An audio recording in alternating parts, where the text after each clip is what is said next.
Alright, ladies and gentlemen, what's up? It's your boy Scrub here, back again with a double upload on Scrubby, and today I wanted to talk about something that's been being said about the new Microsoft acquisition of Activision, and how they're gonna turn Candy Crush into a hit on console. Not sure how they're gonna do that, but let's talk about it.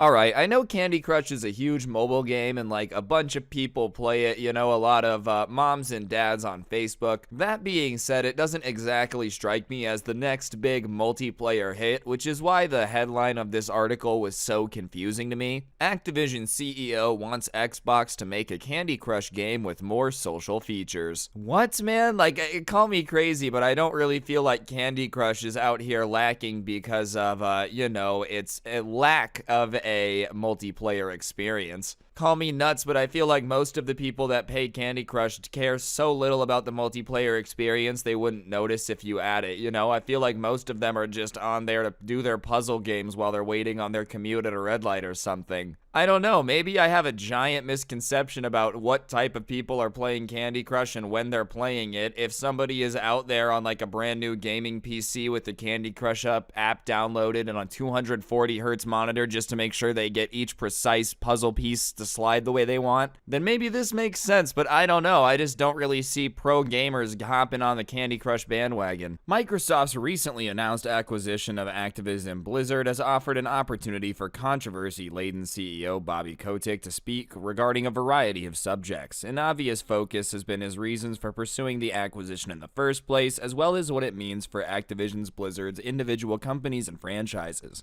One surprising comment from him had to do with the mobile gaming franchise Candy Crush and how he wanted to change it and how Microsoft might be able to make that happen. Alright, obviously the CEO has been accused of a lot of bad stuff that's been going on during his tenure, so I think he gets into interviews and he's like, oh, I haven't been able to talk about anything in forever. Let's talk about Candy Crush. It's probably also the fact that he's like 56, dude. He's probably the average age demographic for Candy Crush itself. He's like, listen, I don't know anything about newfangled Overwatch, alright? But Candy Crush, that shit is a bop. Who could not enjoy some good old-fashioned Candy Crush gameplay? I think Microsoft's gonna make it even better. In fact, I gave him this idea. Microsoft Minecraft Candy Crush. You think Minecraft's popular right now, just wait till you make it a Candy Crush game. Then you'll really see how many Dream Stands are gonna come out and play on their mobile phone. It's just so weird. Like, I think we all know Candy Crush is printing money, right? But like, it just seems like one of those things that, in my opinion, if it ain't broke, don't fix it. There's no reason to bring Candy Crush over to Xbox and make it some huge, massive multiplayer experience. Spend a couple $100 million developing it, advertising it, and then like, yeah, maybe you make your money back in a couple years.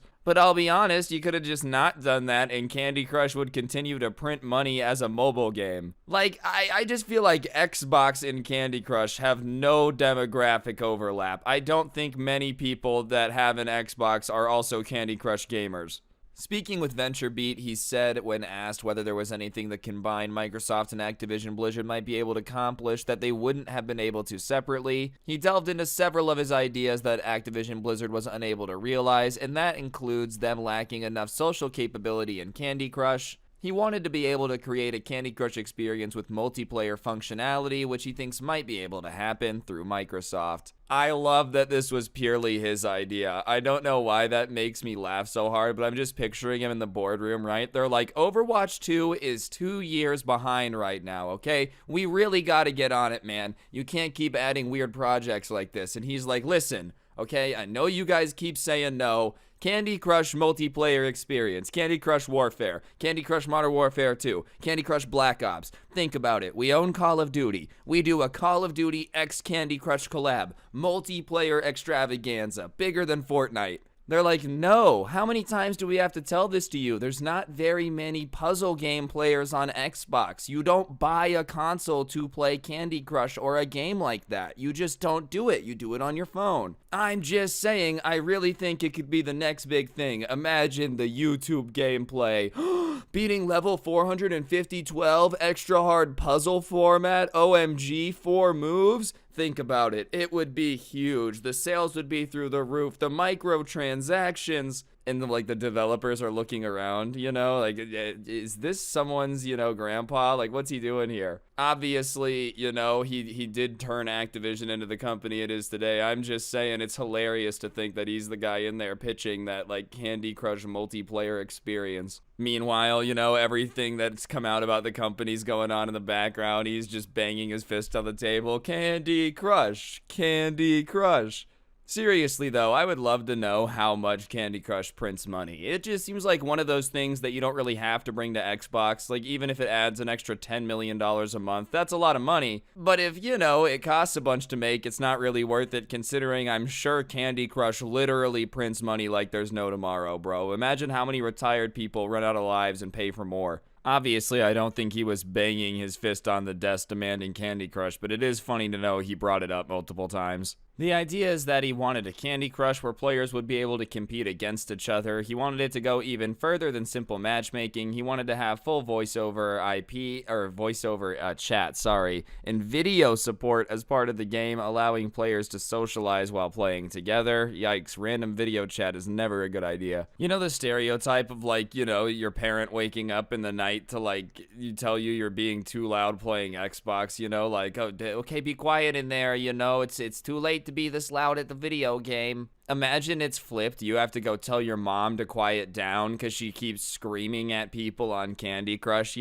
Mom, do you have any idea how late it is? You have to take me to school in 8 hours, young lady. It is bedtime. You need to put down Candy Crush. And they're like, you don't understand, all right? Do you know what this lady did? She just did a reverse triple power wash backflip move, all right? I ain't dealing with that crap. She's garbage. She's absolute garbage. You're a donkey tooth whore. Oh my God. Your mom's just going off on somebody in Candy Crush. They're talking trash back and forth, all of a sudden, the toxicity of being a gamer hits the mom generation. That's so funny, dude, imagining people being able to talk trash over Candy Crush. I'm not really sure how you make that game competitive. I guess, who beats the level faster, who gets the higher score. But if you're going at the same time and you're gonna do a time limit on it, I don't know, I'd be more focused on solving the puzzle than I would be talking trash. And before anyone's like, maybe the point of chat isn't to talk trash, it's like, oh, yeah, you've clearly never played online games before. If you're on the team with somebody, your chat is not used to talk trash. But yeah, if someone's on the enemy team, I don't think anyone's ever, typing to the enemy team, my goodness, you guys are quite skilled at this game. Aha, we should meet further to practice our Nintendo skills. No, you, talk trash to each other. It is what it is. He didn't explain why Candy Crush didn't ultimately move in this direction while under his control. In fact, King has only released one Candy Crush game since Activision's acquisition of the mobile game studio in 2016, and it doesn't feature any more or fewer social elements than previous games. It could be working on a new Candy Crush game for future release, though. I love this, bro. Imagine they have, been secretly developing the ultimate multiplayer Candy Crush, but, their strategy is, listen, this is our ultimate get-out-of-jail-free card. If we ever have a terrible year of sales, if we release this game, it's gonna print money like no tomorrow, okay? So we don't want to release it just yet. We want to keep it under wraps. It's like a Call of Duty Modern Candy Crush 2, there's intense menu music, custom classes, Candy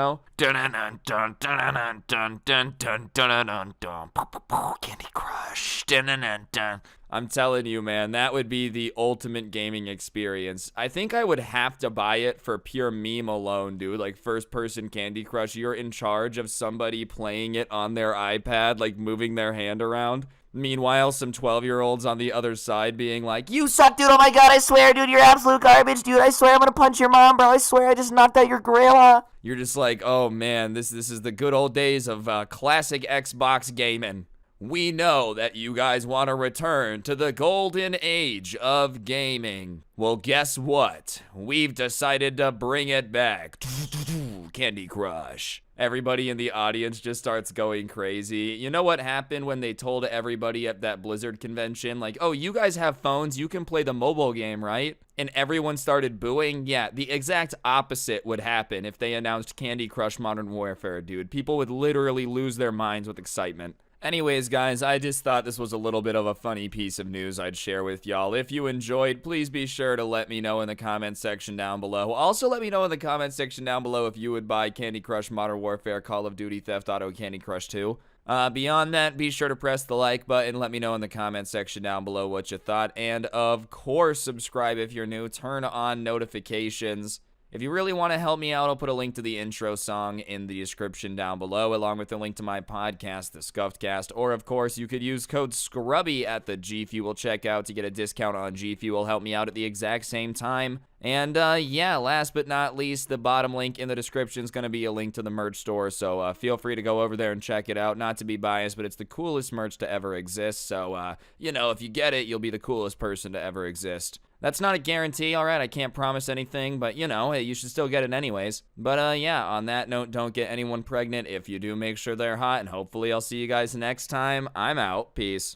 What's going on, guys? It's your boy Scrubby here, back again with another video. Hope you guys are having a great day. I know I am. And today I've got a story time that was sent in to me by this dude. It's from when he was way younger, like could barely talk younger, and he accidentally snitched on his cousin and got him in a little bit of trouble. So yeah, I figured it was just a pretty funny story more than anything, alright? No one's like throwing chairs or flooding houses, but I just thought it was amusing. So it's what we're gonna be talking about today. So yeah, without further ado, let's get into it. Alright, so like I said, this person is now like a full-grown adult, right? But way back in the day when they were about 3 or 4, they obviously needed a babysitter to like stay with them when they were alone. Both their parents would work late, so you know, you can't just leave a 3-year-old completely unattended unless you're trying to come back to a burned down house. So they would ask his cousin, who was 21 at the time, to like, you know, babysit him. And the thing about, you know, the weird age range in between like 18 and I would say 22 is that you're an adult, you know, but you're also still kind of stupid. You're in that weird phase where like, yes, technically you do have the ability to vote and you do have the ability to go into tons of debt, but you still have the brain capacity of like a half-warm slug sometimes. You're getting better, you're getting smarter, but you know, you still don't make the greatest decisions ever. But at the same time, when you're a little kid looking up to your older cousin, you consider them to just be like the coolest person ever, you know? I know personally, like I thought that my cousins were basically the coolest thing to ever exist, and this guy's cousin was obviously cool to him, and he was even cooler because, you know, being a 21-year-old, he had decided after he got his first big boy job to go out and buy a new car. And he had gotten this early 2000s muscle car, which was pretty cool, you know, but he was practically acting like he was driving a Ferrari. And because this kid's 3 or 4 years old, he's like, yeah, no, it's basically the coolest car to ever exist because my cool cousin said so. So, you know, one day he's being babysat by his cousin at his house, and the cousin's like, hey, do you want to go for a ride in my super awesome car? And the kid's like, yeah, of course I want to go on a ride in your super awesome car. So they decided to go on a drive, which, you know, started off pretty responsibly. Nothing wrong with that. You get a new car, obviously you want to drive it. And he's not speeding, he's not going crazy or anything, you know, maybe going like 5 above the speed limit, but hey man, I'm not sitting here saying that I never go a little faster than the speed limit, so I'm not gonna judge anyone for that. You know, I don't know if it's the smartest idea to be speeding with your little cousin in the car, but I also just feel like most people go slightly above the speed limit. The real trouble starts when they pull up to a red light and there's another muscle car next to them. And for whatever reason, this dude's cousin, I don't know if he was trying to be cool or, you know, show off or whatever, but he rolls down his window and starts talking to the dudes in the muscle car next to him, and they're talking back and forth about, oh, my car's faster than your car, you know, blah blah blah, and they're like, no, we're faster than you. And then they rev their engine a little bit, he revs their engine, and this is when it just gets really stupid, okay? Because basically what that means is that they're probably gonna like race a little bit as soon as the light turns green. And listen, taking your little cousin for a drive, that's cool, you know, speeding a little bit, alright. Going street racing with your little cousin in the car is when you cross the line of like really bad idea, you know? I don't think you need to be Albert Einstein to realize this is just generally not a good idea. Street racing in general is stupid. Doing it with children in the car that look up to you, even dumber. But whatever, he's kind of big ego mode about like, oh, we're gonna beat these dudes in a race. And the little cousin tells him, hey, I don't know if that's the best idea. And if your little cousin who's like 3 or 4 is starting to give you advice and saying something's a bad idea, you might want to listen, because I feel like if anything, little kids would be like, car race time, let's go. If they're against it, you might want to think twice, but whatever. He's like, no, it'll be fun. And so the light turns green and they're on like a residential street, obviously, near some neighborhoods. Like, okay, they're coming down and there's neighborhoods on either side. There's lights. It's slightly busier than like a neighborhood road, but they're not on a freeway. You know, they're kind of on like a 4-lane road, 2 on either side, just cruising through this residential area. And as soon as the light turns green, his cousin stomps on the gas and they start taking off a little bit. And he's like, oh, look at how fast we're going. But the cousin, the little one, realizes that the other car didn't take off like they did. They weren't racing. And he mentions to his older cousin, hey, why didn't they race? And at that moment, he looks in the rearview mirror and just goes, oh no. And sure enough, as soon as the oh no happens, whoop whoop, whoop whoop, the lights turn on, man, and there was a cop behind him. You would think if you're revving your engine at the red light getting ready to race, you know, A, you shouldn't do it, but B, you think you would look around a little bit, you know, maybe take in the surroundings before you just slam on the gas like Vin Diesel in Fast and Furious. Because if he would have taken 15 seconds to look around, he probably would have realized that there was a cop car behind him at the red light. Honestly, street racing in general is probably just not the move, you know. I'm not trying to sound like I'm crapping on fun, okay? I love Fast and Furious as much as the next guy. That being said, doing it in real life, pretty sure in most states it's like automatic felony level. Probably just not worth street racing in general. But especially if you're not going to be paying attention, it's double not worth it, and especially with your cousin in the car. Anyways, the cop is now going behind them, and at this point, the little cousin looks over at the speedometer and sees that they're going 70 miles per hour, right? That'll be important later. So the cousin pulls over, and the cop walks up to the window, and he goes, do you know why I'm stopping you today? And he goes, because I was speeding. And he says, and how fast do you think you are going? And the cousin at that point is kind of like trying to work out the math in his head, because if you don't know, speeding tickets work in a way of like, if you're going a certain amount over the speed limit, they can nail you with like really bad speeding, reckless driving. And I think, you know, I've never got a ticket this bad. It's like mile per hour base, like if you're going over a certain amount. And so he was going 70. They're in a 35 mile per hour zone. Double the speed limit's probably enough to get in trouble, right? So he's doing the math in his head and he's like, I was going 55, you know, because he's like, all right, I'll get a bad ticket, but I won't be arrested. And his little cousin, who remembers a little kid and doesn't really know any better, goes, no, you weren't. You were going 70. And the cop laughs, right? Because it's just like funny. And he goes, no, I wasn't. Shh, you don't know what you're talking about. And the cop is like, listen, I wasn't expecting you to take off like that. I don't know how fast you were going. I just know you were going well over the speed limit, so I'll be back. And he walks away, and at that point, the older cousin starts freaking out because he's pretty sure that, you know, the car's about to be taken. Like, not, you know, 1,000,000%, but if the cop believes he was going 70, it's not his first rodeo speeding, and that's like double the speed limit, you know, not the best time ever. And on top of that, it was about to be a street race. Thankfully, the other guy didn't take off, otherwise this would have been a lot worse. Like, honestly, this guy's got to be thanking his lucky stars that the other muscle car realized there was a cop. Could you imagine? He pulls them both over for going 70 and a 35. Like, it's just not a good situation. So he should thank his lucky stars the other guy didn't take off. But whatever, the cop is gone for a little bit and he ends up coming back and he goes, look, I'm tempted to believe your cousin that you were going 70. That being said, I'm gonna cite you for going 50. You know, that means that it was like 15 miles per hour over the speed limit, and I guess in the state they're in, like 16 miles per hour is what takes it up a level or something. So the cop was giving him a huge break by not just like, you know, giving him the biggest ticket imaginable. He says, slow down though, and you know, be lucky that your cousin like entertained me, you know? Which I don't know if that's the greatest thing ever, but basically he's like, look, I can tell you're crapping your pants right now, and I'm not gonna screw you as much as I could. That being said, you better drive safe from now on. And his cousin is like, yeah, of course.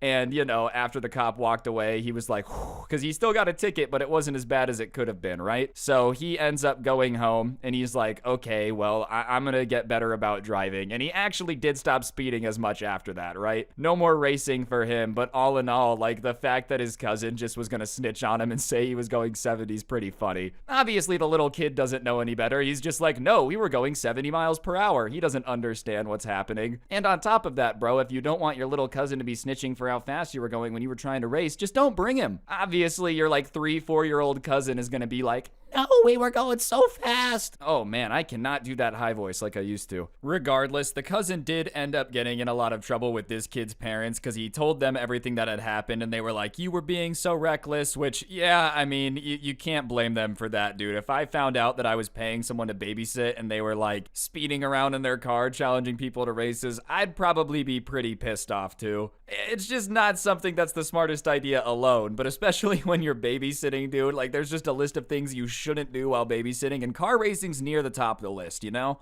Along with money laundering. And considering this is almost 20 years ago now, obviously, it's just water under the bridge. It's more something they just like joke about whenever they see each other, you know? His cousin will be like, hey, remember that time you almost got me arrested? And he's like, haha, yeah. As for like why he was freaking out so much, you know, reckless driving in general, I think messes with your license, but there's like a point system, and he had already gotten speeding tickets, so he already had points. So if he would have gotten like a fat ticket, it probably would have pushed him over the point threshold to like get his license taken away or something. I don't know exactly how it all works, okay? I've never been in this situation, but from what I understand from how it was explained to me, it's something along those lines. Either way though, man, his cousin grew up, he has like his own family now, no more speeding, no more street racing, but for a little bit he decided to bring along the world's worst co-driver. Overall, would just recommend avoiding street racing in general, unless you are Dwayne "The Rock" Johnson and Vin Diesel, all right? They're about the only two people that have ever made it work, and that's in Hollywood. I think if you do it in real life, you probably just get arrested after a while. Oh, and that one Discovery Plus show that's like American Street Racers. How are those guys not arrested? They just film themselves doing it. No, I've never seen it. Either way, guys, I just thought this was a funny story time you guys would enjoy. I know it's not crazy long, it's not super insane. I just found it amusing. If you did, please be sure to press the like button. Let me know in the comment section down below what you thought. If you don't know what to comment, just go ahead and comment the word vroom down below, you know, like a car engine, get it? I would appreciate it. And other than that, if you ever want to listen to these offline without gameplay, whatever floats your boat, I post them on Spotify. So that link will be in the description. Feel free to go check it out. But yeah, on that note, guys, that'll do it. Don't get anyone pregnant. If you do, make sure they're hot. I'm gonna go drive a car now. Hopefully I'll see you guys next time. I'm out. Peace. What's going on, guys? It's your boy Scrubby here, back again with another video. And today I've got a pretty cool story that was sent in to me by somebody that actually is the manager of like an ice cream shop. I guess their aunt owns an ice cream store and they got a pretty good gig being the manager of the ice cream store for her. So, you know, they're also in charge of a lot of the hiring and whatnot since they're the most trusted employee. And this is the story of the time they interviewed someone that was just an absolute entitled monster, which, you know, I'm not gonna lie, seems pretty entertaining. So I figured that's what we're gonna be doing today. So without further ado, let's go. All right, so as I said, the person that sent this to me was, you know, in day-to-day terms, basically in charge of this ice cream store. The aunt was the official owner, but they were in charge of hiring. They were in charge of day-to-day operations. And,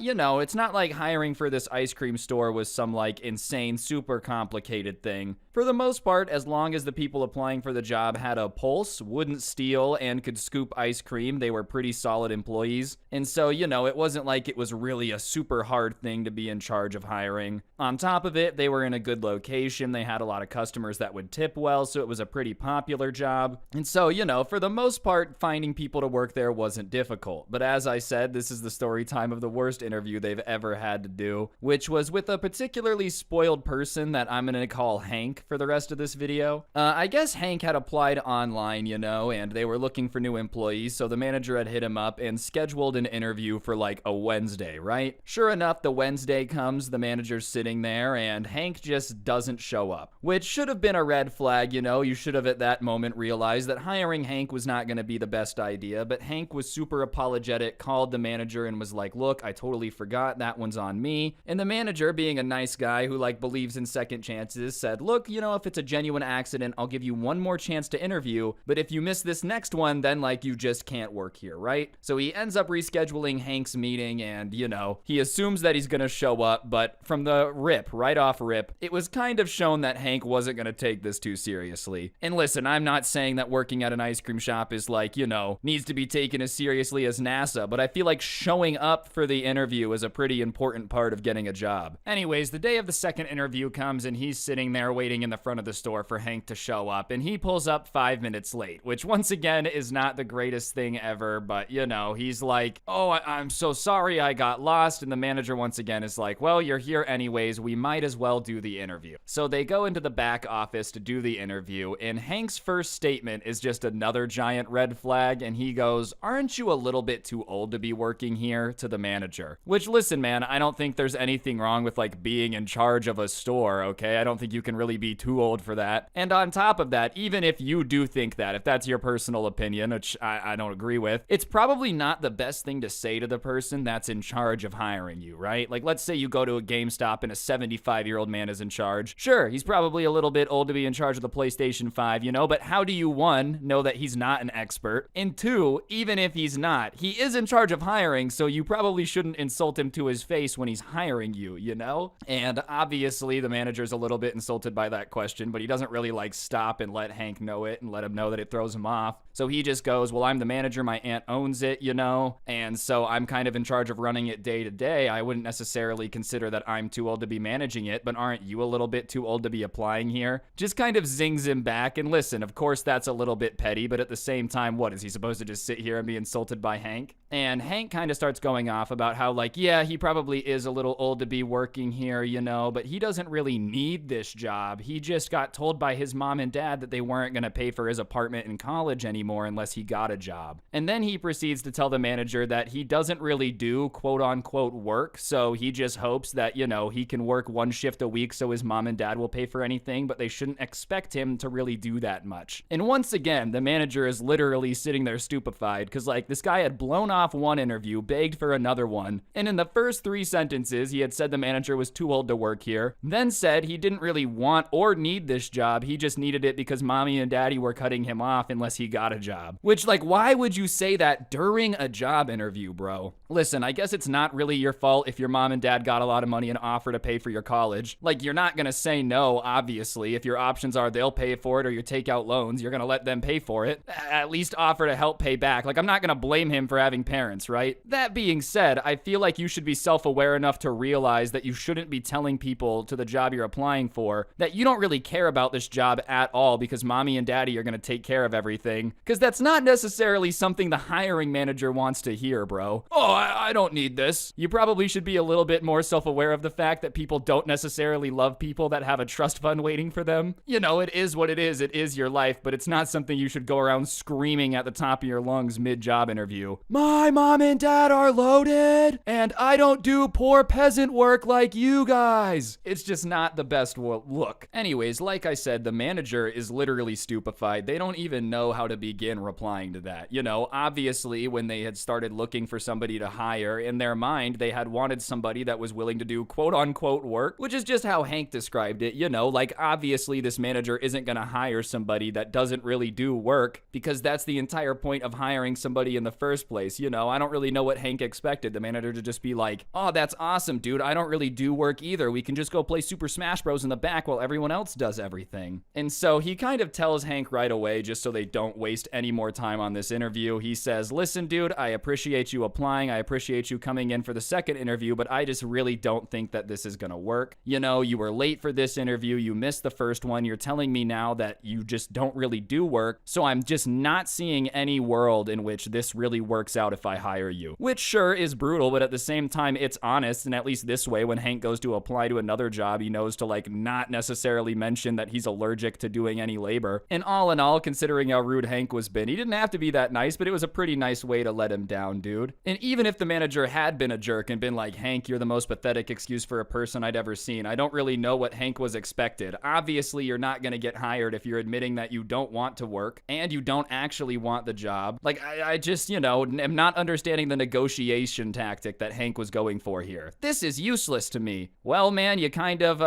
let go of all your negotiating power there. But you would have thought that Hank, you know, just got slapped in the face, because the look on his face is just pure shock that he would dare to say that it wasn't going to work out if he hired him. Because he starts asking the manager, like, "Well, what do you mean it won't work?" And the manager kind of repeats himself. He's like, "Look, you're late. You don't do work. You don't even want the job." And Hank starts to argue with him. He's like, "Yeah, I told you I didn't want the job and I don't really plan on doing a lot of work, but I need it so my parents will keep paying for my college." Which, you know, I'm sure is your problem, Hank. No one's denying that that sucks. But this dude's not gonna hire you when you're still not even like, "Oh no, I will work. I'm so sorry." You're just doubling down on the fact you're not gonna work. This guy's not gonna hire you. And even then, dude, dude, what? Did you really think someone was gonna hire you for 4 hours a week and then like you were gonna do nothing so mom and dad keep paying for your college? I'm sure when they said go get a job, they meant one that you do work at, not just find a place that will like let you work 2 hours a week so we keep paying for college. And you know, they are arguing back and forth for a little bit, and they just keep kind of going back and forth with Hank repeating like, I need this job or my parents won't pay for my college. And the manager is like slowly running out of patience, doing his best to do the whole, you know, letting the guy down easy thing. And he's like, well, I'm so sorry that, you know, this is maybe will affect your college or you're gonna have to get another job, but I need people that are willing to do work. So it's just not gonna work considering you're literally telling me you don't want to do anything. And he stands up and says like, you know, the interview was great, it was nice to meet you, but I think it's just best you go now because we're not going to be going forward with hiring you. And at that point, Hank literally sitting in this chair folds his arms like a little kid throwing a temper tantrum and says that he's not going to leave until, you know, he has a job. And the manager once again is like, look, dude, I'm not hiring you. You need to leave. And then he does arguably like the dumbest thing he could do in this situation and says, well, if you don't hire me, then I bet you're really going to regret it because my dad's a really important guy. So you might want to just think long and hard about the fact that you're about to let me walk out that door. Listen, dude, no one cares who your dad is. I'm sorry. And the manager confirms that to him. He's like, I don't really care who your dad is. I just don't want you to work here with this attitude. And at that point, Hank stands up and he's like, aren't you gonna ask who my dad is? Do you know who my dad is? And the manager, you know, just looks at him like, no, you know, I'm not gonna ask that because I don't care. And so he says, no, and I don't care, now leave. And at that point, Hank gets up and he starts walking out. And the entire time he's like, big mistake, dude, big mistake. When you find out who my dad is, you're gonna be pissed that you didn't hire me. You don't even know how big of a mistake you're having right now. Like, this is a mistake you're gonna look back on and wish that you never made. And listen, man, even if your dad is like the president of the Ice Cream Association, if you tell the boss that you're never gonna do any work and then hiring you is basically just so you can get paid by your parents, it doesn't really matter who your parents are, they're just not gonna hire you. But of course, as they're walking out, he's just making comments about how, you know, you're really gonna regret not hiring me because my dad could have been a great friend of the business. And the manager, as they get to the door, looks at him and goes, well, you know, I guess I'll deal with that then. And finally, Hank leaves. And so he thinks that's the end of it. He starts telling his coworkers about how crazy the interaction was. He calls his aunt just to let her know, just in case someone calls and complains, you know. And his aunt is like, my goodness, people these days, you know, I don't know anyone whose dad is important enough to act that way in an interview, which is what I really don't understand, bro. Like, even if your dad is some huge businessman in the area, wouldn't you want to be on your best behavior in a job interview so that way everyone's like, wow, his son's so professional? Like, why, if your dad is loaded, would that mean that you're allowed to just start dunking on everyone and screaming at the manager and not work? If anything, that's more pressure to understand business even better, you know? Like, I think this attitude, no matter who your parents are, is ridiculous. But yeah, dude, I'm sorry. I don't really care who your dad is. If you're just thinking that you're above doing work, I got bad news for you. Anyways, a few hours later, the manager is still there serving ice cream to the good people, and this guy in a suit comes in on his Bluetooth, and he doesn't even get off his call in the Bluetooth when he comes in. He's still having a conversation with someone on the other end, and he's looking around, and the manager had a different hat than like the normal workers, right? And so he realizes that this guy must be in charge of something, and instead of being like, hey, are you the manager? Can I talk to you? Still on his Bluetooth, he mutes it for a second and goes, hey, you, and starts snapping at the manager. Which, listen, I think snapping at a worker to get their attention might be like the rudest thing you could do, bro. When I worked at the grocery store and people would snap at me, it would take everything in my power not to just be like, all right, dude, you can load your water bottles in your car yourself. But anyways, this guy in the suit starts snapping at the manager and is like, hey, can I talk to you? And sure enough, he walks over and the guy finally, like, it has his Bluetooth muted. He can still hear the phone call on the other side. And he starts talking to the manager about how, like, my son came in here for an interview earlier and I heard that you were very disrespectful to him. You know, my son's name is Hank. And the manager tells the dad, I was not disrespectful to your son. You know, I rescheduled his interview after he missed the first one. He was late to this one.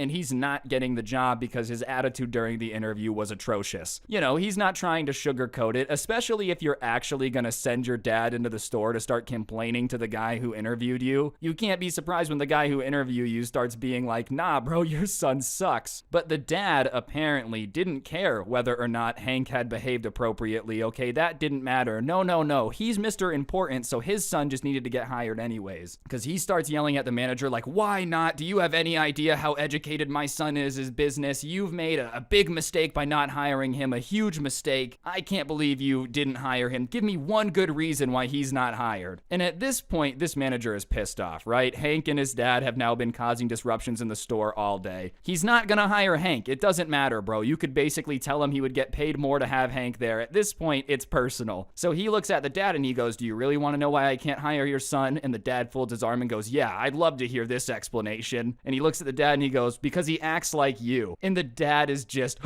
what? You know, can't believe that he said that. I'll have you know that I'm very important in this state, so I wouldn't cross me. If my son acts like me, that's even more of a reason to hire him. And the manager's like, no, he just acts insanely entitled and like he's better than everyone, and I'm not gonna deal with that as a manager. He acts like you, so that's why he's not getting a job. And he repeats it again. He's like, do you have any idea how important I am in this state? Do you know how big of an enemy you're making? And the manager is like, listen, dude, well, I've never heard of you, you know? And even if you are the most important person in the state, I'm not hiring Hank. I'm not gonna do it. And at that point, after pulling out the whole, I'm really important, you better do what I say card and just getting ignored, the guy is just kind of standing there stunned. And he says quieter this time, not yelling. He's like, well, you're really gonna regret this. This is a big mistake. I'm gonna call the owner of the store. And the manager at this point is just having none of it. He goes, all right, go ahead, bro. Call the owner of the store, my aunt, and complain about how I didn't want to hire your kid who couldn't show up to a job interview on time. And at that point, the guy gets really quiet, right? And he just storms out of the store. The last thing he says before he leaves is like, you guys are gonna regret it, but with way less enthusiasm than the first you guys are gonna regret it, you know? Like, even he's not really sure if they're gonna regret it at this point. I just don't really understand the dad's end game here. Like, even if you are the most important person in the state, right? If you are the most important person in the state, why are you spending your time arguing with like random people at an ice cream store about whether or not they should hire your son? If you're really running a whole state, bro, you should have a little bit more to do than be worrying about whether or not your son got hired at ice cream store. Like, that just really should not be on your priority list if you're in charge of an entire state of people. And apparently the guy really wasn't that important, because sure enough, the ice cream store never got swatted by like the FBI of the state, never got shut down by Mr. Ice Cream himself. So, you know, I guess at the end of the day, Hank and his dad were not as important as they claimed to be. And even better on the manager for not hiring him, because working with someone like that would have absolutely sucked. Could you imagine the amount of customer complaints Hank would get whenever someone asked him to do anything? But yeah, moral of the story, show up to job interviews and don't mention your dad. If you guys did enjoy this video though, I would really appreciate you taking a second to press the like button. Let me know what you thought in the comment section down below. Pressing like just helps it hit recommended, okay? I'm gonna count to 2 this time. Go press the like button. 1, 2, okay? If you didn't, you're cursed. Seriously though, if you enjoy videos like this, subscribe, turn on those notifications. And if you ever want to listen to the story times offline without gameplay, whatever floats your boat, I also post them on Spotify, so that link's down below. Feel free to check it out. And if you've made it this far into the video and you found it entertaining, if you could go ahead and comment the word Hank down below, I'd appreciate it. It helps me hit recommended, and you know I like views. It is what it is, ladies and gentlemen. But yeah, on that note, I'm pretty sure that'll do it for the video. Don't get anyone pregnant if you do. Make sure they're hot, and hopefully I will see each and every single one of you guys next time in another video. I'm gonna go apply for a job and fight the manager. See y'all next time. I'm out. Peace. What's going on, guys? It's your boy Scrubby here, back again with another video. Hope you guys are having a great day. I know I am. And today I have a story time that was sent in to me by a subscriber who works at a fast food place. It's a pretty popular one, but it's one of those ones that is franchised out, so like each store has a different owner. And you know, he didn't necessarily say that the job was glamorous. It wasn't something he was hyped to get up and go to, but it was a job that like paid you, and the guy needed a job, so he ended up working working there. And everybody else who worked there was in a pretty similar situation where they were like, yeah, the job kind of sucks, but we need to work. And because of that, there wasn't a lot of whining going on whenever this dude was working. You know, everybody who had a job at the store just did their job and shut up and went home at the end of their shift, and it made it not that bad to work there, right? But one day he comes into work and sees that they had hired a new kid named Daniel. And the area that this particular store was in like a nice area with a lot of rich families. And everyone knew instantly as soon as Daniel was hired that he came from one of the rich families in the area because, you know, he managed to tell everyone day one. It's like that, dude. You know how you can tell if someone has rich parents? Because they'll make sure to mention it in the first 45 seconds. Literally on the first day, he was just kind of casually dropping into every conversation with someone. Yeah, my dad makes like $10 million a year, which I love to him. That sounds like a normal sentence, but like, you know, in my mind, there's a huge difference between making $1 and $10 million a year. Like if someone's making $10 million a year, bro, they're like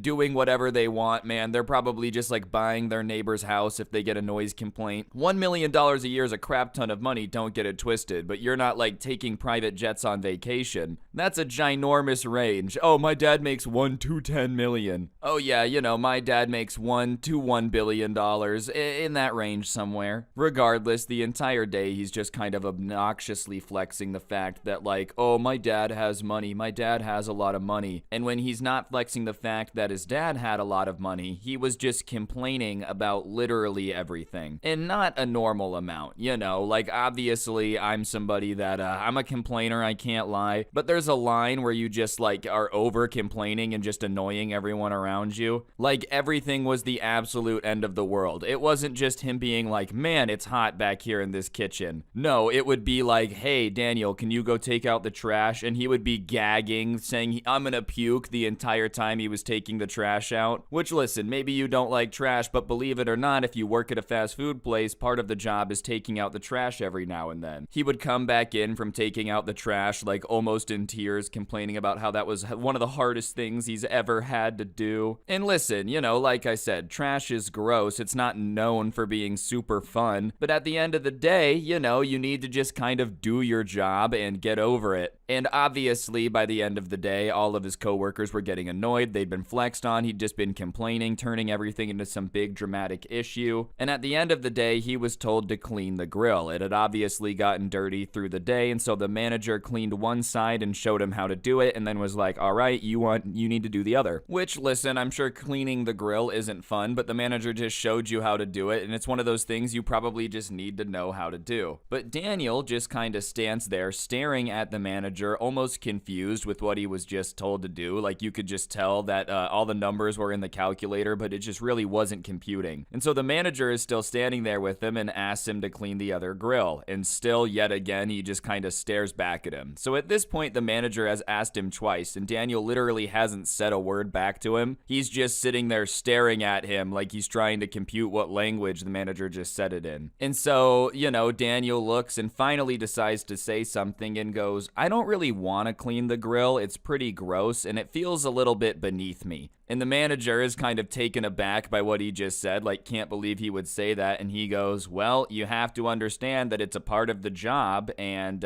you kind of just have to learn how to do it. And Daniel is like, oh, fine, I guess I'll do it. But trust me, I'm not going to be happy about it. And the manager's like, I can live with that. So he starts to clean the grill and he takes 3 times as long as like somebody normally would, right? It is his first time, so it would take a little bit longer. But the reason it took him 3 times as long to clean the grill was mainly because he was just complaining the entire time, talking loudly about how it was so unfair that he had to clean it. It was so gross. It's not safe to have anyone cleaning this. Like just all that type of stuff. Just stuff that makes no sense. Like, oh, it's unsafe for anyone to clean a grill. Well, my goodness, then how does every restaurant that has a grill manage to stay open? Wow, is everyone just putting their lives on the line every day? I'm sure cleaning cleaning a grill isn't fun. I'm sure it's not glamorous. That being said, to just be whining the entire time about how it's so unfair. Like, what are you talking about? I'm sure when you applied for the job, they were like, you're gonna have to take trash out and clean grills. And one of the other coworkers there was starting to get really annoyed and,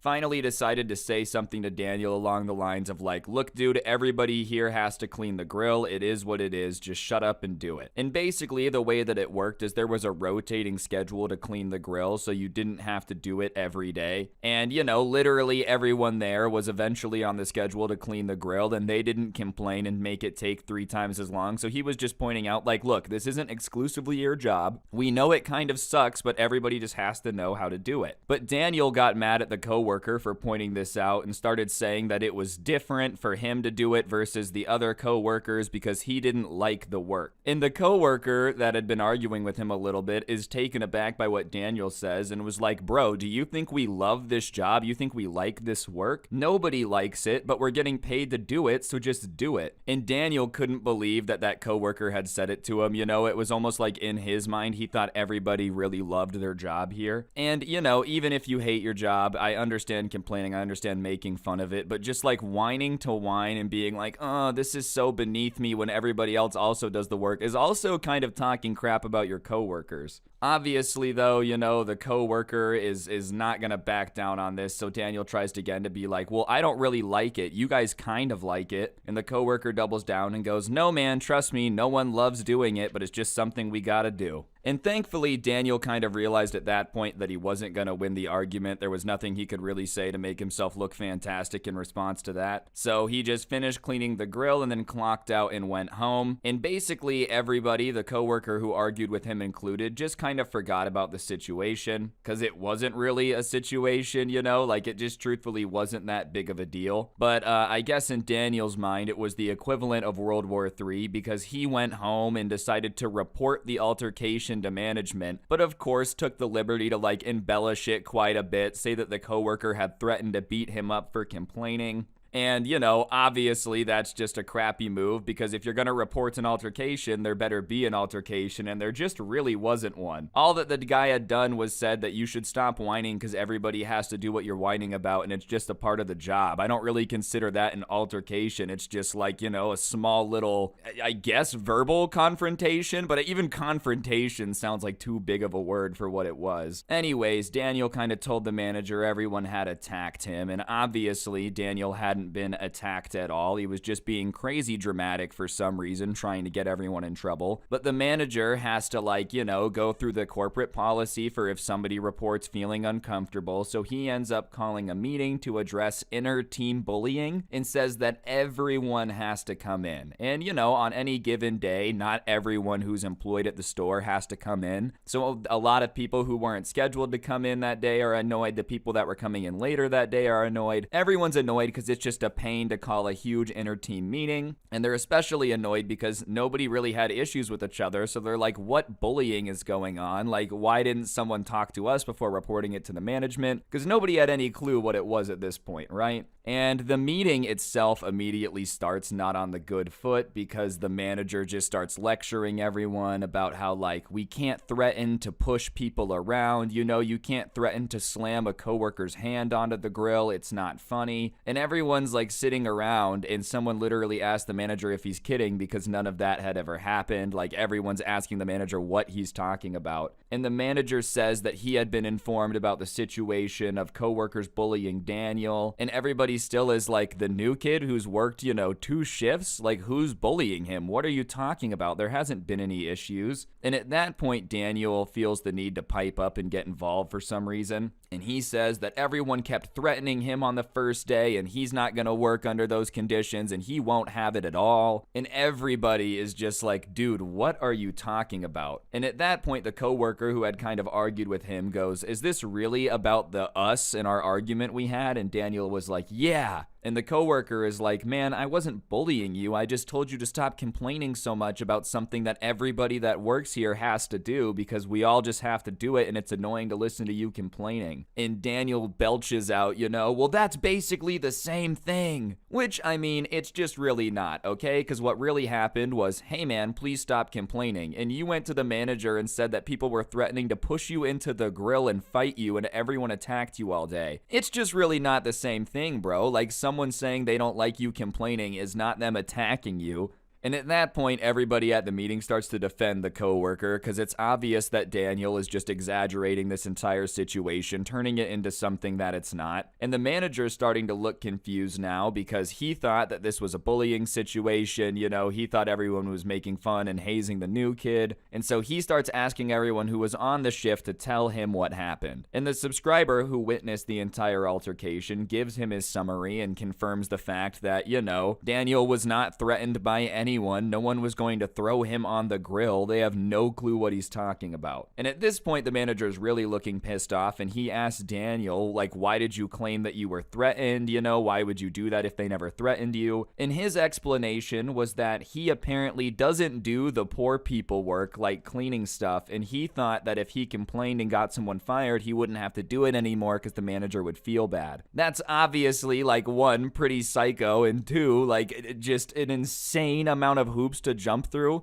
Just quit the job. Clearly you're not really vibing with anything that you got to do here, man. And especially to just make them call an all-staff meeting, make it into this big thing just because you don't want to clean a grill, what? And even, let's pretend for a second that it did work. Let's just pretend the manager blindly believes Daniel and fires his coworker. Does he just think that that's magically going to prevent him from doing any of the work? What, the manager's going to be like, hey, can you take the trash out? And you're going to be like, oh, I got someone fired. And he's going to go, oh yeah, never mind. You just stand there? I even think if you get someone fired, they're going to expect you to step up the production because there's one less person on staff. Obviously, he's never had a job before. That's just not how it works. And the manager is just kind of standing there at a loss for words at this point, pissed off, and says that the meeting is over and everyone can go home. And because not everyone was even already supposed to be at work, a lot of people leave fast as possible. They're like, I'm out of here. I don't want to be at work for any longer than I have to. But the coworker who had been accused by Daniel of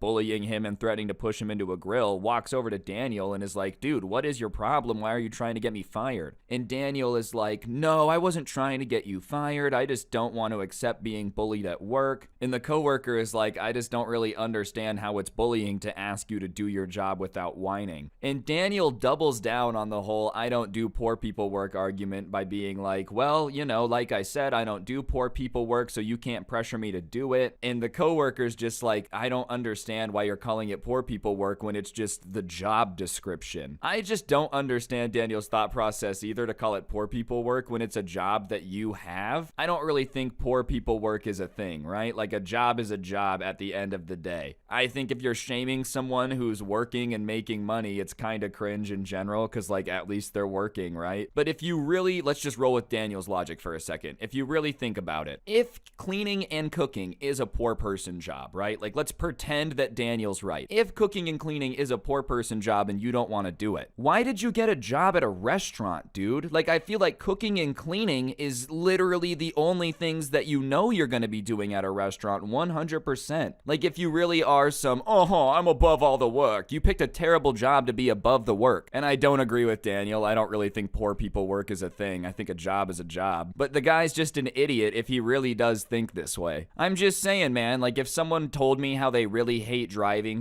is the worst part of their day, their commute literally makes them want to die, and then got a job as a taxi driver, I would be like, oh, you don't have a lot of common sense. Anyways, at that point, the manager comes up to them too and joins the conversation and is kind of like, what do you mean by saying that you don't do poor people work and then listing every job that's here? What do you mean by that? And Daniel explains that he doesn't really want to have to do bottom level work and he feels like he's above it. And the manager looks at him and tells him that well, you applied for the bottom position here, so you should expect that type of work. And Daniel starts to argue back and forth with the manager and says something along the lines of like, well then if you give me bottom level work, I'm not going to try to do it very well, so be prepared for the quality of work to drop if that's what you want. You know, just kind of threatening to do a bad job. And the manager is sitting there stupefied because you would think at this point Daniel would be apologetic, be like, look, I'm so sorry for making this meeting happen. I'm so sorry for pretending that everyone wanted to shove me onto the grill. But no, he's just saying like, I'm gonna do a bad job. And on top of that, I'm gonna be annoying. Like what? This guy has proven that he's just kind of willing to make stuff up to get people in trouble. And on top of that, he's not gonna do any work. This is just a terrible employee. Let's keep it $1.50. And so the manager does something that he should have done a long time ago and looks at Daniel and just tells him like, you're fired, dude. This isn't gonna work. And Daniel's face when those words slip out of the manager's lip is pure shock. Like he didn't think that was possible. He didn't think that was gonna happen. And he tells the manager, well, you can't just fire me. Like, what are you firing me for? Just because I don't want to do the work? And the manager looks at him and is like, yeah, basically. Because duh, what do you think is gonna happen when you A, are causing a lot of problems, B, not doing your work, and then when the manager's like, do your work, you tell him like, no, I'm just not gonna do it and you have to deal with that? Well, yeah, he's probably gonna fire you at that point, and who can really blame him? Like, honestly, what did you expect him to do in that situation? Oh yeah, you know what? Forget it, Daniel. We'll just give you the manager role instead, since you just don't want to do any of the work that people usually do at this job. Obviously, you're gonna get fired for that type of behavior. And at that point, Daniel starts trying to argue with the manager to like keep his job or maybe his dignity, who knows? And he's like, well, you don't have a good reason to fire me. I don't understand why you want me gone. And so the manager starts laying it out for him, right? He's like, look, you made up that your coworkers were bullying you. You don't want to do any of the work. You think you're above the work, and you literally call the job that we do poor people work. It's just not going to work out, man. You clearly have no respect for anyone that works here. You clearly don't want to do the job, so you're fired. And I think those are enough reasons, you know, like I think that's more than enough. And I especially think Daniel doesn't understand that if you're saying you're above all the work and saying that everyone here is like stupid, your coworkers are going to hate you, and it's probably better that you get fired just because it's going to make the rest of your coworkers pissed off. Imagine having to work with the dude that you knew just thought that you were an absolute moron. Like, that sounds awful. And now Daniel realizes there's no escape. He's 100% getting fired, and at that point he's like, okay, if the anger approach didn't work, I'll try sadness. So he starts crying and he's like, please, I need this job, don't fire me. And the manager is confused once again at how fast everything's changed, and he's like, well, if you really needed this job, you should have done the work, but you didn't do the work and you're a nuisance. So no, like, it's over. You simply can't come back here. Like, you are fired. The situation isn't gonna work. I'm sorry. No matter what in this situation, no one's gonna like working with this dude again. Like, let's just keep it $1.50. Remember when I,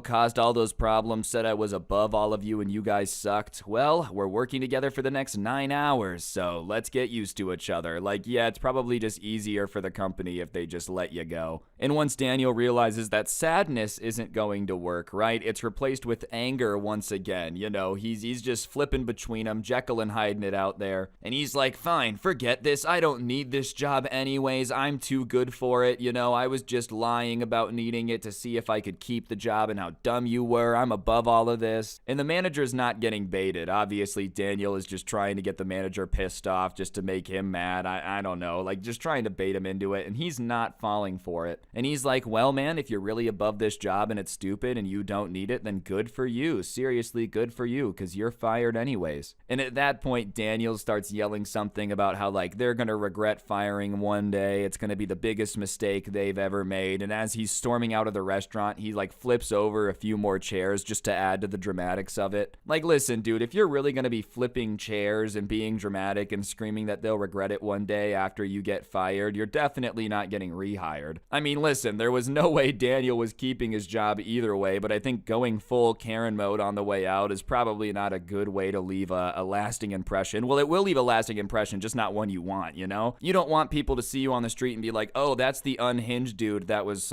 throwing chairs in the lobby of a fast food restaurant after he said he didn't want the job, so they fired him. But regardless, he just kind of storms out, flips some chairs, and the crew gets it fixed up pretty quick because it's just not hard to reflip over chairs. He didn't break anything. But as they're cleaning it up, the staff is kind of walking up to the manager and thanking him for firing Daniel, which, man, you really have to suck for that to happen. Like, 99% of the time, anywhere that I've worked, the manager is like the de facto evil villain. Even if they're a good manager, it's just something for all the workers to be like, oh, he didn't give me the day off, he sucks. So if all of your workers are coming up to you and thanking you for firing someone, then that person has to be like the equivalent of torture to work with. Because usually everyone's just complaining about the manager. Like, Daniel must have been basically the equivalent of getting waterboarded for 8 hours straight for everyone to be thanking the manager for letting him go. Anyways, I guess Daniel's future life plan is to just somehow miraculously get a job where he doesn't have to do any work at all or work himself up the levels at all. You know, like, I feel like no matter what job you're thinking of doing with your life, you have to accept the fact that when you're brand new to it, you're probably going to have to do a lot of the crappy work people don't want to do. And the better you get at it and the longer you're there, the more you kind of get to pick and choose what jobs you have. I don't really understand Daniel's entire approach here because it just doesn't make sense and it's never gonna happen. Best of luck with getting a magic job that you'll automatically be the CEO of, big bro. Seriously,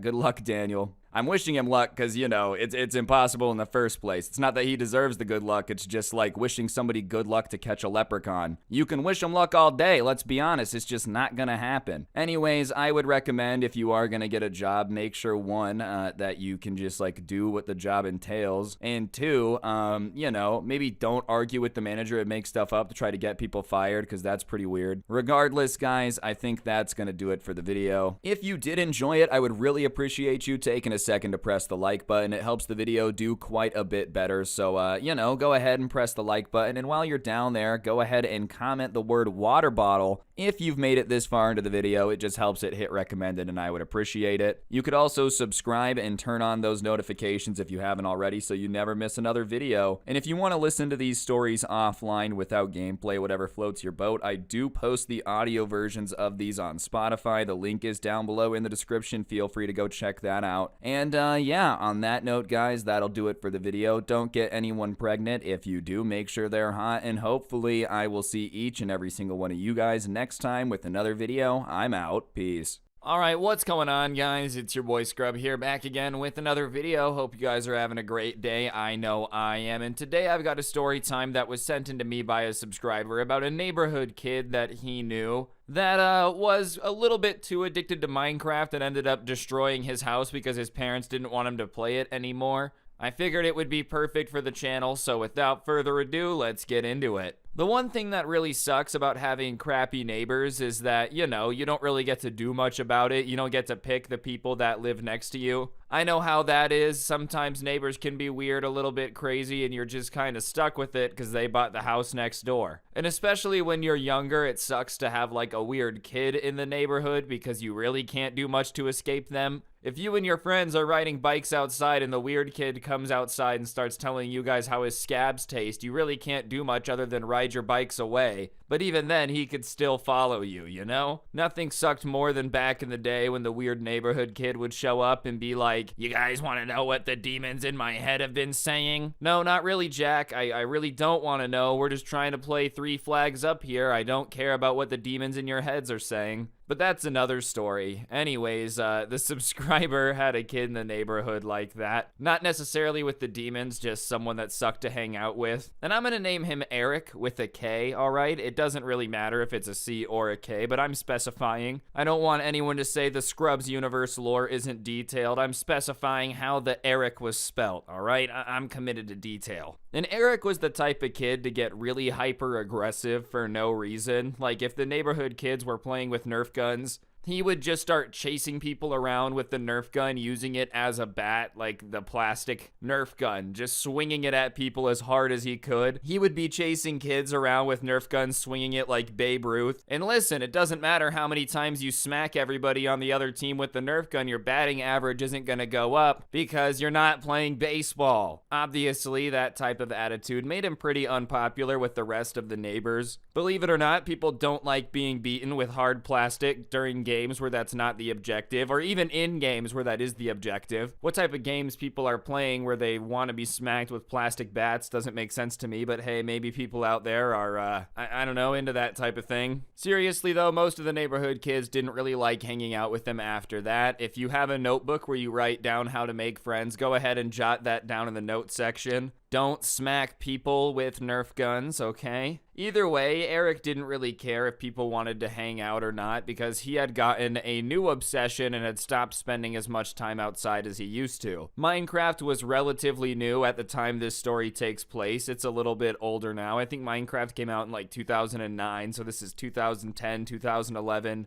Either way, it doesn't matter because no matter what the game was, Eric basically treated it like it was crack cocaine. You know the Pee Wee Herman PSA where he's like, now this is crack. It was the same vibe, the way that Eric was addicted to Minecraft. You would have thought that someone had managed to put some nicotine on the screen. He literally would eat, sleep, and breathe Minecraft. You know the annoying people on Instagram that are like, I eat, sleep, and breathe hustling. All I do is grind. That was him with Minecraft, but legitimately. You know, he wasn't even just hyping it up for the gram. He basically was so addicted to Minecraft that if he could have, he would have legally changed his name to Steve, that level of addiction. But for some reason, it wasn't just like he was really into the video game. He started to think that some of the things you could do in Minecraft somehow also applied to reality. Like, sure, I think everybody went through a Minecraft phase when they were younger. Nothing that weird about that, you know. I played a crap ton of Call of Duty when I was younger, a little bit too into it, kind of cringe. But whatever, that just kind of happens when you're young. But he kind of reached the point where, yeah, reality started to bend a little bit. He was starting to have a Matrix moment. What if the world actually is a block game where physics don't exist?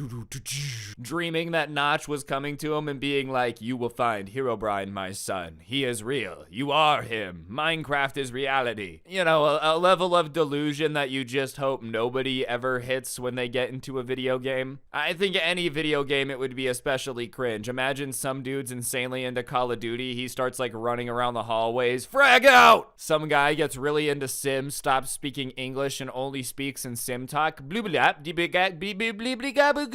Like no matter what game you're into, if it starts to change the way you look at the real world, it's probably time you wrap up playing it and move on to something else. And video games are video games. It should always be obvious that it's not reality. But out of every video game that you're gonna have like a reality bending time with, I feel like Minecraft is the most obviously fake. Graphics aren't good, you know. Not that it would matter what the graphics looked like, but Minecraft doesn't even look close to reality. It's just classic. Also, it's obvious it's not real because there's just blocks floating in the sky. That doesn't really happen. But either way, Eric started letting it change the way he looked at reality. And one of the biggest problems it caused, and the first time they kind of realized he was way too into Minecraft, was when he decided that he was going to tame a coyote. And listen, anybody who's grown up in the desert probably knows that, like, coyotes, for the most part, unless they got rabies or something, are way more afraid of you than you are of them. We're a lot bigger than them, they're pretty tiny, so, you know, there's not many situations where you have a chance to be close to one. And even though they are afraid of humans, it's not necessarily a type of animal I'd be wanting to run after and try to make my friend, because it still is a coyote, and if it bit you, it wouldn't feel very good. But for some reason, Eric had decided that Minecraft had really nailed how to make a wild dog your friend. You know, he was just going to be able to give it some treats, and then all of a sudden, the coyote would want to be his best friend. You know, in Minecraft, you can walk up to a wild wolf, give it some bones, and then it's just like, yes, I will be loyal to you until the day that I die. He decides that he's going to do that with a coyote, and the biggest problem with that is I just don't necessarily think that's how it works. Like, the only thing you might be taking home if you try to corner a coyote and throw treats at it is rabies or a hole in your arm. I don't think you're going to get the pet dog that you think you're going to be getting out of this, but hey, it is what it is. Good luck, bro.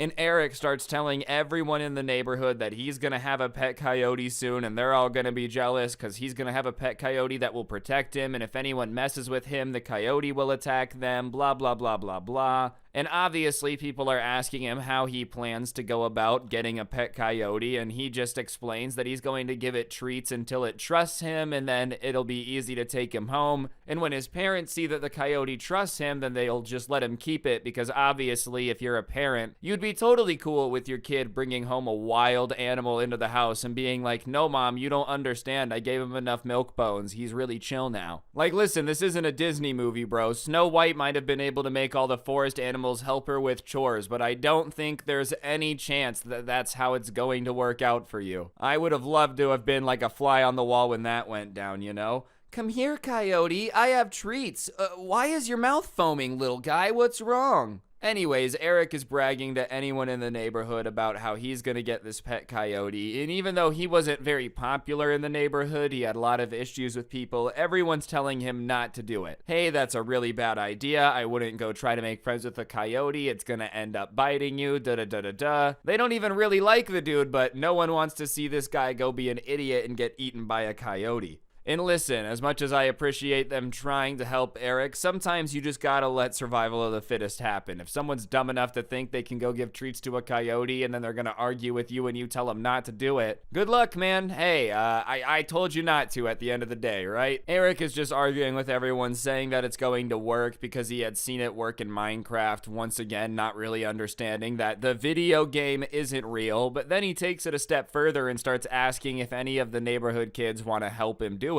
And obviously, no one's jumping for joy at the idea of wanting to help this dude go corner a wild coyote and throw treats at it, because it wasn't a very fun mission. Not only was he not very fun to hang out with, but the mission itself was insanely stupid. It's not like he came along with a Goonies offer, hey guys, I found a treasure map, let's go find some buried gold. No, it was, hey, let's go harass a wild animal. When nobody jumps for joy to join him and to go on his mission though, he decides that he's just gonna set off alone, so he takes his treats, gets on his bike, and pedals off saying that they'll all see. Next time they see him, he's gonna have a pet coyote. And because he went off alone, nobody necessarily knew what had gone down. The next day, though, the subscribers outside hanging out with some of his friends playing football, and they see Eric come out of his house with this like wrap on his arm, and obviously it's an injury. So they kind of ask like, hey, what happened? What's the injury from? Did you end up getting your pet coyote? And he says that he did find a coyote and he had chased after it on his bike, but the treats didn't work for it, and it had ended up biting him when he cornered it. Wow, who could have possibly seen that happening? Oh my goodness, you're telling me an animal was running away from you, so you cornered it and it bit you? Listen, obviously, I don't think it's great that coyotes are out there biting people. But what do you expect to happen? This is like those people that walk up to a tiger in the jungle and like slap it and then are surprised they get mauled. Yeah, I don't think a tiger should maul you, but it is an animal at the end of the day. You probably shouldn't be doing that. It's a coyote, not a golden retriever, but even if you freak out a golden retriever enough, it probably will bite you. I really don't know what he was expecting to happen. They ask for more details, so Eric proceeds to explain that he was on his bike on the trail and he saw a coyote, so he started chasing after it on his bike and it had started running away, as any animal would if you started chasing after it. Imagine you're a coyote just trying to do your coyote thing, you know, eat some trash, and all of a sudden some maniac is chasing after you saying he's going to own you now and he has some treats for you. You'd probably be freaking out running away too. Regardless, he ends up cornering it somehow on his bike and it's backed into the corner and it's snarling at him, not looking too happy, and he had cornered it in one of those areas where there's like the electrical box and the concrete walls around it, so it really had nowhere to go. And it's snarling at him, which is obviously a warning saying, do not get closer to me, I'm an angry coyote. But he got closer and tried to feed it treats. And when he reached out his hand with the treats, instead of taking the treats and saying, thanks man, it had bit him. And he had driven back to his parents' house on his bike and told them that it was a stray dog that had bit him, so they took him to the hospital and he ended up getting taken care of. But the entire time he had stuck to his lie that it had been a stray dog, not a coyote, because he was embarrassed and didn't want his parents to know what had actually happened. And listen, I understand being embarrassed, okay? You thought Minecraft was reality and you were gonna get a coyote to be your pet. I get why you wouldn't want people to know. But then why are you over here just telling everybody about how you managed to corner a coyote and then tried to feed it and are surprised that it bit you? I'm all for not telling people embarrassing stories, but if you don't want people to know the embarrassing story, you can't go around telling them all about it. After that event, though, they kind of didn't know what to say, so they just said, oh wow, that sucks, I'm glad you're okay though. And then Eric spent less and less time outside, which isn't surprising. I didn't think that him being bitten by a coyote would encourage him to be riding around on his bike even more, especially because he was already wanting Minecraft to be real. If it wasn't real, then he could just go play Minecraft even more, and that's exactly what he did. He spent so much less time outside that he became basically a hermit. Started going full zombie mode, playing Minecraft as much as humanly possible, which, listen, I'm not saying Minecraft is the worst game to be addicted to, but isn't good for anyone. If you're playing any game for like 15, 16 hours a day, it's not good for you. That's kind of a problem. And his parents didn't support it, as his parents shouldn't. If your parents are letting you just play Minecraft for 18 hours a day and not do your homework and are just like, nah, it's totally cool, then they're not doing very good at the whole parenting thing. So his parents end up saying something and say that he's not allowed to play Minecraft that long anymore. They would make him go outside and take breaks from playing games, which is what parents have to do. I'm not gonna fault them for it, but every time Eric would come outside when his parents would kick him off Minecraft, he would act like they were taking away his human rights, man. My mom made me get off Minecraft after only 14 hours of playing. Isn't that ridiculous? It's my right as an American to play video games as long as I want. And all the neighborhood kids that were outside would be like, okay, man, listen, I know that probably sucks, but 14 hours is a very long time to be playing a video game. And he would just say that he hated it and it was so unfair, but it didn't matter because he would wait until everyone else in the house had fallen asleep and then he would go play Minecraft all night, which is once again showing that this guy is insanely addicted to Minecraft. I think everybody had taken their DS and played it late into the night. I don't think there's anything wrong with that. But if you're setting alarms on your phone to like time your Minecraft playtime so you can play it while your parents are sleeping and then go and pretend to be asleep when they wake up for work every single night, yeah, that's a pretty next level video game addiction you got going on, especially if you're doing it after you convinced yourself that you would make friends with a coyote by throwing treats at it. And this went on for a while, and every time his parents would kick him out to go play outside and take a break from playing video games, he would get angrier and angrier about it. And one day he comes outside and is literally beet red, saying that his parents took his computer away and it was bull crap because it was his computer and they had no right to do that, even though his parents had bought it for him and he was probably like sneaking playing Minecraft at 3 in the morning and they caught him or something. He's raging, saying that his parents taking away his computer was basically the equivalent of them not letting him eat, which it's really not the same thing at all. One of them you need to survive, one of them you don't.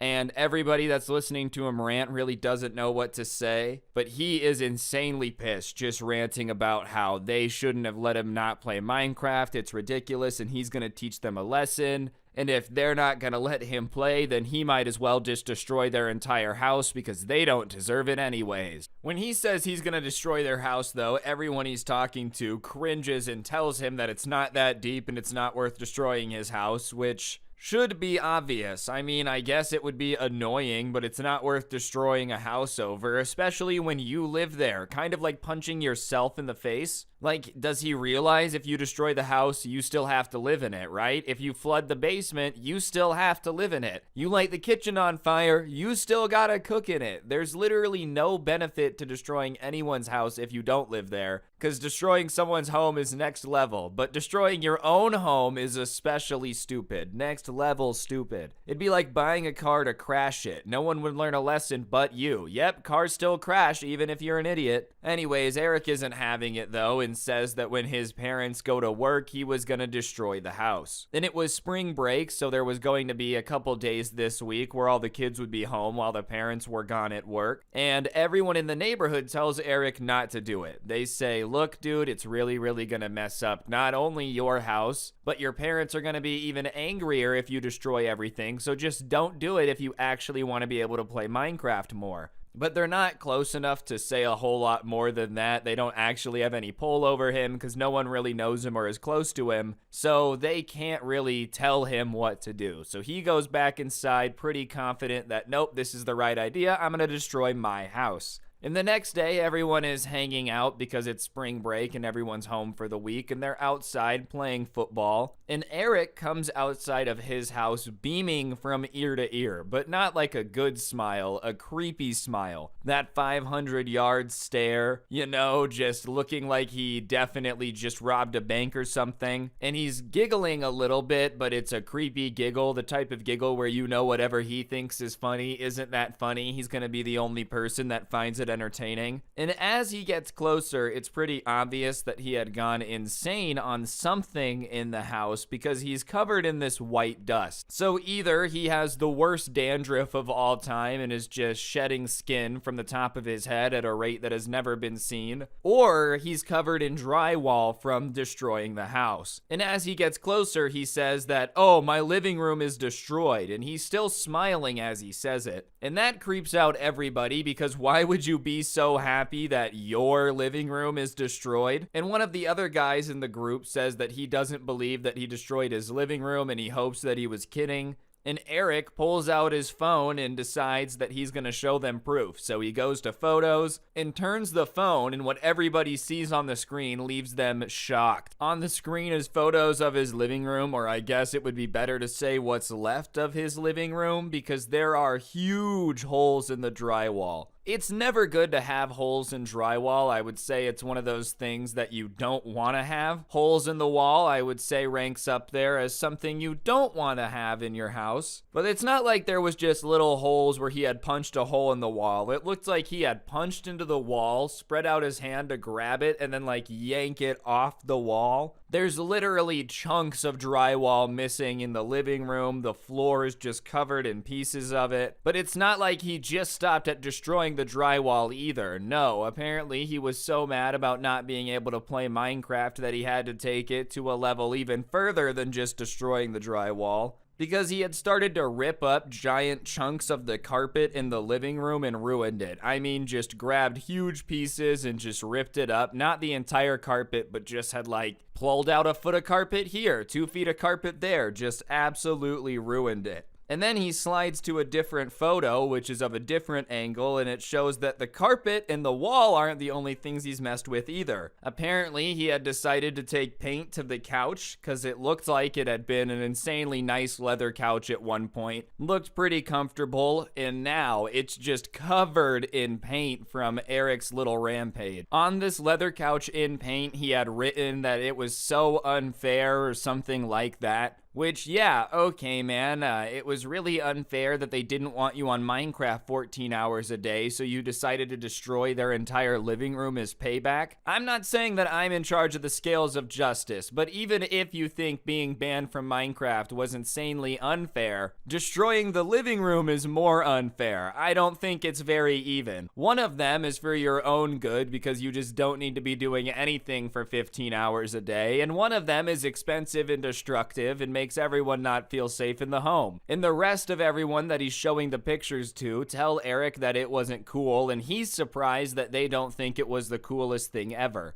Which, obviously, a bunch of strangers aren't going to think it's a good idea to destroy your living room, Eric. And he tries to explain to them that they don't understand. His parents took his computer away and wouldn't let him play Minecraft, so he had to teach him a lesson. I'm gonna say that I disagree with that. Sure. You're really mad that they took away your computer, so you destroyed the living room. Say it again very slowly. If you can repeat that 5 times and don't notice a problem, then there's no helping you anyways. Yeah, I said it 5 times slowly, but I don't get what the issue is. My parents deserve to have their home destroyed. Sure, I have to use the living room too, but I don't regret it. If you don't notice the problem, man, then you're even dumber than I thought. And everyone is stunned by what he's showing them, so the subscriber decides to ask him a question and asks, what are you gonna do when your parents get home and they see this? Which is a fair question. You thought they were mad before because you were playing too much Minecraft. I'm gonna go out on a limb and say they're not gonna take too kindly to the whole living room being destroyed with "it's so unfair" written on the couch. But Eric doesn't really have an answer to that question, probably hadn't thought that far ahead, because he just says something about how they'll have to let him play Minecraft more now. And someone else chimes in and asks Eric another fair question, which was, why would they let him play more Minecraft now? Seriously, it's probably the most poorly thought out plan in history if you want your PC back. Should have decided to do some extra chores, maybe clean your room or something, write a letter apologizing. I don't think destroying the entire house is gonna get them more on your side. Listen, Mom and Dad, I thought you guys were drastically unfair. So now I've forced you into a situation where you have to max out the credit card. Deal with it, you absolute morons. And as everyone's telling him that his parents are going to be more pissed and it's not actually going to get him any more Minecraft time, Eric finally gets all wide-eyed because his brain is registering the situation at hand and that it's not going to look very good to anyone.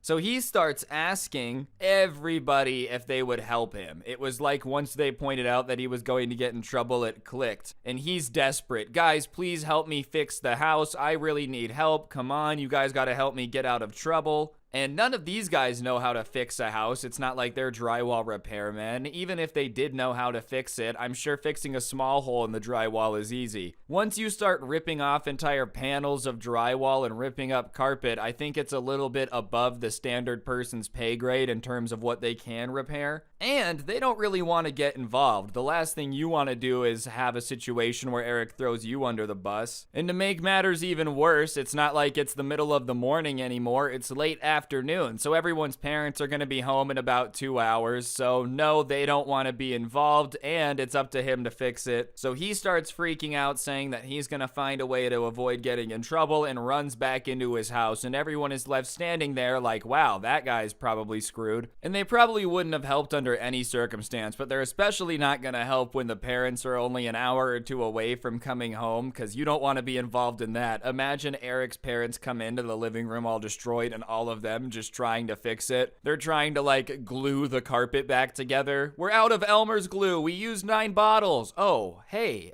your parents are home. I think Eric and his stupid Bob the Builder crew would have gotten in more trouble trying to fix it together. And to be honest, I just wouldn't want to be there when they start yelling at him for destroying the living room. About 4 hours later, though, they know Eric's parents got home and have decided to start arguing with him because they hear yelling. They were in one of their other friends' backyard that was 2 houses away from Eric's house when they start hearing yelling about like, what did you do? And then Eric yells back about how he wanted to show them why he should be able to play Minecraft more, which is a classic situation. I think everyone's been there, let's be honest. If you have never destroyed your living room to try to earn some more Minecraft time, you're not an American. Anyways, there's a bunch of screaming back and forth, and Eric is not doing a very good job at winning the argument. He's getting shredded because there's really no way to win that argument. How do you prove to your parents that destroying the living room was a good response to them saying you couldn't play Minecraft? So because he's losing, I think he decided to try to escape, so he goes into the backyard, and his parents follow him out there to talk to him. And now they're yelling in the backyard, which makes it a lot easier for them to hear from one backyard over. And as they're going back and forth, Eric starts yelling out that he's gonna go live with his grandma so that he could play more video games, and his mom yells back that he can go ahead because his grandma has no Wi-Fi anyways.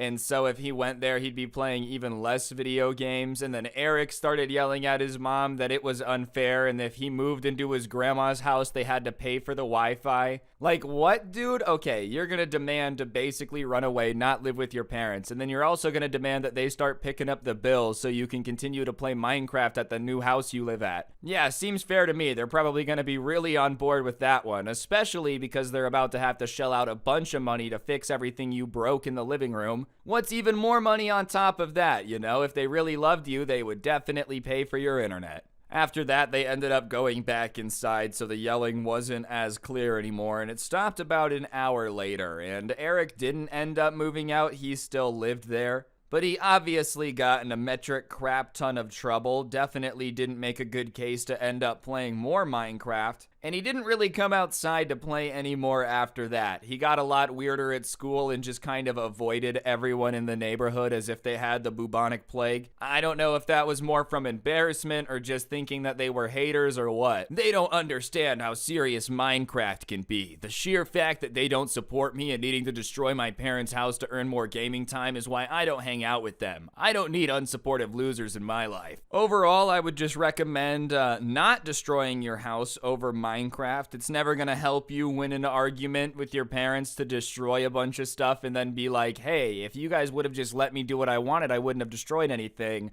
If anything, you're just gonna prove their point on why you should not have access to it anymore and look addicted. This guy basically had a Minecraft crack problem. I'm willing to destroy my house if it means getting more of it. Like, okay, yeah, taking away the PC was a good idea. Usually in these stories, the parents that hate video games are over the top, but I think in this situation, they didn't even do anything that bad. Hey, you can't play for 14 hours a day. What?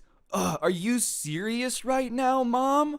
Are you for real? How am I supposed to find diamonds if I'm not playing at least 27 hours a day? I actually want to invent something to slow down the rotation of the earth so days take even longer. So that way I can play even more Minecraft. And if you don't let me, then I'm gonna burn the house down, alright? Last time it was the living room. This time it's pyromania. You don't understand, Mom. I will never become a PvP god if you keep trying to prevent me from gaming 19 hours a day. I'm just saying, I know playing video games all day, every day is fun, but like staying up all night, every night, having a timer to know when your family goes to sleep, that's just next level. I would not recommend taking it that far. It just makes you look like you've got a problem. Anyways, guys, that'll do it for the video, though. If you did enjoy it, I would really appreciate y'all taking a second to press the like button. Let me know in the comments section down below what you thought. I've been trying to make the videos longer and longer. This is the second 30-minute video this week, so if you could press the like button to let me know you guys like the longer videos, I would really appreciate it. And also, I didn't want to do it too early in the video. It's also my birthday, so you have to press the like button. I'm guilt tripping all of you because it is my birthday. You have to like and comment, all right? I get to do this once a year, so I'm pulling out the big guns. After you press the like button, go ahead and comment Minecraft down below. I would greatly appreciate it. It just helps the video do better and hit recommended, and obviously, I like views because I do this as a job, and views equals money. And rumor has it that if you like and comment on the video, you get a metric crap ton of swag points. I've tested it myself, so go ahead and check it out. And if you're new and you're not subscribed to the channel, then be sure to subscribe and turn on those notifications so you never miss another video. I post one of these every other day. And one other thing I wanted to announce, a lot of you guys have said you want like the reaction stuff back. My third channel, Scrubby, I've been posting once, twice every day, just kind of reacting to news articles and stuff, so feel free to check that out.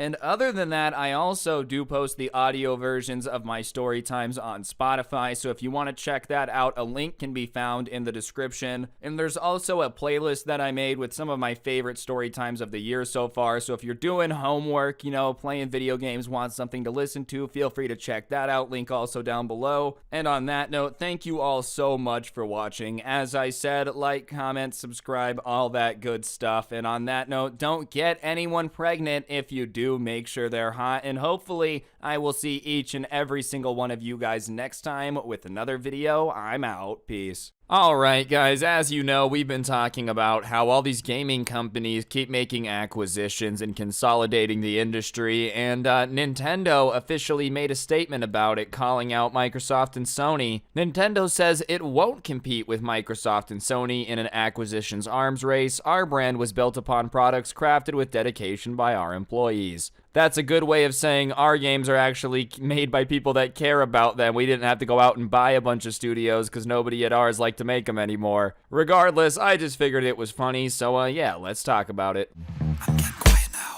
Lay low when you reach zone, wiping down, making out, Alright, ladies and gentlemen, I think Nintendo has always stood out as like the one gaming company that doesn't have to do what all the other gaming companies do. You know, EA and Activision are out here basically milking whatever franchises they have for like more and more dollars every year. Whereas Nintendo's out here like, you know, we're gonna release this when we see fit. Obviously, I think Nintendo being like so iconic in the world of gaming and consoles has given them a big advantage over companies like Microsoft and Sony, but it's always funny to see like some good-natured crap talking disguised as a corporate letter. You know, nothing wrong with it. I just think it's a funny comment to be like, most of our products that we have were made in-house by employees that like working here, not stuff that we bought. Because it's true. It's not like they can say that's not a fact about Nintendo. Nintendo, and you're not explicitly saying that Microsoft and Sony suck to work for, it's just implied. The Nintendo president, Shuntaro Furukawa, has stated that the company won't be looking to buy up external publishers and studios in the same way Microsoft and Sony have. Microsoft caused shockwaves in the industry earlier this year by acquiring Activision for $70 billion, and this week Sony wrapped up a deal to purchase Destiny studio Bungie for $3.6 billion. I think this makes sense though. Nintendo as a company is just in a lot stronger position when it comes to like the IP and games that they currently have. You know, I think there's multiple Nintendo franchises that are probably as iconic as some of the most powerful ones Sony and Microsoft got going on. Like what, Microsoft, I would say Minecraft and Halo are probably like the biggest two exclusives they have, or like that they own outright. I guess now they own Call of Duty, but before Activision. And I know Minecraft's not exclusive, you guys get what I'm saying. But like, Sony, I'm thinking Crash Bandicoot, Sly Cooper, obviously one of my favorite games. They've got some other exclusives, but all in all, man, Nintendo kind of runs the gamut when it comes to just iconic video game franchises. Like, literally so many different genres, so many different niches. Just to name a few, dude. Mario, obviously one of the most iconic games of all time. I don't think that's even up for debate. They've got Pokemon. Oh, yeah, that's just, you know, one of the most profitable media franchises. No, the most profitable one ever created. The Wii alone, like, still printing money, dude. That entire thing was like iconic. Their new console, the Switch, like that's not even related to just their game IP, but the stuff they've created, there's still demand for. Legend of Zelda, just a quick little series. Oh yeah, another one. Donkey Kong, Animal Crossing, Super Smash Bros, Game & Watch, Kirby. Like, the more you go on, man, the more you're like, yeah, I guess Nintendo, it doesn't really make sense for them to go out acquiring anybody, because what could they acquire that's anywhere near as iconic as the lineup they already got? I mean, to me, it would make sense for them to, like, acquire the IP to Sega more than anything, just so Mario and Sonic at the Olympic Games is totally theirs. But if they don't do that, it's not like it's the end of the world, in my opinion. I don't know. I do think Nintendo has such a head start on Sony and Microsoft when it comes to creating valuable IP in gaming. Like I said, I even tried to give them the benefit of the doubt, said their most popular franchises. Like, Nintendo's 5th most popular franchise is probably about as iconic as like the number 2 at Sony or Microsoft. Obviously, they've been around quite a bit longer, but I don't really know what game studio you could even argue is worth it for Nintendo to purchase. I think the last purchase they made was the developers behind Luigi's Mansion, but you know, I don't really know what's out there right now currently that hasn't been bought that would be worth it for them to buy. These aggressive moves have caused many to speculate if Nintendo will look to make any acquisitions itself, but during the investors' briefing, the idea was shot down. Our brand was built upon products crafted with dedication by our employees, and having a large number of people who don't possess Nintendo DNA in our group would not be a plus to the company. I think there's some companies out there that just have something special about them, you know, a little bit of an X factor. Warren Buffett likes to call it, you know, the moat around the company. I think a lot of companies have come that make good games, but the reason Nintendo has been such a mainstay in an industry that has so much change is because of the fact that, you know, they're not really as worried about quarterly reports and microtransaction revenue increasing 12%. Obviously, they want to make money. You know, they're a company. I'm not out here being delusional, being like they don't want to get paid, all right? They want to make money. But I just feel like a lot of the gimmicky stuff that makes you feel like a company's just trying to milk you for money and makes you lose a little bit of respect for them hasn't been done as much by Nintendo.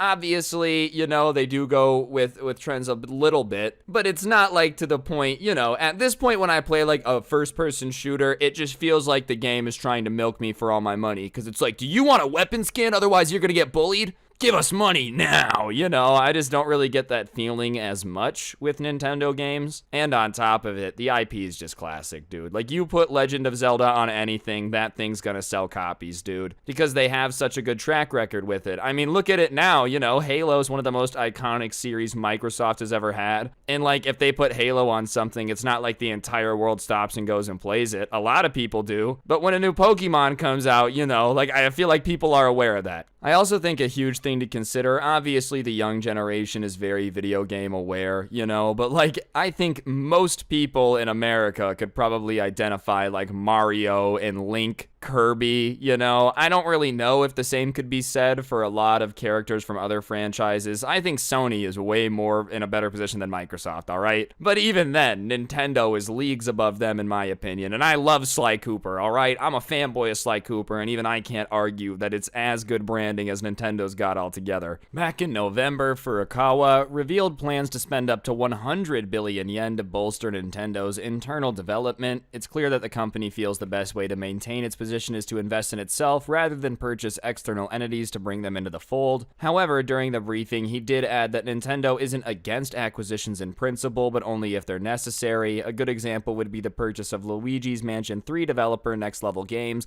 which was triggered when the studio's major shareholders expressed an interest to sell off their shares. Honestly, I think Microsoft's acquisition of Activision makes sense. The company's in a crappy spot. They probably got a good deal on it relative to what it would have cost if it wasn't in a horrible spot due to their own stupid decisions. Like, I don't think Activision didn't deserve to be in a bad spot. You guys get what I'm saying, though. Microsoft probably overall, for the amount of IP they got when they do eventually try to get that back on track, probably a good deal. But after that, it just felt like all these companies were racing to acquire stuff just to, like, not be left behind in the acquisition race. It's not that, you know, they're against acquiring stuff, as they said. There's just no reason to get caught up in the middle of a pissing contest and spend $18 billion to acquire some stuff that you don't really need. You know what I mean? Like, I think we all low-key had this idea. Sure, Sony buying Bungie is, like, cool. You know, it gives them another studio. Maybe they're going to develop a hit. Bungie's a good studio. But it, like, doesn't even put you in the same ballpark of what Microsoft did by buying Activision. So it just kind of felt like they were spending $4 billion on this thing to, like, not miss out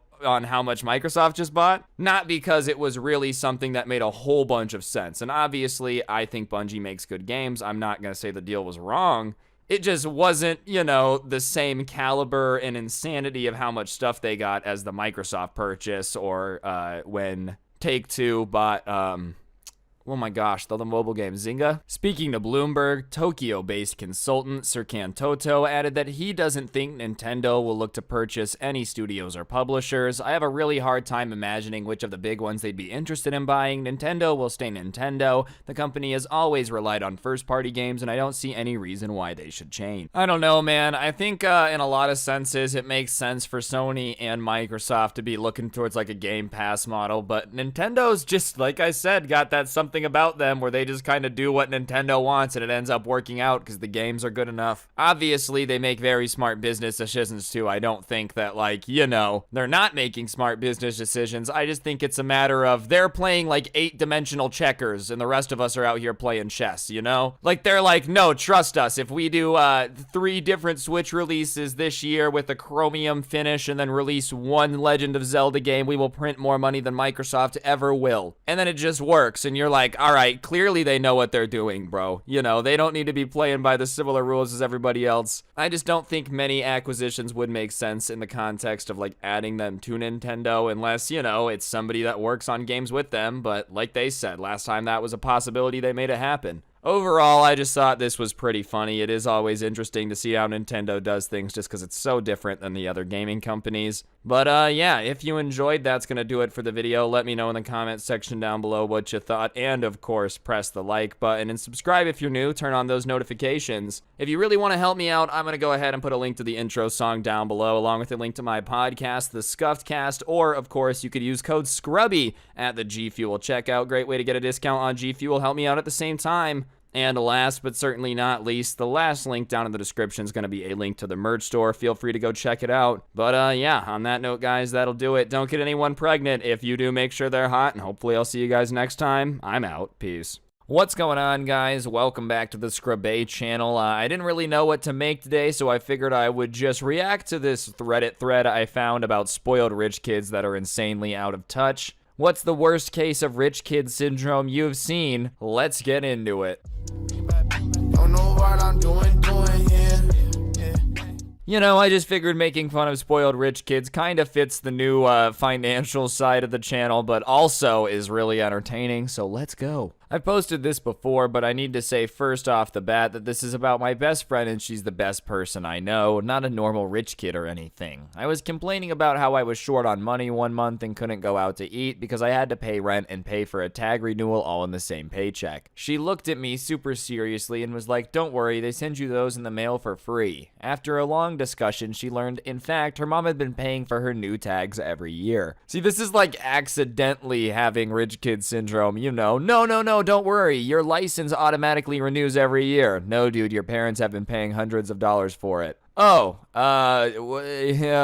oops. I worked as a bouncer at a high-end nightclub. The biggest douche of a rich kid, straight out of Malibu's Most Wanted, gets a VIP booth and bottle service and racks up a massive bill trying to act like a baller. His credit card gets denied and he has to call his dad to come down at 1:30 a.m. because he can't order any more. His dad comes down in pajamas, obviously ashamed and furious at the douche of a kid, and ends up embarrassing him in front of his whole group of friends, takes the kid's keys and is about to leave when the kid makes some comment and goes back to the club. The dad was about to walk away after he apologizes for his son when we offer to drag him out the rough way and he smiled and accepted it. That kid had every door and step on the way out.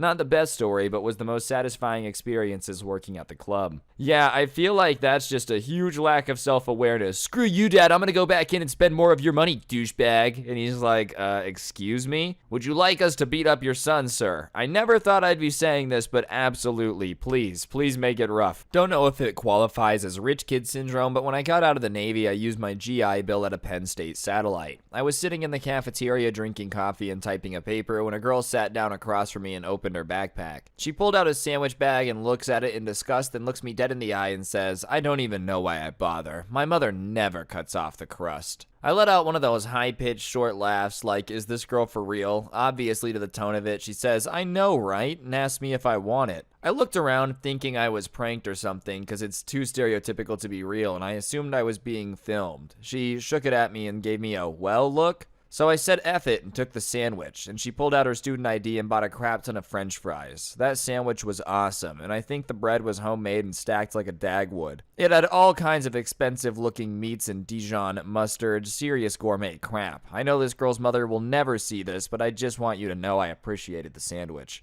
Yeah, Mom, your stupid sandwich that you made with love, it sucks. I can't believe you try to give me a free lunch every day. Time to go spend some of your money on some fries instead. Meanwhile, she's like feeding just half the student population with just one sandwich a day because there's so much food on it. This case isn't too bad and it's a bit funny. I became friends with a kid whose family was really well off. He was a nice guy but a bit sheltered and university was the first time he'd had independence. But he had very little sense of what a value of a dollar was since his folks got him what he wanted compared to what normal people would spend. There was one time he wanted us to eat at a restaurant and he told us it's really good. So we all walked up and the price for a main course started at $40 to $60, which us as poor university students couldn't afford. When he realized it, he was so embarrassed he got his folks to pay for it. He finally wised up a few years later once he got more independent and away from his family and made his own money and remains one of the best guys I know. Oh, once again, dude, so far just a lot of self-exposure. What do you mean you guys can't afford to pay $60 for each course of this meal? There's 8 courses. Get with the times or don't be poor. Those are your options, Danny. In high school, a kid was bragging that he got in his 3rd fender bender in his old car and that his parents gave him it, that he hated it. So his parents bought him an entirely new car, which was the current year, to incentivize him to drive better.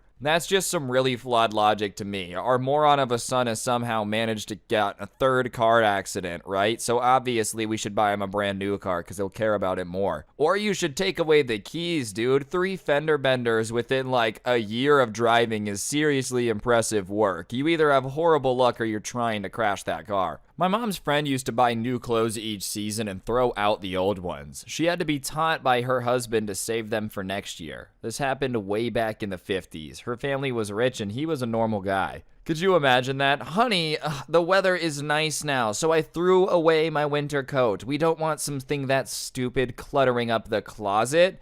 What? That was a $6,000 coat. Okay, and it's a $6,000 piece of trash now. What do you want me to wear it 2 seasons in a row? What's wrong with you?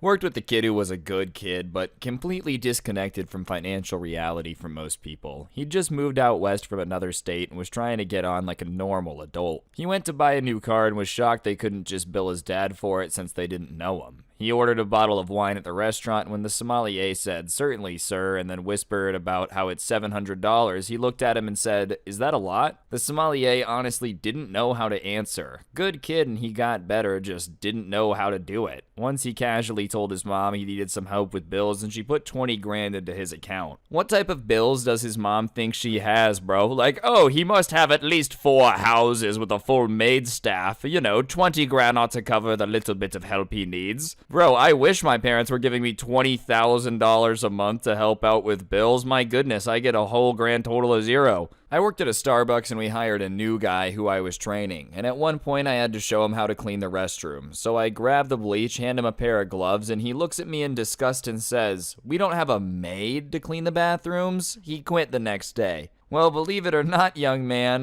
you are the maid. Yeah, that's right. No, there isn't somebody that does all the cleaning for the minimum wage job people, all right? Obviously, I'm not saying anything's wrong with that. A job's a job, but the fact that this guy didn't realize that being a maid is a job is next level, dude. When I was in boarding school, one of my co-boarders handed me some mail saying, "Do you notice anything special about it?" And when I checked out, I realized his face was on the stamp. He was royalty. I feel like flexing on anybody by making them look at a stamp with your face on it just isn't as impressive as you think it is. And on top of it, I feel like flexing royalty is probably the least cool thing to flex. At least if you're flexing that your dad invented a company or something, it means that your dad's smart and invented something. If you flex that you're royalty, it's cool, bro, you won the birth lottery, congrats. I work for a dentist and her son's a spoiled brat. He was at the office one day because she had to bring him to an appointment later, and he got bored and went out wandering to some of the local shops. He came back a little while later and without any preamble walked up to her and said, "Give me $80. She asked him what it was for and he just repeated himself and she gave it to him. "Give me $80. What's it for? Give me $80.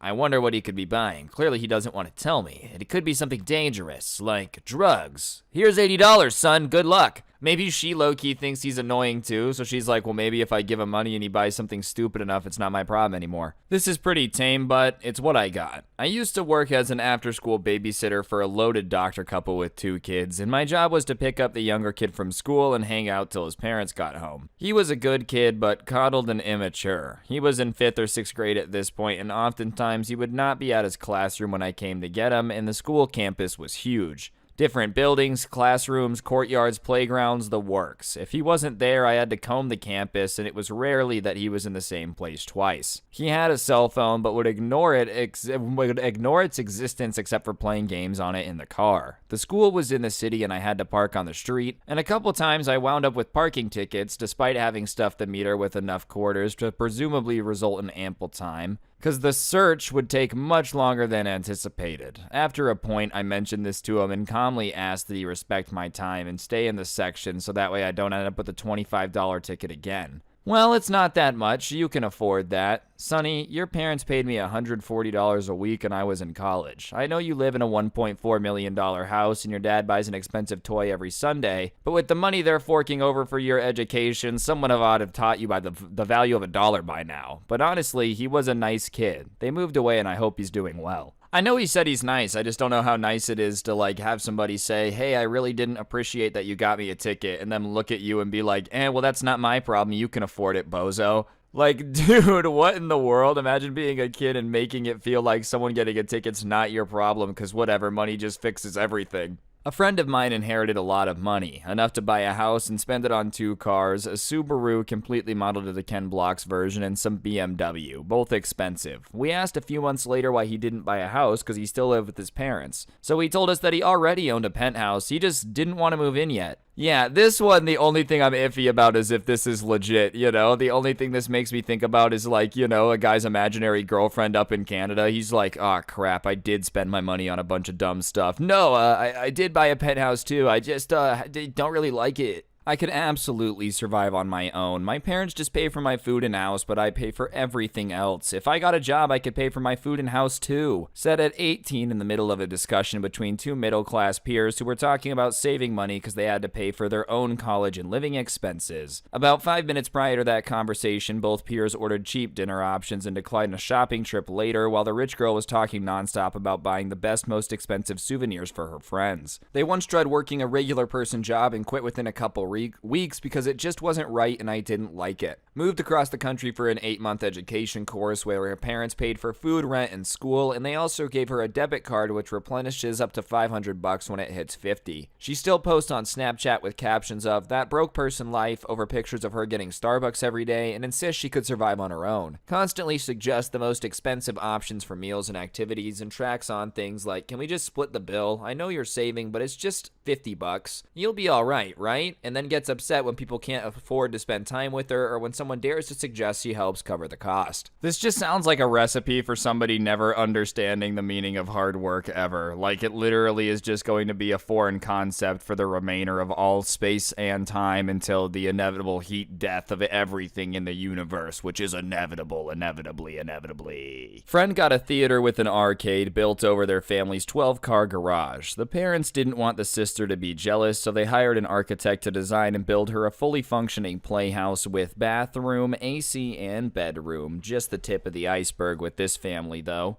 The father built a mini racetrack for his Lotus Esprit at his lake house and also built a mega yacht with a garage for what most of us would consider a large boat on it. Surprisingly, he never really used it more than once or twice, an impulse purchase. The house, more aptly called a castle, was filled with game from African safaris taken in the 70s and 80s. The wife bought a popular fast food franchise unavailable in our area because she didn't like having to drive the 30 minutes to get what she wanted. Once, when I was swimming in the waterfall pool with the sun, my mom called and reminded them I needed to be home for some sports event or something, and we hopped in the Bentley dripping wet. It was the first time my feet ever touched a fur floor car, soaking wet at that. At the Millennium, the father was into tattoos and regularly spent tens of thousands of dollars to fly the best tattoo artists in the world from Japan and LA to work on his Yakuza style sash tattoo. I could go on and on. But the number one thing that qualifies as rich kid syndrome is the father who had inherited the business from his father, sold the business overseas in the late 80s. The company was the only reason the town had to exist, and ever since, the community has been recognized as the most depressed in the state, and schools unequivocally are the absolute worst. Honestly, this just sounds like something that you would expect to see on a Netflix special about, like, this man sold off his company's assets, and that's why this town is destroyed. You know, it doesn't sound like something that would actually be real life. Regardless, even if you are loaded, letting people put their wet feet on the floor of your Bentley just doesn't seem like the most responsible idea. Anyways, guys, I think that's gonna do it. Hopefully you enjoyed. If you did, please be sure to press the like button. Let me know in the comments section down below what you thought, and of course, subscribe if you're new. If you like the intro song, it's by my friend Poncho. You can find a link to it in the description. Feel free to go check it out. Beyond that, there's a link to my podcast, The Scuffed Cast, or of course, you could use code Scrubby at the G Fuel checkout. It's a great way to get a discount on G Fuel and help me out at the same time. And the last link that you're gonna find down there in the description is a link to my merch store. So if you go ahead and click that, you can get yourself a t-shirt or any of the other super cool merch there. No regrets, coolest merch to ever exist. If you get it, your swag points will be quadrupled. And yeah, on that note, guys, I think that'll actually do it for the video. Don't get anyone pregnant. If you do, make sure they're hot, and hopefully I will see each and every single one of you guys next time in another video. I'll see you guys, and I'm out.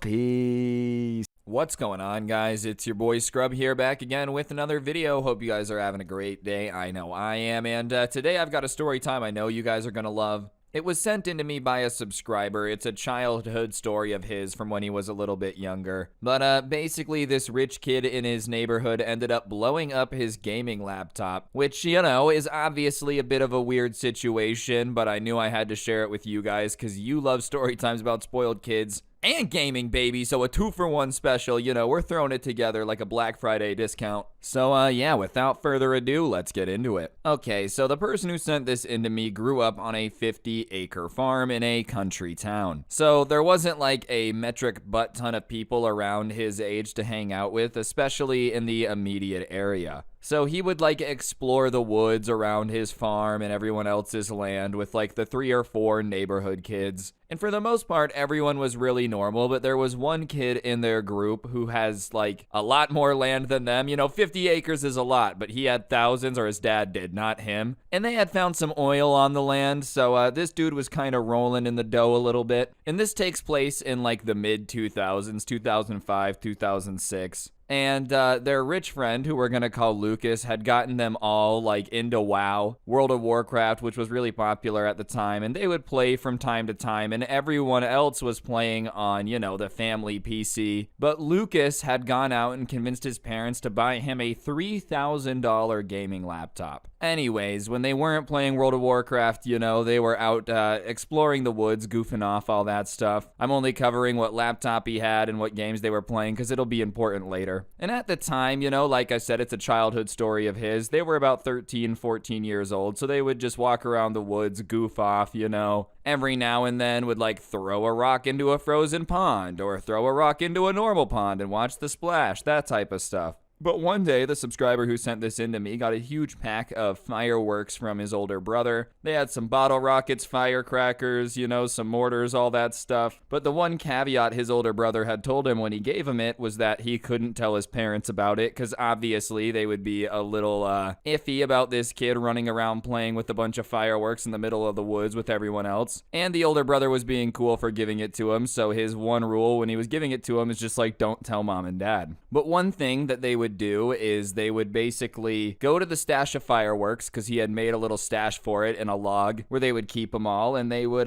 blow stuff up. It started pretty simply, they would like strap a log to an M80 and blow it up just to watch it go boom, that type of stuff. And logs turned into action figures turned into like glass bottles. Pretty soon it was just basically them going out into the woods and just blowing stuff up, and they were slowly working their way through all the fireworks, but his brother had given them a ton of them. So they would just wrap it in all these plastic bags to keep the water out, put it back in the log when they were done, and wait until the next day to blow more stuff up. And it becomes a little bit of a tradition. But one day, when they were in the middle of blowing up some action figures, Lucas's parents, which is the rich kid's parents, happened to find them. They're not really sure how they happened to find them, They don't know if they were like hearing all the fireworks going off and came to investigate or what, but sure enough, they walk up when they're in the middle of blowing up a G.I. Joe doll. And Lucas's dad yelled out to him, he's like, "What are you doing?" And before they even have a chance to explain what they're doing, the firework went off and this G.I. Joe just got like sent to space. And it was pretty obvious, what they were doing. So obviously Lucas's dad wasn't too thrilled with this, starts telling them that they're being so irresponsible, somebody could have gotten hurt. The stuff that the parents have to say because technically it's the truth. And listen, to be fair, it is pretty irresponsible to be strapping fireworks to like bottles and blowing them up, okay? It's not the smartest decision. I understand why Lucas's dad would be mad. I also understand why it would be fun to goof off with fireworks and blow things up. So I'm understanding the middle ground, but I get why the parent had to get pissed and be like, don't do this.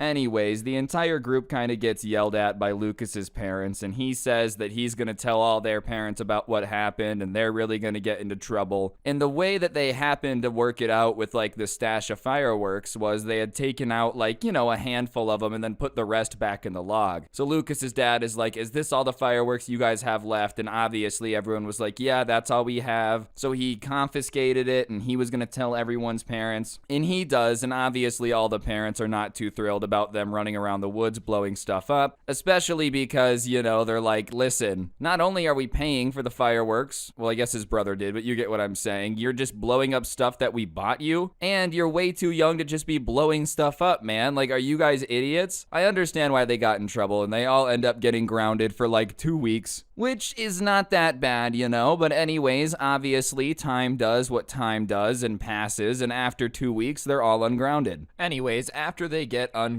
they start hanging out again, but it just really wasn't the same. Lucas had always been a little bit spoiled and entitled, his dad had a ton of money and would buy him whatever he wanted. Literally bought him a $3,000 laptop just to play World of Warcraft levels of entitled, and they're young, so it's not 100% on him, but like after they got ungrounded. It was way worse. The first day that they all hung out, he like went off on them about how they were bad influences and he probably shouldn't hang out with them because he actually had a future and he was actually going to go places unlike them, so it was probably best if they didn't hang out, but then didn't leave, just kind of went in on them. And obviously everyone started arguing with him a bit, and it came out that he had like told his parents that it was their fault that they were blowing up stuff, and he hadn't wanted to be involved and they just corralled him into it. Well, the only thing was they were just fine with blowing up the fireworks at first. They were just launching bottle rockets and stuff, setting off the firecrackers. They weren't blowing anything up. It had been Lucas's idea to start blowing stuff up. So,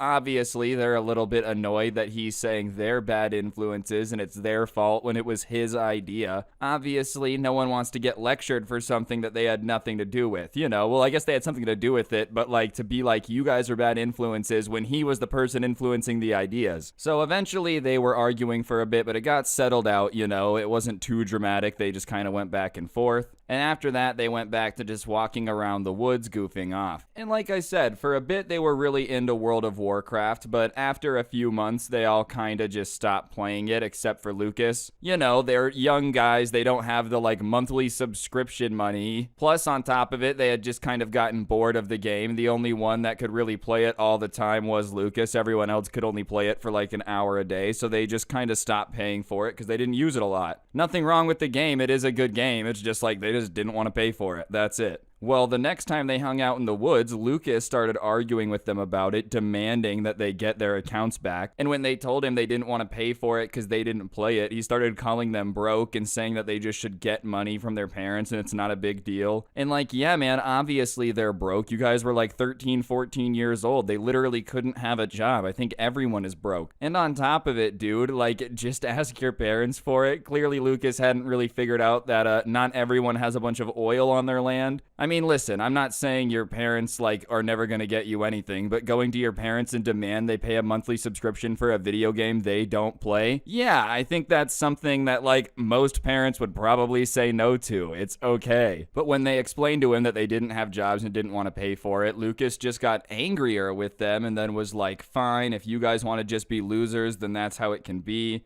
And at that point, they were just no longer excited to hang out with Lucas. Anytime they hung out and he showed up, the vibe was just way worse. And, there was only 3 or 4 people in the neighborhood, so they didn't want to exclude him too much, but they were just really getting annoyed with him, way less enthusiastic about hanging out. But then on top of it, Lucas also started getting really, really bossy. So he's just insulting everyone, calling them broke, demanding they do things, and now trying to, like, tell them what to do. If they were all hanging out and they were doing something that Lucas didn't want to do, he would whine the entire time. He was just super insistent on only doing things that he wanted to do. For example, like, okay, if he didn't want to do bike jumps, but everybody else did, he would just go all Egyptian pharaoh mode and expect someone to fan him while everybody else did all the work. If they were playing a sport, he would just find a way to bend the rules to his advantage and, like, basically cheat the entire time they were playing it. So they just kept getting more and more annoyed about hanging out with this dude. And it got to the point that even though there was only 3-4 people in the neighborhood, they just all started avoiding him. And they were avoiding him for a little bit until one day they got a call on their house phones telling them to go meet at this log, which was kind of their code for the log where they stored the fireworks. So obviously everyone was like, okay, something's going on.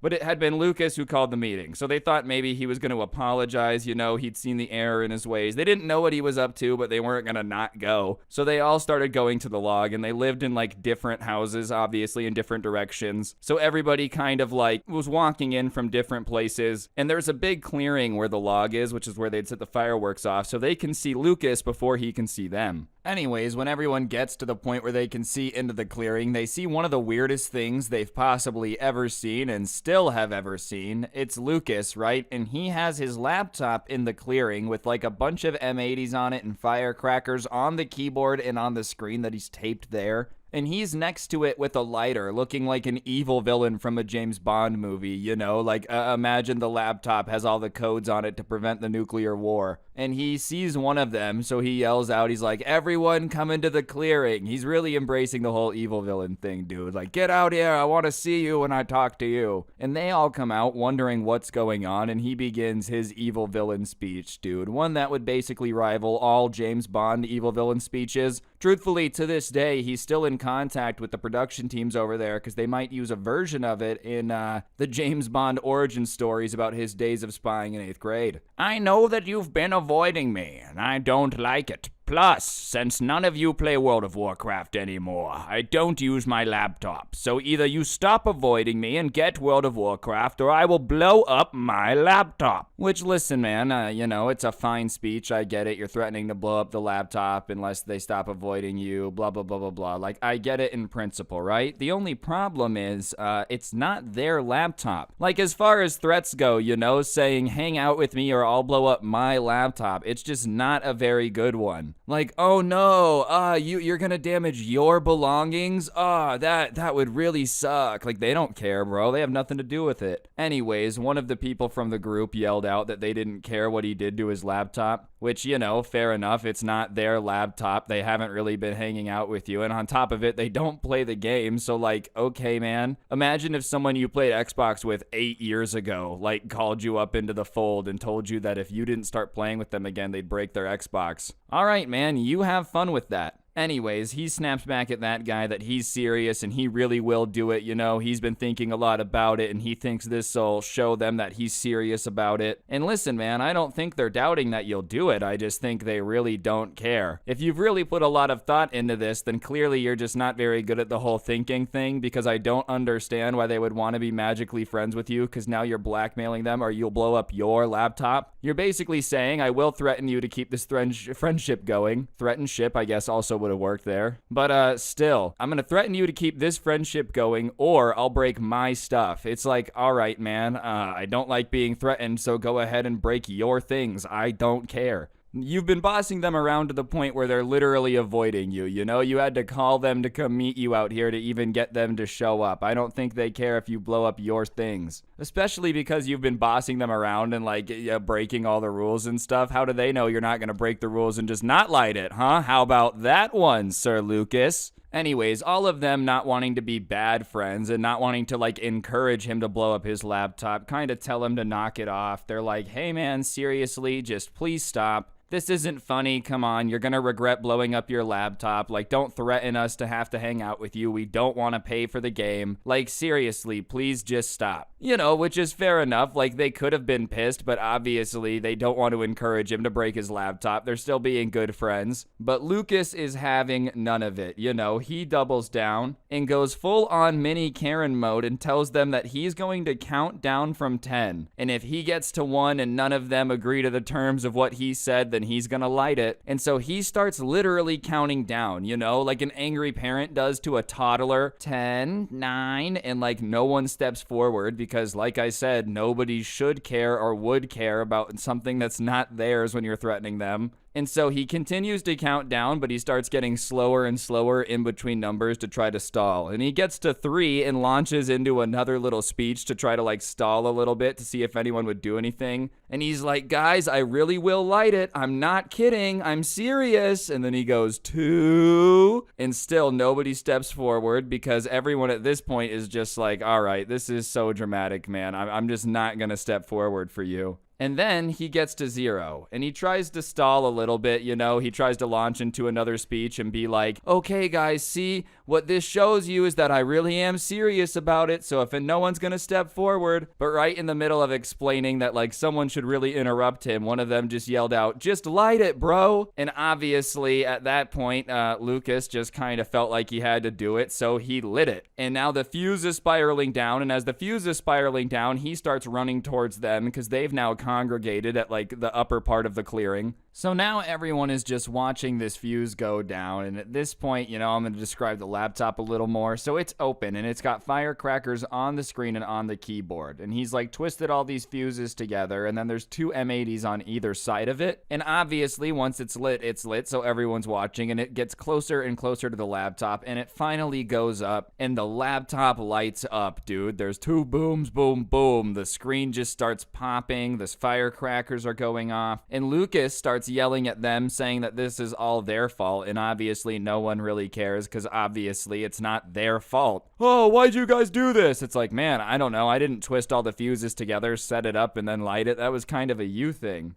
And it is still going off for a little bit because he had used all the firecrackers that were left in the log. And finally, it stops going off. And it's definitely still like the shape of a laptop. You could tell that it was a laptop at one point, but it's also very obvious from even far away that it is no longer in working condition. It kind of looks like a semi-truck had driven over it, backed up over it, driven over it, backed up over it, and then driven over it one more time just for good measure. So Lucas starts running over to it, and he's yelling out like, why didn't you stop me from lighting the fuse? What's wrong with you? You're bad friends. And they're like, dude, we're not trying to be bad friends. It just wasn't our laptop, and we didn't want to do what you asked for, so we let you light your laptop off. And then he starts ranting about how his parents are going to be pissed, and it's like, yeah, probably, dude. I'm sure your parents are gonna be mad. I don't know many parents that would be cool with their kid blowing up their laptop. That's a pretty expensive thing to blow up. If you guys all got grounded for 2 weeks for blowing up a G.I. Joe doll, I don't know. You might get in a little bit of trouble for blowing up the $3,000 laptop if I ventured out here. And they start looking at him like he's crazy and to ask him straight up, like, well, then why did you blow it up? Like, if you knew you were going to get in trouble, why did you do it? Let's not pretend that blowing up a laptop is ever smart, but it's especially dumb if you know you're going to get in a crap ton of trouble. And his answer to that is basically like, well, I didn't think you guys were going to let me blow it up. Terrible plan, man. No failsafe. Yeah, your laptop was basically a goner from day one. Anyways, he starts freaking out now about the fact that he blew up his laptop, and he's like holding the remains of the laptop in his hand, and he's like, I can't believe it blew up. But what did he expect when he was like duct taping the firecrackers to it, dude? Like he had, fused all Oh, not fused all the fuses, that's not right. But like, you know what I'm saying, had twisted all the fuses together. The entire time he's doing that, he didn't think about the fact that he was, putting fireworks on his laptop. Why did it blow up? I don't know. Maybe it had something to do with the 30 minutes of setting up all the fireworks on the laptop you did earlier. Maybe, just maybe. Anyways, he says he's going home, and he takes his laptop with him, and everybody else kind of stands there, and they're talking about it, wondering what that all was, and like just how much of a train wreck it was. And they go home, and they tell their parents what happened, just because this dude had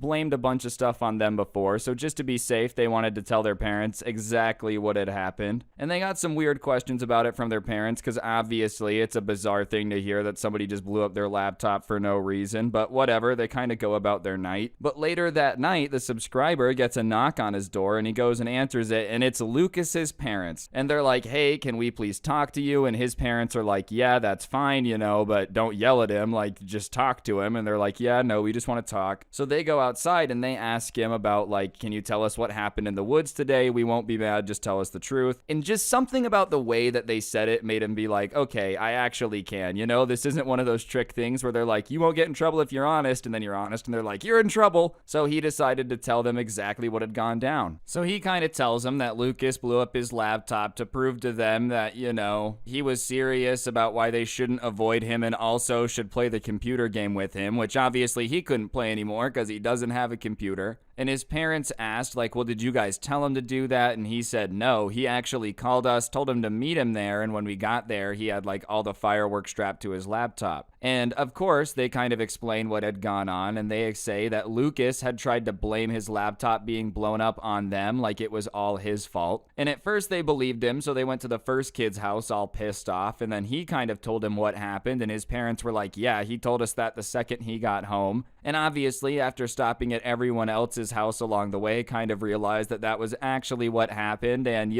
they were at the last stop, which was his house, and the fact that he told the same story confirmed that their son was just an idiot who had decided to blow up his laptop for some reason. Really didn't think that one through, especially the fact that like his parents were obviously going to go ask why they blew up his laptop. Did he think they were just going to let it slide and not say anything to the people who did it? Or sorry, apparently did it. We all know Lucas is the one who actually did. Anyways, Lucas's parents thanked him and then like went on their way home, and all the friends except Lucas met up the next day and started talking about it and said that yeah, sure enough, his parents had showed up and like asked what happened, so they had said obviously what happened, so they didn't get in trouble for it. And it was a pretty weird thing all in all, but as they're talking about it, Lucas walks out of the woods and starts yelling at them for not covering for him. Which, like, I don't really know why in the world they would, so they ask him, like, why would we have covered for you? And he starts saying because his parents are pissed at him because he blew up his laptop and they should have just covered for him. Like, bro, obviously your parents are going to be pissed at you for blowing up your laptop, and why would they cover for you? Like, that's a little bit too big of a thing to cover for. You know what I'm saying? Like, obviously it sounds bad to your parents because that's actually what happened, and I think you're nuts to expect your friends to take blowing up your laptop, like, just on their chin for you. They end up arguing back and forth for a bit before Lucas is done, and he says that he hates them and they should have covered for him and that it was a bad move that they did that, like they were bad friends. Like, listen, honestly, I'm all for covering for the boys if it's something small,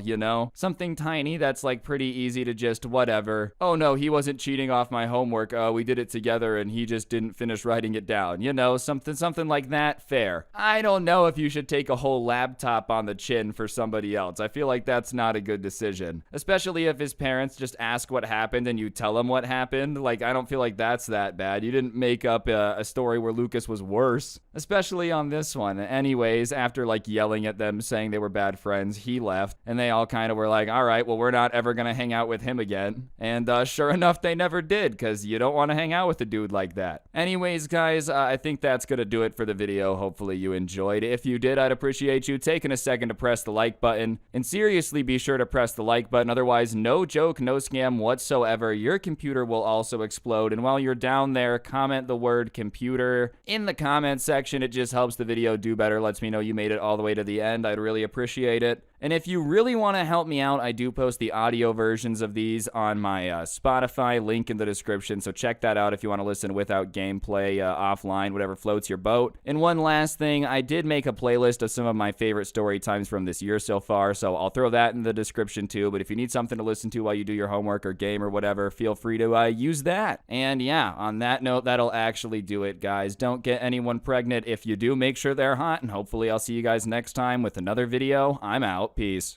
What's going on, guys? It's your boy Scrubby here, back again with another video. Hope you guys are having a great day. I know I am. And today I've got a story time that was sent into me by a subscriber that works at a pool as a lifeguard. And, for the most part, he said his job is pretty chill. Most people don't want to be that rude to the lifeguard. Because on the off chance he ends up having to save their life, it's not worth having beef with the dude that's trained to resuscitate you. He's gonna do the chest compressions a little too hard, break as many ribs as possible. But anyways, he was having a pretty standard summer working at this pool, until this guy named Nathan started showing up. And Nathan was just an insanely entitled, spoiled kid who must have lived close to the pool because the dude was there every single day. And every time he showed up, it was just insanely annoying to everyone working because he just didn't listen to literally anything they said. He was the same age as most of the lifeguards, in fact, probably a little bit older than some of them, so he just kind of thought that he didn't have to listen. And it wasn't like they were telling Nathan things that were drastically unfair or overly controlling. They were just trying to enforce the rules, like no running, no diving, the standard pool rules.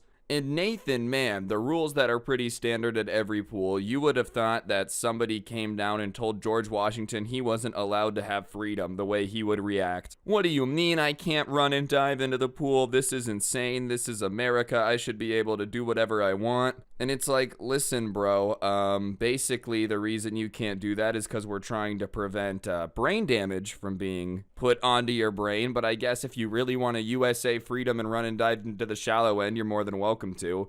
Anytime they would say something, though, he would basically tell them that they had no authority and that he didn't have to listen to them, which obviously is annoying when you're just trying to do your job, but the problem was it was kind of true. The lifeguards themselves weren't allowed to kick people out of the pool unless they managed to get a manager to approve the person being removed. And the managers at this particular pool were insanely lazy and wanted to avoid work as much as possible. There was this little like air-conditioned room that overlooked the pool, and for the most part the managers would just sit in there and talk and goof off. And so the last thing they ever wanted to do was come out onto the pool deck and actually deal with anything. So Nathan could be as mean as he wanted to the lifeguards, and the managers wouldn't do a whole lot. In fact, a lot of the lifeguards had come together and told the managers about Nathan, and they didn't really care at all. What they told them to do was handle it for themselves because they just thought it would be too much of a process to kick him out. And listen, I understand being lazy at your job. I get it. I'm sure managing a pool is not the most fun thing in the world. And that being said, when your job is like keeping people safe at the pool and you have a regular that just straight up doesn't listen to the people in charge of keeping people safe, maybe kicking him out is a good idea. If he's really going to demand a dive into the shallow end, that's just a lawsuit waiting to happen. Either way, I think the managers would regret telling them to handle it themselves because they decided to handle it themselves and immediately started planning on what to do. If Nathan was going to suck and yell at them and break the rules and make the pool less fun, then they were going to make the pool less enjoyable for him. The one benefit to the managers always staying in that like little air-conditioned room is that they weren't too aware of what was actually going on at the pool. For the most part, they could have literally thrown a party, and as long as it didn't get too loud, the managers probably wouldn't even have looked up from their phones. But it also meant that they could like mess with Nathan a little bit, and as long as it didn't cause an insane level of freaking out, they really wouldn't get in trouble for it because they're not paying attention anyways.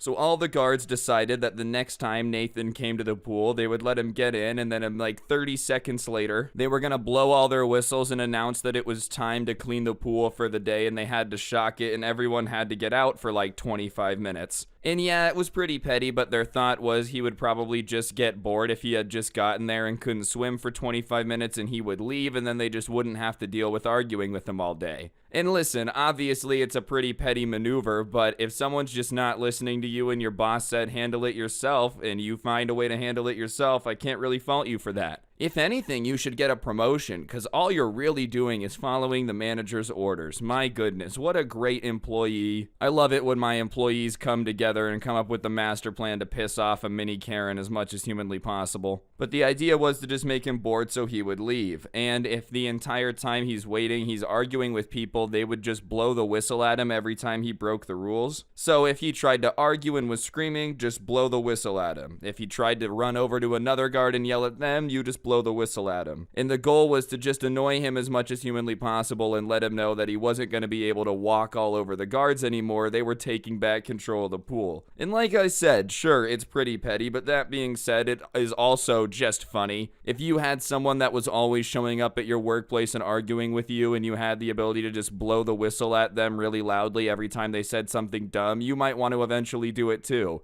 And to defend the lifeguards for 1 second, they did go to management and try to get it handled by them. They were told to handle it themselves. This is what happens. You tell a bunch of people that don't have to be responsible to handle it, and it's not going to be the way the manager would have. The manager would have gone over probably with like an edible arrangement fruit basket. Nathan, can you please relax on your behavior? It's just really not doing a whole lot for the functionality of the pool. And Nathan would have gone, shut up, I want to dive into the shallow end, moron. It's my right as an American to give myself brain damage. Anyways, the next day at the pool, Nathan shows up, and they actually hear him coming into the pool before they see him because he's in the parking lot screaming out the lifeguard's name and calling them insults. And you know, he's not like swearing in the parking lot. They're relatively mild insults, but still, it sets the mood off rip because he is literally in public walking through the parking lot, screaming out their name and then saying that they suck, you know, their mom's a hoe, that type of thing. And as he's walking in through the parking lot, he has to walk past the tennis courts, and he's screaming this stuff, and there's people on the tennis court, and they're probably insanely confused, trying to enjoy the game. Oh wow, nice backhand. Also, who's Mike and why is his mother such a promiscuous woman? Just really confused as to why someone's screaming in the parking lot. As I said, it's just not worth it to be insulting the person who might have to save your life. Even if you're real confident in your swimming, I just feel like walking through the parking lot screaming at the lifeguards, insulting them, only ends up with you in a situation where no one wants to save you, but whatever. That's his prerogative, but that's kind of the tone for how the day's gonna go. Those lifeguards though, man, I'm not saying it's the What's going on, guys? Scrubby here, back again with another video. Hope you guys are having a great day. Today we're going to be talking about the Federal Reserve, them raising interest rates soon, what that means, and a couple of companies' earnings. Obviously not financial advice, I'm talking over gameplay, and without further ado, let's go. Alright, so earlier today, the Federal Reserve, the people in charge of printing money, ended up having a meeting and a little bit more of an explanation of what's to come. The market freaked out a bit, so I figured we would talk about it. Federal Reserve points to interest rate hike coming in March. Honestly, a lot of people are really surprised by this. I feel like everybody kind of knew that interest rates were going to raise this year. They had already confirmed that, and yeah, March probably seemed like the closest time they were going to raise rates. Obviously, it's not the greatest news of all time, but I don't understand why everybody's so flabbergasted by this. I feel like this is something that we've all known is on the table of something that could happen for quite a little bit now. Money printer can't go burr forever. It's just reality, you know. We've talked about how they've printed like most of the dollars to ever exist in the last 2 years. That's not sustainable forever. At some point it had to turn off, you know. They had to start raising interest rates. The economy and inflation's just way too hot right now. The Federal Reserve on Wednesday provided the clearest hint yet that it could start raising interest rates as soon as March. With inflation well above 2% and a strong labor market, the committee expects it will soon be appropriate to raise the target range for the federal funds rate, the central bank said in a statement that concluded its two-day meeting this week. Fed Chairman Jerome Powell said asset purchases are likely to halt in March, and the central bank released a paper outlining principles to start reducing the bond holdings on the balance sheet without indicating a specific time frame. So, yeah, basically, you know, the Federal Reserve has been printing money and buying, like, a certain type of security with it, which has been putting liquidity into the stock market. All liquidity means is money. A lot of liquidity, money sloshing around tends to raise prices. There's a little too much money flying around, so they're going to stop doing that, basically is what that means. That being said, I can't help but think it's hilarious that they're like, with inflation above 2% in a strong labor market, I don't necessarily think you could call the labor market strong right now, you know? Nothing against anything Jerome Powell's saying. It's just the reality that everywhere you look, there's a worker shortage or a shortage of this, a shortage of that. To me, that's not a strong labor market. If you're having shortages of basically every worker at every level, that's not a strong labor market. That's just my opinion, though. And also, inflation well above 2%.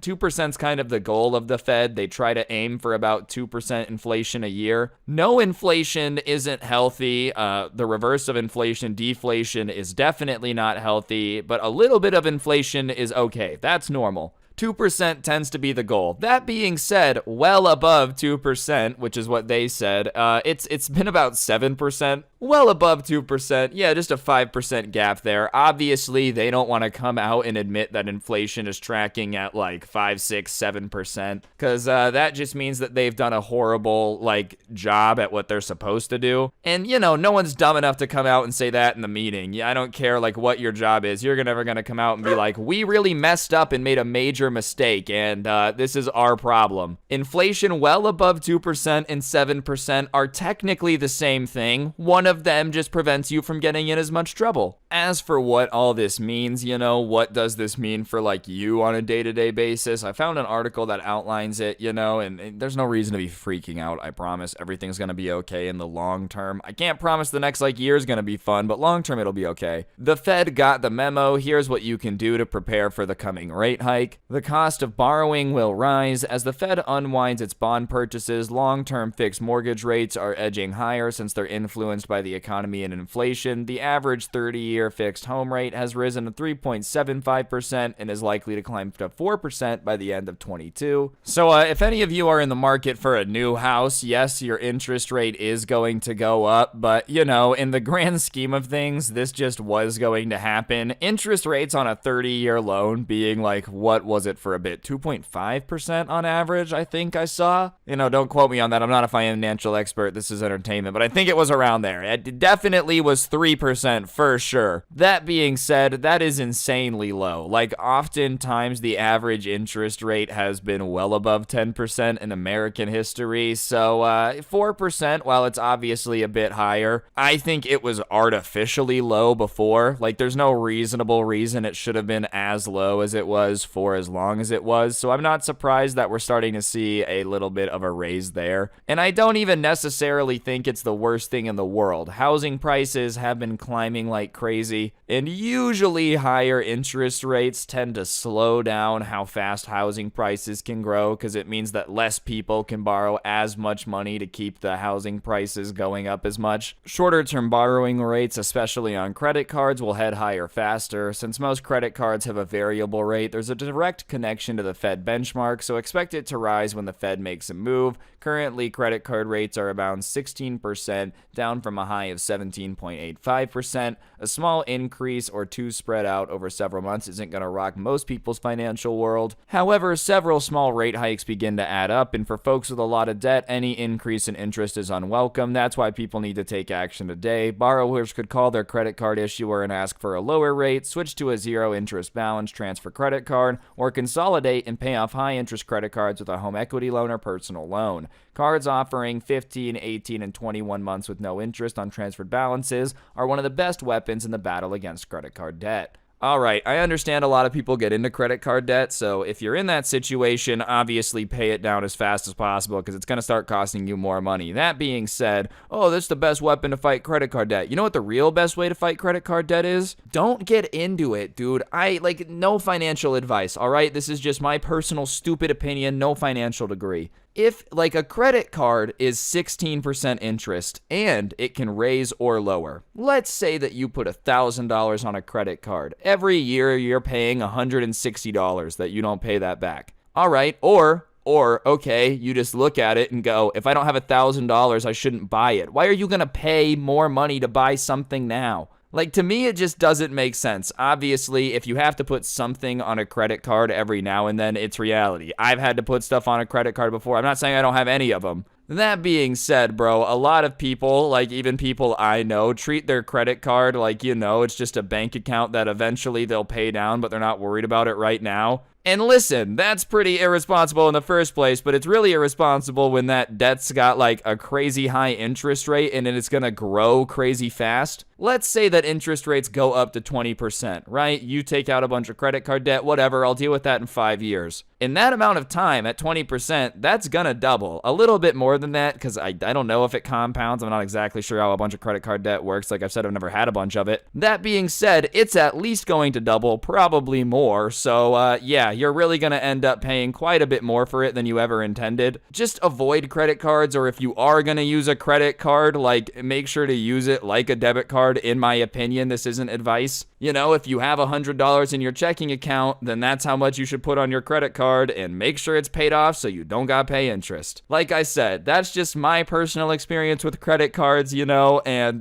credit card debt is horrifying because it grows so fast. Savers get squeezed when the Fed does raise its benchmark rate. Deposit rates will be much slower to respond, and even then, only incrementally. While the Fed has no direct influence on deposit rates, they tend to be correlated to changes in the target federal funds rate. As a result, the savings account rate at the largest banks have been hovering near rock bottom, currently a mere 0.06% on average. Alright, so to break that down into English for people that don't really know what that means, basically, if you have money sitting in a savings account, right, the bank pays you interest for leaving that money there. Currently, it's about 0.06%. That's absolutely garbage because inflation is around 7%, right? So that means 6.4% a year is what your money is actually losing. If you left $1,000 in a bank account with 0.06% interest over the last year, you've lost 6.4% of the value of that money. Sure, on paper, it still says $1,000, but like that dollar doesn't stretch as far as it used to because stuff's way more expensive. So there's a saying called cash is trash, and that's not always the case. Inflation rates aren't very high.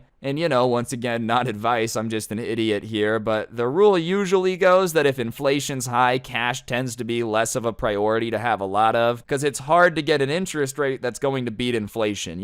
Why am I going to have all this money sitting here knowing it's losing 6.4% when there is a way to buy a bond and at least get 2% or whatever it may be? You can invest it in stocks and risk and maybe get 12% a year, which is the average. There's just not a whole lot of reason to have a crap ton of money sitting in the bank right now. Next up, we're going to move on over to the king of the meme stocks, Tesla, which went over its quarterly earnings, and they were interesting, especially the reaction to it. Tesla earnings are out. Here are the numbers. Tesla shares fell 5% in extended trading on Wednesday after the automaker reported fourth quarter results that came in stronger than expected. Here's how the company performed. So they actually earned $2.52 a share versus the $2.36 that was expected, and they ended up making $17.72 billion overall in revenue, and only $16.57 billion was expected. So overall revenue rose 65% from quarter 3 to quarter 4, and on top of it, the overall income was up 760% from the year before. So overall, not doing too shabby. That's why it's really confusing that the stock ended up going down 5%. This is just my opinion. I feel like it's definitely the reality that we were in a bubble. Stocks were immensely overvalued. Tesla happened to have led the charge on those stocks that just went absolutely bonkers last year. So sure, while it did do better than a lot of people expected, due to the nature of how much Tesla has gone up and, the stock market's been getting slaughtered recently, everything's down, the Fed's going to be raising rates, people just are unsure of what situation's going to be coming.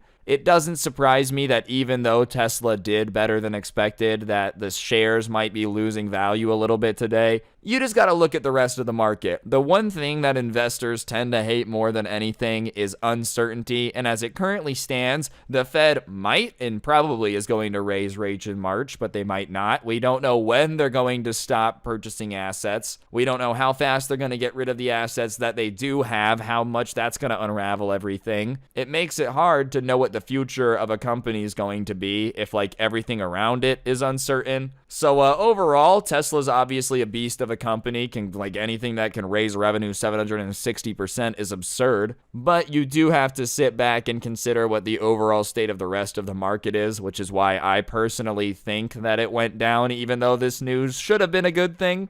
The other company that I wanted to talk about that released their earnings today is Intel. Intel reports better than expected revenue and delivers upbeat guidance. Once again, you'd think that'd be good news for the stock price. Intel reported fiscal fourth quarter earnings for the period ending December 26 after the bell, and shares slipped about 2.5% in after-hours trading despite a beat. Here's how they did versus estimates. So they ended up earning $1.09 a share versus 91 cents that was expected, and they ended up making $19.5 billion versus $18.31 billion expected, and they said it expected $18.3 billion in adjusted sales in the first quarter, beating consensus expectations of $17.6 billion. Usually a company saying they're going to make more money than expected during the next quarter and saying that they did better during this quarter would once again lead to an upswing in price. But I just think we're in this really weird market where stocks have really only gone up for an extended period of time, and now that there's a bunch of uncertainty, people really aren't sure what to do. And on top of that,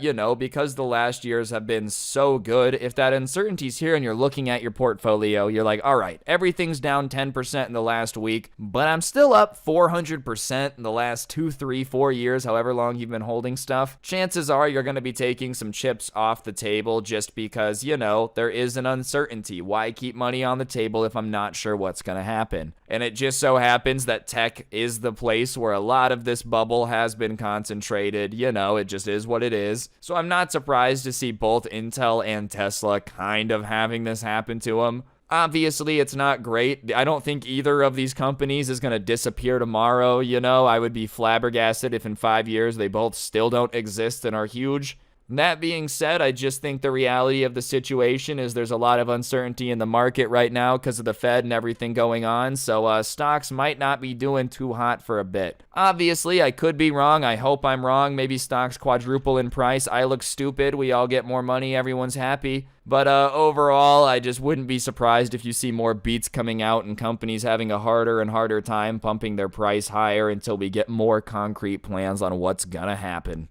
Anyways, guys, I think that's going to do it for the video. Hopefully you enjoyed. If you did, I'd appreciate you taking a second to press the like button. Let me know in the comments section down below what you thought. And, of course, subscribe if you're new and turn on those notifications. If you really want to help me out, I'll go ahead and put a link in the intro song down below, along with a link to my podcast, The Scuffed Cast. Or, of course, you could use code SCRUBBY at the G Fuel checkout. It's a great way to get a discount on G Fuel. Help me out at the same time. I'd very much appreciate it. And, yeah, other than that, the only thing left down in the description is a link to the merch store. Feel free to go pick yourself up a t-shirt. On that note, guys, though, that'll do it. Don't get anyone pregnant. If you do, make sure they're hot, and hopefully I'll see you guys next time. I'm out. Peace. Alright, guys, I know we've been talking about NFTs in video games quite a bit lately. That's just because there's been a lot about it. And today I wanted to talk about a company that, you know, just thinks that we're too dumb to get it, alright? Consumers are just not there at understanding NFTs. They didn't go out of their way and call us dumb, but yeah, Ubisoft basically came out and said that we just don't understand why they're adding it. So, regardless, I figured we could talk about it, because why not? Let's go.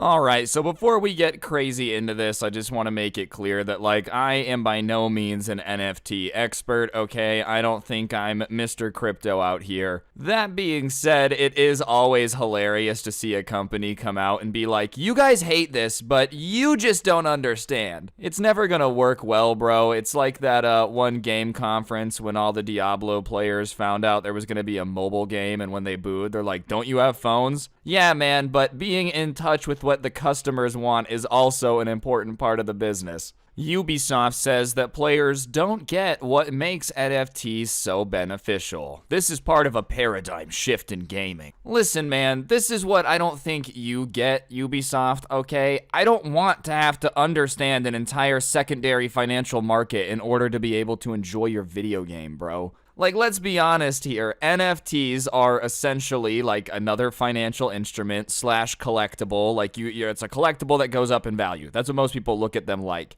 I don't want to have to go out and understand how to purchase these and what is a good rate, what's not, in order to play your game. Ubisoft, your Uplay stuff is so bad, I barely play your games to begin with. Y'all just can't come out here and expect me to learn a whole secondary market to deal with this crap. Oh, I would play Assassin's Creed, but, you know, I accidentally bought an NFT someone listed at triple the price and got burned, and now I don't like it anymore. Obviously, there's going to be some benefits to it, but, you know, there's some very obvious downsides that could happen with NFTs, and I don't think people are, like, not getting it. I just think they're aware of the fact that, you know, gaming is their hobby, right? Most people aren't playing video games as their full-time job like a Ubisoft worker. To them, it's probably not worth learning so much about this NFT technology and where to store an NFT and all that, considering that in the first place, they look at gaming as a hobby, dude. It's not like it's their career, you know? Last year, Ubisoft announced Quartz, an NFT platform that is to be adopted across some of the firm's most popular games. The reactions from the general public was negative to say the least, and it doesn't seem like the venture was all that successful commercially either. However,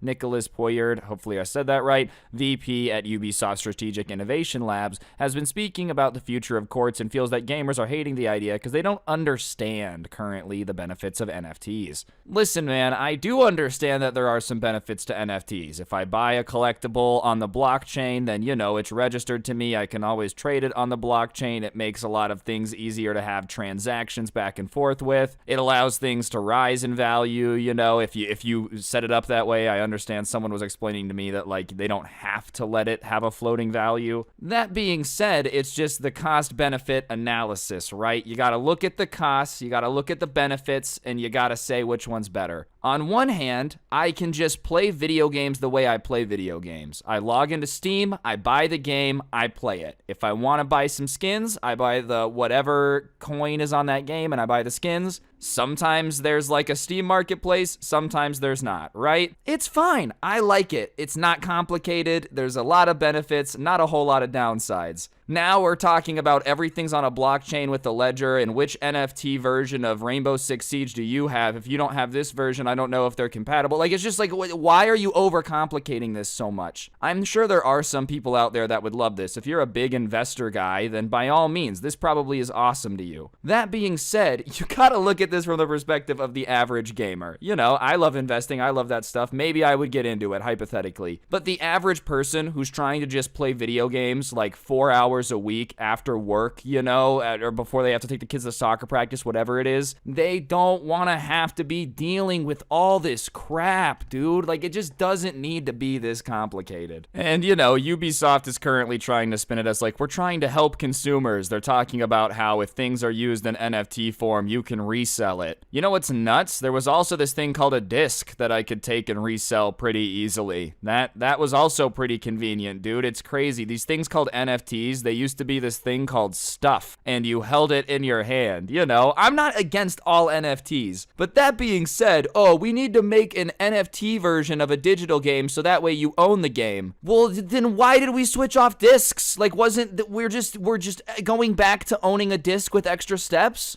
I think gamers don't get what a digital secondary market can bring to them. For now, because of the current situation and context of NFTs, gamers really believe it's first destroying the planet, and second, it's just a tool for speculation. But we at Ubisoft are seeing it first as the end game, or what we're seeing first is the end game. The end game is about giving players the opportunity to resell their items once they're finished with them, or if they're finished playing the game itself. So it's really for them. It's really beneficial, but they don't get it for now. Also, part of this paradigm shift is gaming. Moving from one economic system to another is not easy to handle. There are a lot of habits you need to go against and a lot of ingrained mindsets you have to shift. It takes time. We know that. All right, man. Okay. Fair enough, Mr. Ubisoft.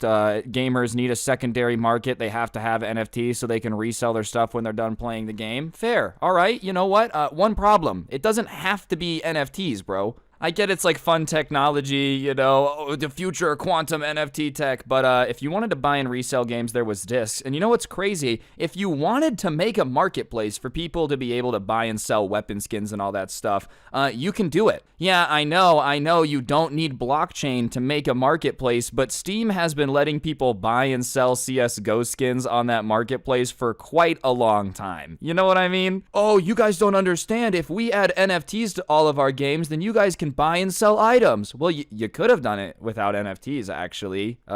So, like, listen, man, this is what I hate about companies sometimes. If you were just like, look, NFTs would add the ability for you to buy and sell items, you know, it would add the ability for us to get a small percentage of it, everybody wins. That's fine. Like, you didn't need to add the word NFT. That already exists. If you just said, hey, we did a digital marketplace, that doesn't mean it has to be blockchain, crypto, NFT, super tech. Like, you're just throwing in all these buzzwords when you made a version of the Steam marketplace. Like, that's basically what you did. But when you try to convince me that you're adding these NFTs for my benefit, you know, when the reality is you could set up these systems without it, it's like, come on, man. Do you think I'm stupid? And I'm not accusing them of trying to pull one over on us. You know, I think probably if you work at Ubisoft, there's a way that you look at things that's different from people that don't work at Ubisoft. If your salary and income is dependent on, you know, the future of gaming and all that stuff, you probably look at technology, NFTs, what people want, very differently than if you're not involved in that industry. That's the way it looks at everything. You know, the way I look at making a YouTube video is different than somebody that doesn't make YouTube videos does. So I don't think they're necessarily trying to, like, you know, call us stupid blatantly, but it certainly feels like that a little bit when they're trying to be like, no, guys, you can sell stuff when you're done with it. It's like, yeah, we used to do that with discs, and I can sell my weapon skins in some games. This isn't some crazy new innovative idea, dude. This has been around since 2016. Just because you take the same business model that's existed for a decade and slap NFT on the end of it doesn't mean you came up with some crazy new innovative idea, bro. Ready? Here's my new business idea. I'm gonna make a transportation vehicle, right? It's gonna have 4 wheels. It's gonna move. And it's going to be sold at these places. There are a lot of them, dealerships, right? And it's a transportation vehicle, but it's not a car. It's not a car. I'll have you know that it's not a car. It's a cryptocurrency transportation unit. Like, I just described the car business and said cryptocurrency, but I didn't actually invent anything that people hadn't done before. Well, it was a reaction we were expecting when referring to the negative reaction. We know it's not an easy concept to grasp, but quartz is really just a first step that should lead to something bigger, something that will be more easily understood by our players. That's why we think about it, or that's the way we think about it, and we will keep experimenting. We will keep releasing features and services around this initiative, and our belief is that piece by piece, the puzzle will be revealed and understood by our players, and we hope they will understand the value we offer them. All right, Ubisoft, listen. I'm figuring, I don't know if anyone will see this, but if somebody does see this, I expect at least 200 grand in my business email for this brilliant offer or this brilliant idea. Copy the Steam Marketplace. Congratulations, ladies and gentlemen. That'll wrap up the video. Instead of having to make an entire new NFT marketplace and make everyone understand crypto and NFTs, you can just do what people already do for digital items in games. And it's not like Valve's not printing money on that, dog. I don't think NFTs are as complicated as people who like NFTs would like to have you believe, dude. I think they love to say it's complicated because a lot of the stuff they say just sounds stupid, and it's easier to go, oh, it's complicated, than admit that it's stupid. I don't think all NFTs are stupid, but this situation, dude, why do the items have to be NFT that we can trade on a crypto? It's just why? Couldn't you just do this all in-house and avoid all of the NFTs and stuff? And listen, man, the reason that they're doing this is because they're gonna make a lot of money. They would make a lot of money either way, but companies don't exist to not make a profit. It's not anything against Ubisoft. I don't think Ubisoft is especially evil. Hello, newsflash, every company on the planet's goal is to make money. That being said, dude, clearly y'all are trying to get a little bit of the hype from NFTs and all that stuff on your side, and that's okay, that's fine. But don't pretend that we have to use this super complicated technology that's not easy to understand because otherwise we can't make a digital marketplace. Because that's just bullcrap, bro. You totally could. And the last thing I'm going to say about that little quote, right? I feel like he doesn't realize that he's kind of beating his own argument by calling it a super hard to understand technology. Let me get this straight. Your plan is to build a revenue stream where a crap ton of people use this marketplace. But the marketplace itself is very hard to understand.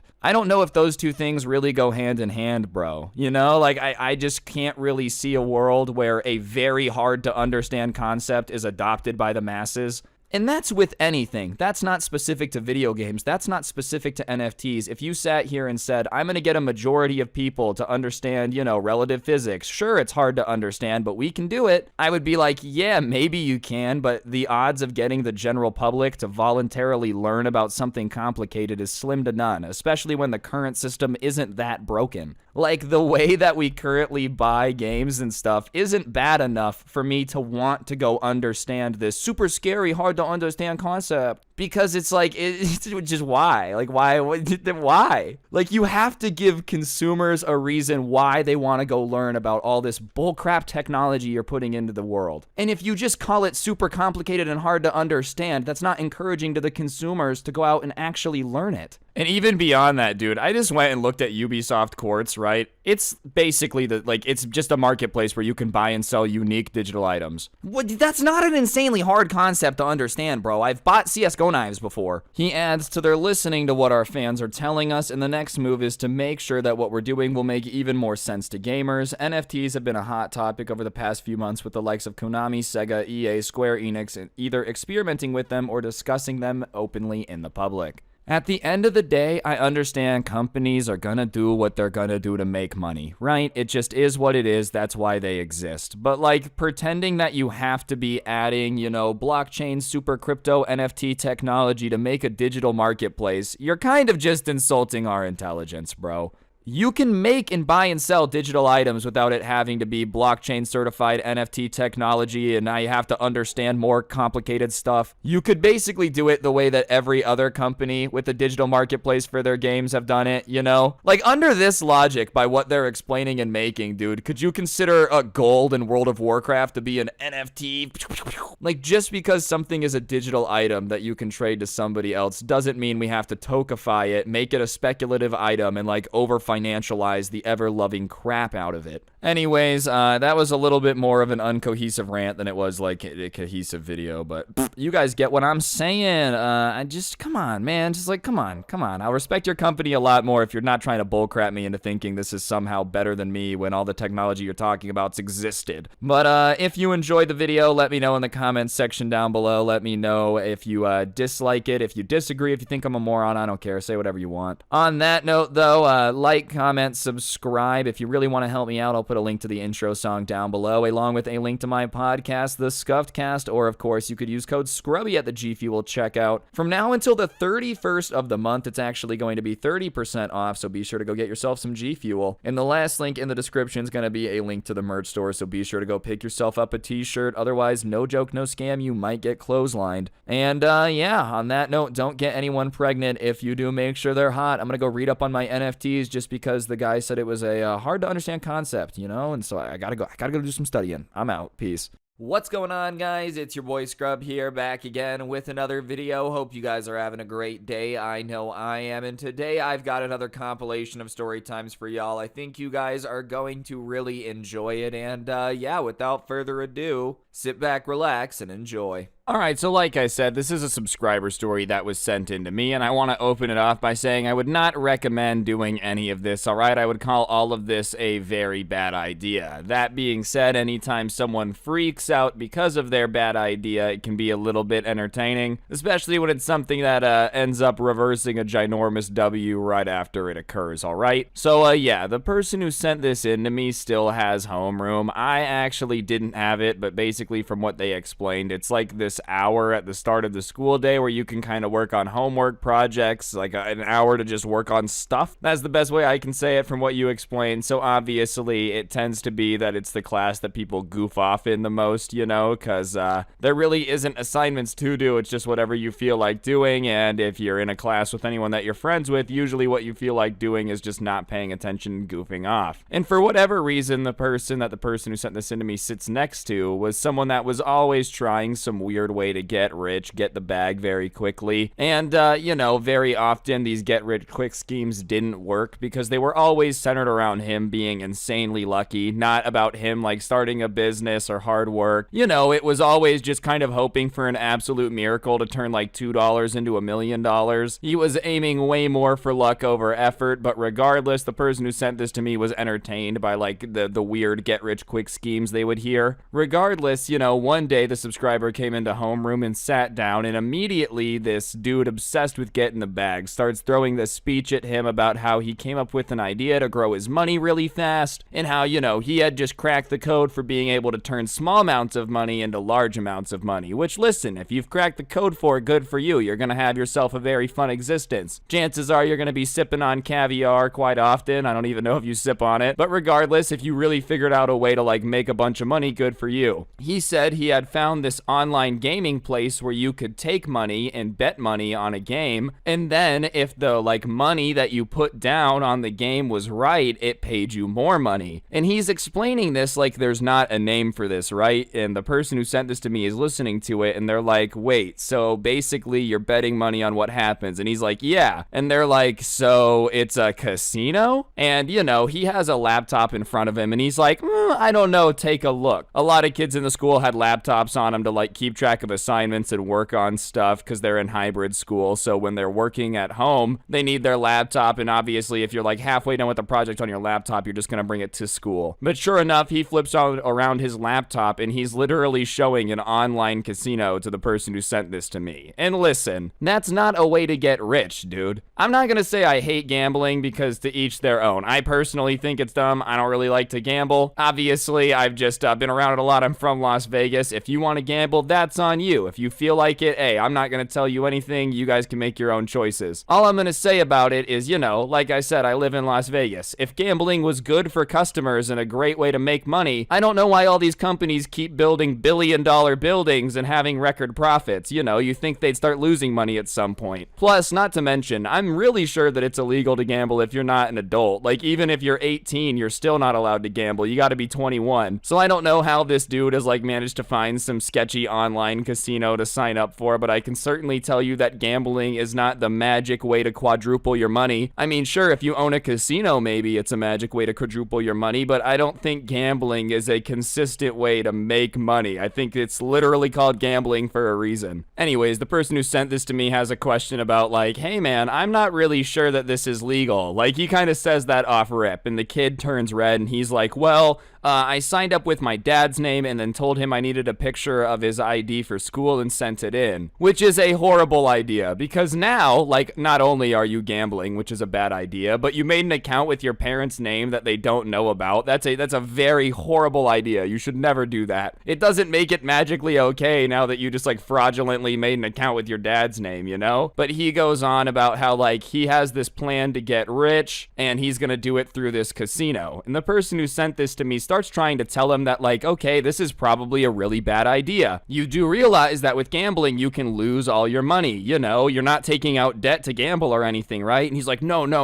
And he's like, all right, well, what are you going to do if you lose the money? And he's like, I haven't thought about that because I don't plan on losing the money, which to me is a very stupid thing if you're going to be like gambling at all, right? I don't think anyone goes into the casino planning on losing their money. Everybody goes in planning on winning. It'd be really weird if people flew into Las Vegas like, hey, I'm gonna blow my mortgage this weekend. I don't think anyone does that. Everyone thinks they're gonna win, but regardless, you gotta think about what would happen if you did lose because it's gambling and there's a pretty good chance that you're gonna lose. But you know, his response to that is like, well, I think I'm gonna win, so I'm not gonna think about losing, as if that just magically makes the risk of losing disappear. Like, oh yeah, you're right. Yeah, you can't lose anymore. True. Anyways, he tries to warn him, you know, and he's just not listening to it, and he shows that he had taken this like $500 that he had saved between birthday and Christmas and had put it all into this online casino and he was going to get rich with it. And so he tries one more time just to be like, hey, this is a really bad idea. You shouldn't do this. Trust me, you're gonna regret it. Your money's gonna disappear. And like everything he's saying is just not computing, you know? It was like he had tuned his ears to just not listening to any good advice mode. He literally cuts him off during his advice and says, listen, bro, do you want to watch me gamble or do you want to be my mom? Just shut up, all right? Like nobody cares. I'm going to do it. And at that point, he's like, all right, well, I tried to warn you. This is a horrible idea. I guess I'll watch because, you know, it is definitely going to be entertaining. I don't know if it's going to be for the reasons that you want it to be, but it definitely will be entertaining. That's for sure. So, all right, go for it. And I feel like at this point, it's not really on him. Like if he's literally tried to warn him multiple times, you tell him to shut up. Okay, all right. Anyways, the kid starts to look through all these different online games. There was like a couple ones in the casino, and he decides that, you know, roulette is just the way that he's going to get insanely rich. Listen, I'm not a gambling expert. You know, all gambling is luck-based. That's why it's called gambling. But roulette is like the extra luck mode, you know? It's just probably one of the worst ways to like get a chance at growing your money that's not just insanely based on luck. But regardless, this guy being just not a gambling expert like any of us, none of us are, decided that he was just going to go to roulette and bet all $500 on green, which, you know, in theory, if it lands on green, would make a lot of money. It's like 32 times the amount. So he would get what? If he bet $500 on green, if it lands on green, $16,000. Obviously, that's not a shabby chunk of change, pretty good payout. But he just decides to risk it all on that. If it doesn't land on green, he loses all of his money. So whatever, he goes all in, places $500 on green, and everyone around him is like, why did you go all in? Why did you go on green? Like, that's a horrible idea. And he starts to tell everybody to like, shut up. I know what I'm doing. Trust me. Like, you guys are all gonna look stupid in a second, you know, just being super confident about the fact that like, you guys are dumb and I'm gonna just look like a genius. Give it a second. So sure enough, it starts to spin and it lands on green, right? He literally stands up screaming, and I'm not gonna lie, I probably would too. He had just turned $500 into 16 grand, said he had a plan, knew it was gonna happen. Like, he just felt like an absolute G. And obviously everyone around him is flabbergasted because that's insanely unlikely. Like, do not gamble, you know, once again, I don't recommend this. That being said, the odds of that happening are what, like 1 in 35, 1 in 32, something like that. Very low odds that that is going to happen, you know, and anytime it does happen, it's a big deal. And obviously at that point, if you just turn $500 into 16,000, you should just walk away. Just walk away. Take the money and leave. You're already insanely lucky that it landed on green when you bet it there. That's like lottery level luck. But you know, the teacher kind of goes back and forth with him for a bit because he had been really loud, and he sits back back down, and they can tell that he's thinking, and they're like, dude, no, come on, don't keep gambling, like, just take the money, right? Just take the money. Everyone is saying, don't do it, take the money. And so when he sits down from the teacher yelling at him and everyone starts to give him advice, he's like, shh, everyone be quiet, I'm gonna do it again. And literally everyone, even the people that don't know how to gamble very well, are just like, what are you talking about, bro? That's a horrible idea. You definitely shouldn't gamble again. You just turned $500 into 16 grand. You shouldn't gamble anymore. Just take it. What are you doing? Obviously, when you're up big at the casino, the key is to walk away. And this is how they get you, right? You know, the house always wins is a saying for a reason, but he says he's going to do it. He opens his calculator app on the laptop and he's like, well, if $500 turned into 16,000, then if I bet 16,000, it would turn into 512,000, which sure, I mean, theoretically is correct. That is the math that if it happened, but you're talking about back-to-back green in roulette. You know, it's rare enough to happen once. It's rare enough for the same number to be hit at all, period. So like the twice in a row, that's just not gonna happen. The odds of any number hitting twice in a row, green or not, is like 1 in 1,369. 1 out of 35 is luck already. You just 32 extra money, that's huge. Then obviously it's a horrible idea to just make the exact same gamble again, because the odds of something very rare happening twice in a row is even more rare. You know, it doesn't take an expert to realize that that's probably a good way to lose all $16,000, especially when you're up big. There's just no reason to double down. I feel like anyone that's ever made money from gambling always says that the key is to walk away when you're up, you know? Once again, I'm not an expert, but like I feel like it's always a saying, if you're up huge, you should leave because it's gambling, and if you don't, you're gonna just slowly lose money. If you just keep playing and playing and playing games that require luck after you got lucky, you're probably not going to be as lucky as you just were. You know, and literally everyone is lecturing him, telling him, please don't do that, that's a horrible idea, like you're gonna regret it, you know. And I agree, that is a horrible idea. Just take the $16,000. That's an absolute crap ton of money, especially when it was 530 seconds ago. But nope, apparently he just looked around at everyone and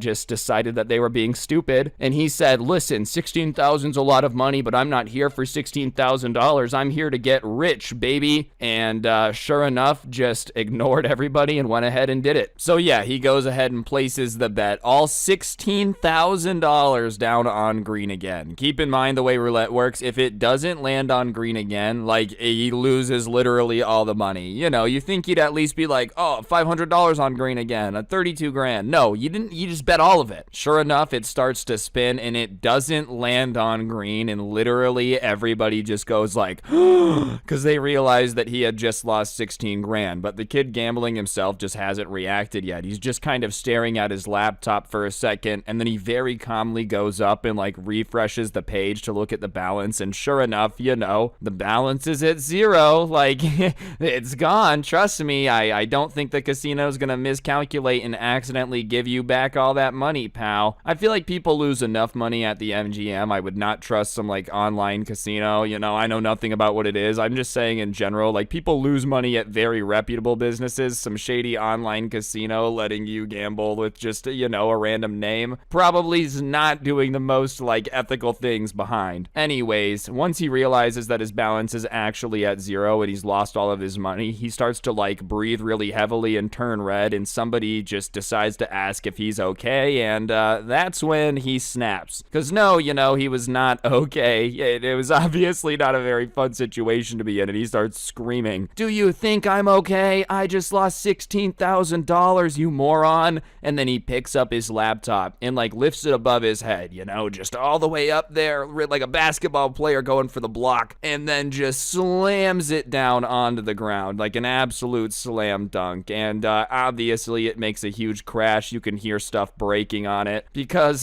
believe it or not, ladies and gentlemen, here's your fact of the day. Electronics don't like to be thrown. You know, laptops don't enjoy being lifted up 6 feet into the air and then slammed onto the ground. Obviously it ends up breaking the laptop, and at that point the ruckus is so large the teacher just can't ignore it. Like there's just so much noise going on, so she looks up and yells, what's going on? And you know, because she had already had to yell at him earlier when he freaked out about winning it, she wasn't exactly having a bunch of patience. So she gets up and like he's just ignoring her, not saying anything, just kind of looking at the broken laptop. And so she repeats herself. She's like, what's going on? Like, what is wrong? And the kid is just angry at that point and probably embarrassed. I mean, I would be, dude. You just rage freak out and destroy destroyed your laptop in front of everybody, chances are people are going to be making fun of you for that one. But for some reason, he's so angry, he decides to start screaming at the teacher, which, you know, I don't really agree with because the teacher had nothing to do with you deciding to lose all the money that you just won. She's just asking why you're smashing your laptop in the middle of class, which is a pretty reasonable question, you know. You shouldn't scream at her. It's not your fault that you gambled like an idiot. But regardless, he starts screaming at her that he had lost $16,000 and that's why he's upset and she should probably mind her business, which it's probably hard to do with you yelling, dude. I mean, when you start smashing your laptop in class, you are kind of making it everybody's business. What, did you just expect everybody around you to pretend like nothing was going on? You're just over here like a bull in a china shop, Best Buy edition, just smashing monitors, laptops, whatever you can get your hands on. Why are people looking at me? Anyways, the teacher snaps back at him and she's like, well, you shouldn't be gambling in the first place and I would mind my business, but you're breaking your laptop and screaming like a child, which makes it impossible to ignore. Like, you're acting insane. You do realize that you shouldn't be gambling in the first place, and even if you are, like, you are literally freaking out, destroying stuff in the middle of class. Everyone's gonna hear it. Everyone's gonna be paying attention. You're making it everybody's problem. You know, I can't mind my business. And at that point, the shame of losing money and getting roasted by the teacher just hits him at once, and it makes him very upset. So he starts picking up the laptop and smashing it onto the ground harder, which, you know, I don't really know what that was supposed to do. Like, hey, man, I'm not the one making the decision. I don't know why he decided to just keep smashing his laptop. The teacher roasts you and says that you're acting insane, and you're like, I'll show him. You just go back to smashing the laptop. Like, I don't think you understood the point, man. She was kind of saying that's the behavior that makes him think that there's something wrong. The money is still gone. If anything, your birthday money is gone too, so you should be more careful about breaking your laptop. Like, you just lost all the money that you had and you're gonna break the expensive object? I don't know, man. I wouldn't say that's a great move. Laptops aren't cheap, especially when you're now $16,000 poorer than you were 30 seconds ago and way broker than you were for saving all that money. Anyways, he's just kind of smashing his laptop, and at that point, the teacher has had enough, and she tells him to get out of the class and go to the principal's office. And, you know, I'll admit that this is more cringe than anything now. Like, it's just like, yeah, you gotta go, bro. Like, she really didn't have a choice. Smashing the laptop, screaming, it's pretty cringe. You just gotta go to the principal's office. But he screams back fine and, like, starts to gather his things. He obviously knows that he's not coming back to the class, so he's like, I'll just take my stuff with me, you know, and the teacher's like, all right, fine, get your stuff, whatever, just stop screaming and go to the principal's office at some point. And he picks up his laptop and he goes to fold it, and it just, like, won't fold. The way that he had thrown it on the ground had smashed the corner in on itself, so it, like, was prevented from folding, you know? But literally everybody's staring at him, and the teacher's like, what are you doing? And so he just kind of takes both hands and just pushes it closed, and when he pushes it, it literally just kind of, like, cracks and just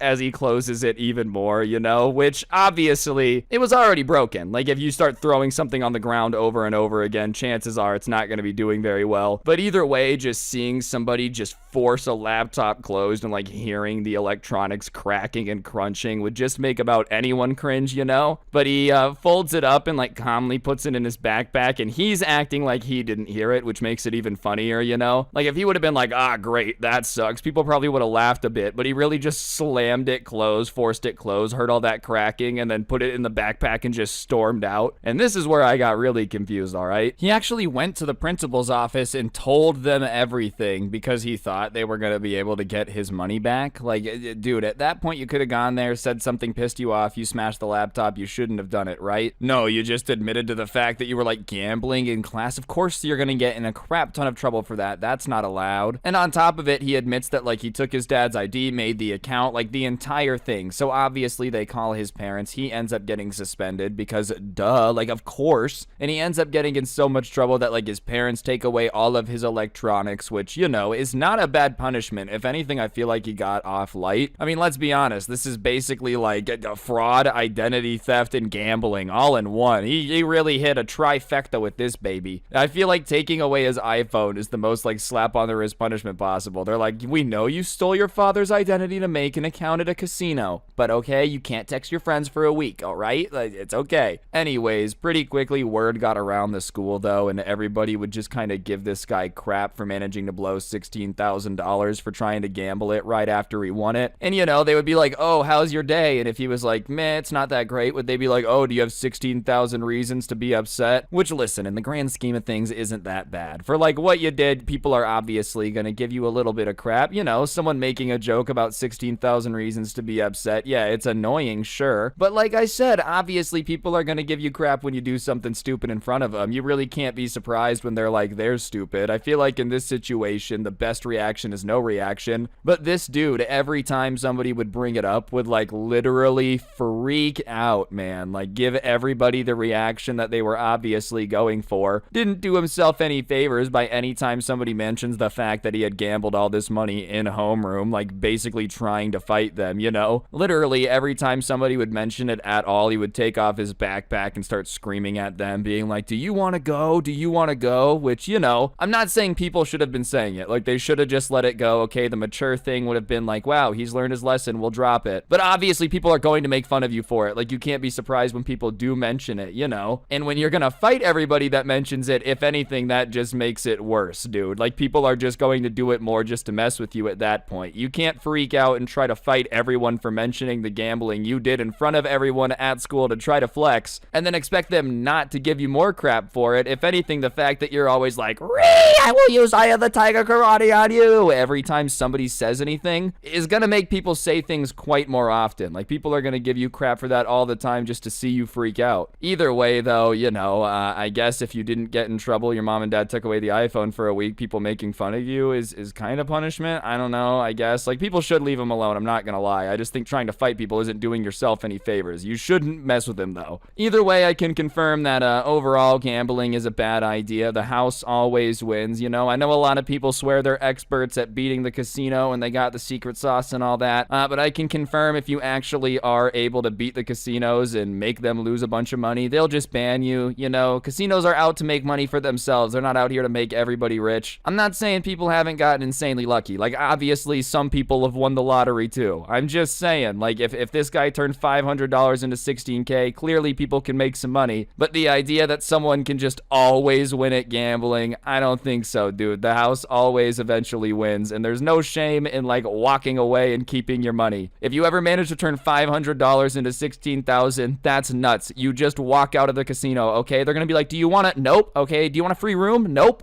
You say no. You just walk out. Because if you stay, you're gonna, oh, I'll just spend a little money. No. Just leave. If you're up that big, you just walk out. I love that he broke his laptop, too. You know his parents weren't down to buy him a new one. You know, he probably thought by the time he got home, like, one would already be on the way, but his parents were probably too upset to be on a replacement laptop duty. Like, what did you want him to do? Oh, so on top of stealing your dad's identity and using it to make a gambling account and losing a bunch of money, you then destroyed your laptop in front of everyone at school and expect a new one? Go to your room, young man. You have the rest of your suspension to think about how stupid of a question that was. A friend I used to skate with a lot, one time I wasn't there, but he ended up getting his skateboard stolen by this angry Karen lady that hated that he had one. But yeah, he told me I could tell it on the channel, so without further ado, let's get right into it. Okay, so when I was like 16, 17 years old, me and my friends would skate pretty regularly, and every now and then one of us would be busy and the group would still skate. It's not like if one person wasn't there, we all sat there and went, no one touch a skateboard, it's illegal now. But whatever, one day my friends were at the skate park doing their thing, which is where you're supposed to be on your skateboard, right? Usually they would just go skate stair sets and stuff, but they were just there to warm up before they like got on the bus and went to this place downtown to skate. And so finally everybody gets there and they start walking over to the bus stop. And,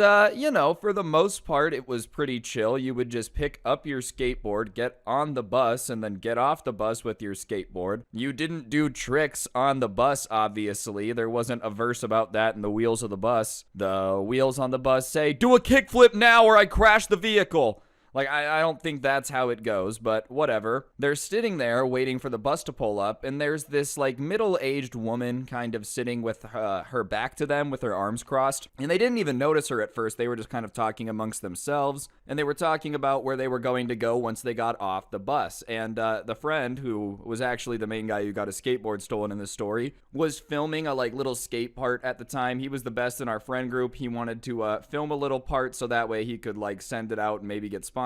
So he was talking about how he wanted to go to this specific stair set and how he wanted to film it. And it's really no one on the bus's business what other people are talking about. Like, if you're just sitting there eavesdropping on random conversations, kind of cringe. But for some reason, this middle-aged lady decides that she has to say something, and she turns to him and says, do you really feel that it's appropriate to skate on public property? And he kind of looks at her and he giggles a little bit because he thought she was kind of being sarcastic. Like, you know, when you say something to somebody that just is ridiculous because you want them to laugh at how ridiculous it is. That's how he kind of thought about it. And he went, oh yeah, well, I mean, if they kick us out, they kick us out, which is honestly his opinion on it. And he thought that she would be like, oh, okay, like everything was gonna be fine. But she instead just gets like her eyebrows all furrowed together all angrily. Do you think it's funny when security guards have to kick skaters off of property? Do you think that's what they want to do with their day? And my friend's kind of confused. And listen, if a security guard were to come up to us when we were skating and tell us to leave, we would just leave. We didn't want any problems. We didn't want to cause any issues. But my friend, trying to be a smart aleck in this situation, says, well, I mean, they're kind of there to do their job. So yeah, I think that's what they want to do with their day. And we would never try to cause issues, but I mean, in a way, he's right. Like, lady, if the security guard comes and says, don't skate here, we'll leave. But yeah, it's kind of his job to keep the building secure, so if he comes and does it, I don't think it's like some super big annoyance. Maybe if we were a different group of kids that were just gonna fight Paul Blart if he told us to get out of there, it would be a different story, but none of us were going to do that. None of us were like that. And then she starts going off about how obviously my friend has no respect for anyone in the security industry, and it's one of the most dangerous jobs around, which I don't know how she jumped to that conclusion. I mean, first of all, yes, are security guards further in danger than like a normal job? Sure.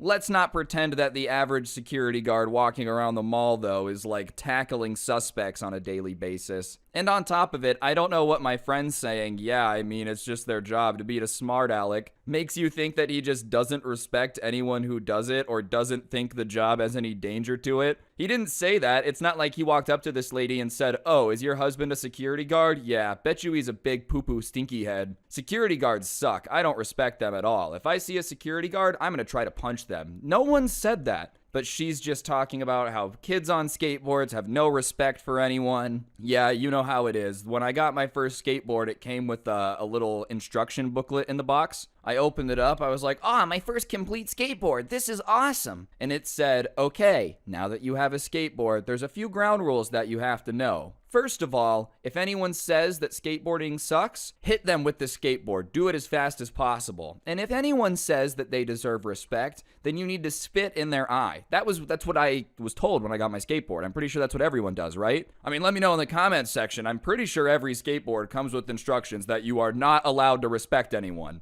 Obviously, that's a joke, but like, I don't understand what people having a skateboard has to do with disrespecting people. You're just gonna make a big sweeping generalization. Everybody named Tony is a tiger who loves Frosted Flakes. Like, okay, what about Tony who's not a tiger and doesn't love Frosted Flakes? Somewhere out there is probably some like posh British skateboarder. He does a kickflip down a stair set and then goes, oh yes, a pip pip cheerio. I sure do love my mummy for getting me into skateboarding. I don't think every skateboarder is disrespectful. Like, sure, have I seen videos on YouTube where skaters are kind of in the wrong and they're just being a jerk? Yeah, but I think any group of people can have that, bro. You can probably find a video of any person from any group being stupid at some point. If it's a big enough group. Like, if over 1 million people are into a hobby, then there's going to be someone that's made it look stupid before. It's just a numbers game at that point. But whatever, my friend starts trying to defuse the situation and just says, look, we'll skate back up to the skate park, we'll let you be, and we'll just catch the next bus, which is the mature thing to do. Did he have to do that? No. They could have just gotten over it and gotten on the bus. That's probably what I would have done, but just not wanting it to be an issue, not wanting the bus driver to have to deal with it, not wanting maybe bus security to have to deal with it. See, he does respect them. He's just like, we're gonna skate out of here. So they all start picking up their stuff to go back to the skate park, and the buses would come every like 30 minutes. So it sucked, but it really wasn't that big of a deal. But as they go skating away, the Karen stands up and is like, where do you think you're going? And my friend turns around confused and kind of says, well, you said that you didn't want us there. You don't like us. You're yelling at us. You're saying we don't respect anyone. So we will just wait until the next bus because we do not want to cause any problems. And she's just going off now about how they're being so dramatic and they're the ones that started the problem and they're not going anywhere. And she's going to make them get on this bus. I don't know why she decided to go that route, man. If you're arguing with someone and you hate them and you're like, oh, you suck, you ruined anything, and they say, we're gonna leave, And then you start being like, you're not gonna leave. I think that's kind of on you at that point. Like, oh, these kids are so annoying. We're gonna leave. No, you're not. Like, oh, well, then what do you want them to do, man? And now my friend's getting increasingly annoyed. I would have snapped already. He's got a little bit more patience than me, but he's kind of like, listen, we're not getting on this bus. We don't want to ride on the bus with you. We'll just leave you alone. Like, stop. And they go to turn, and he has his skateboard in his hand, and when he turns and steps away, he feels something on the trucks, and he looks back, and this Karen has her hands like mall grabbing the trucks on the skateboard and is pulling back. And so he just has his hand around the skateboard, and he says, let go of my stuff. And she's like, no, I'm gonna take this with me. If you're not gonna get on the bus, then you're losing the skateboard. And he's like, you're not gonna take my skateboard. You're just not gonna do that, like, give it to me. And they're just kind of having this standoff where they're both pulling on it, but not really hard. Like, they're just kind of going back and forth gently.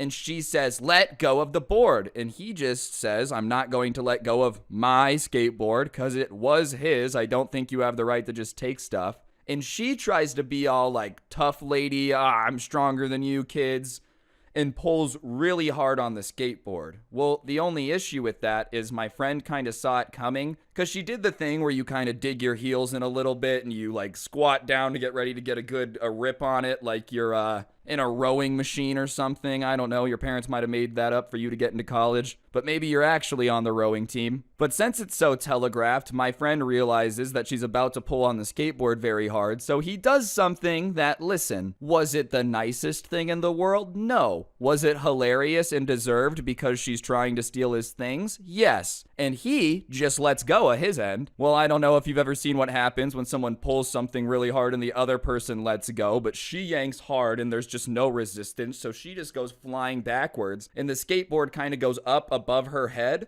and kind of around to her back, and it like hits her in the back because she's just yanked it so hard, and it kind of flipped through the air, and she falls backwards, and she's like, oh, you threw the skateboard at me. And my friend says, I didn't throw the skateboard at you, I let it go when you were gonna pull on it. Because like, he didn't throw it at her. I mean, he just saw she was about to yank it, and so he just kind of was like, all right, you do that. But because of the way it had like flung up, it had smacked her back and then bounced a little bit and like gone down the road, and it was rolling down the road. And she's still trying to say that he threw the skateboard at her, and he's like, I did not throw the skateboard at you. And then she gets up and starts trying to run after the skateboard. But listen, it's rolling downhill, it's going pretty quick, and it's not like this lady is in marathon sprinting shape. Anyways, my friend starts to run after the board too, and now they're kind of racing, but he's a lot faster than her, so he passes her and is closer to the board. And as he gets close to the board, where like he can grab the tail end of it, he sees something fly past his face,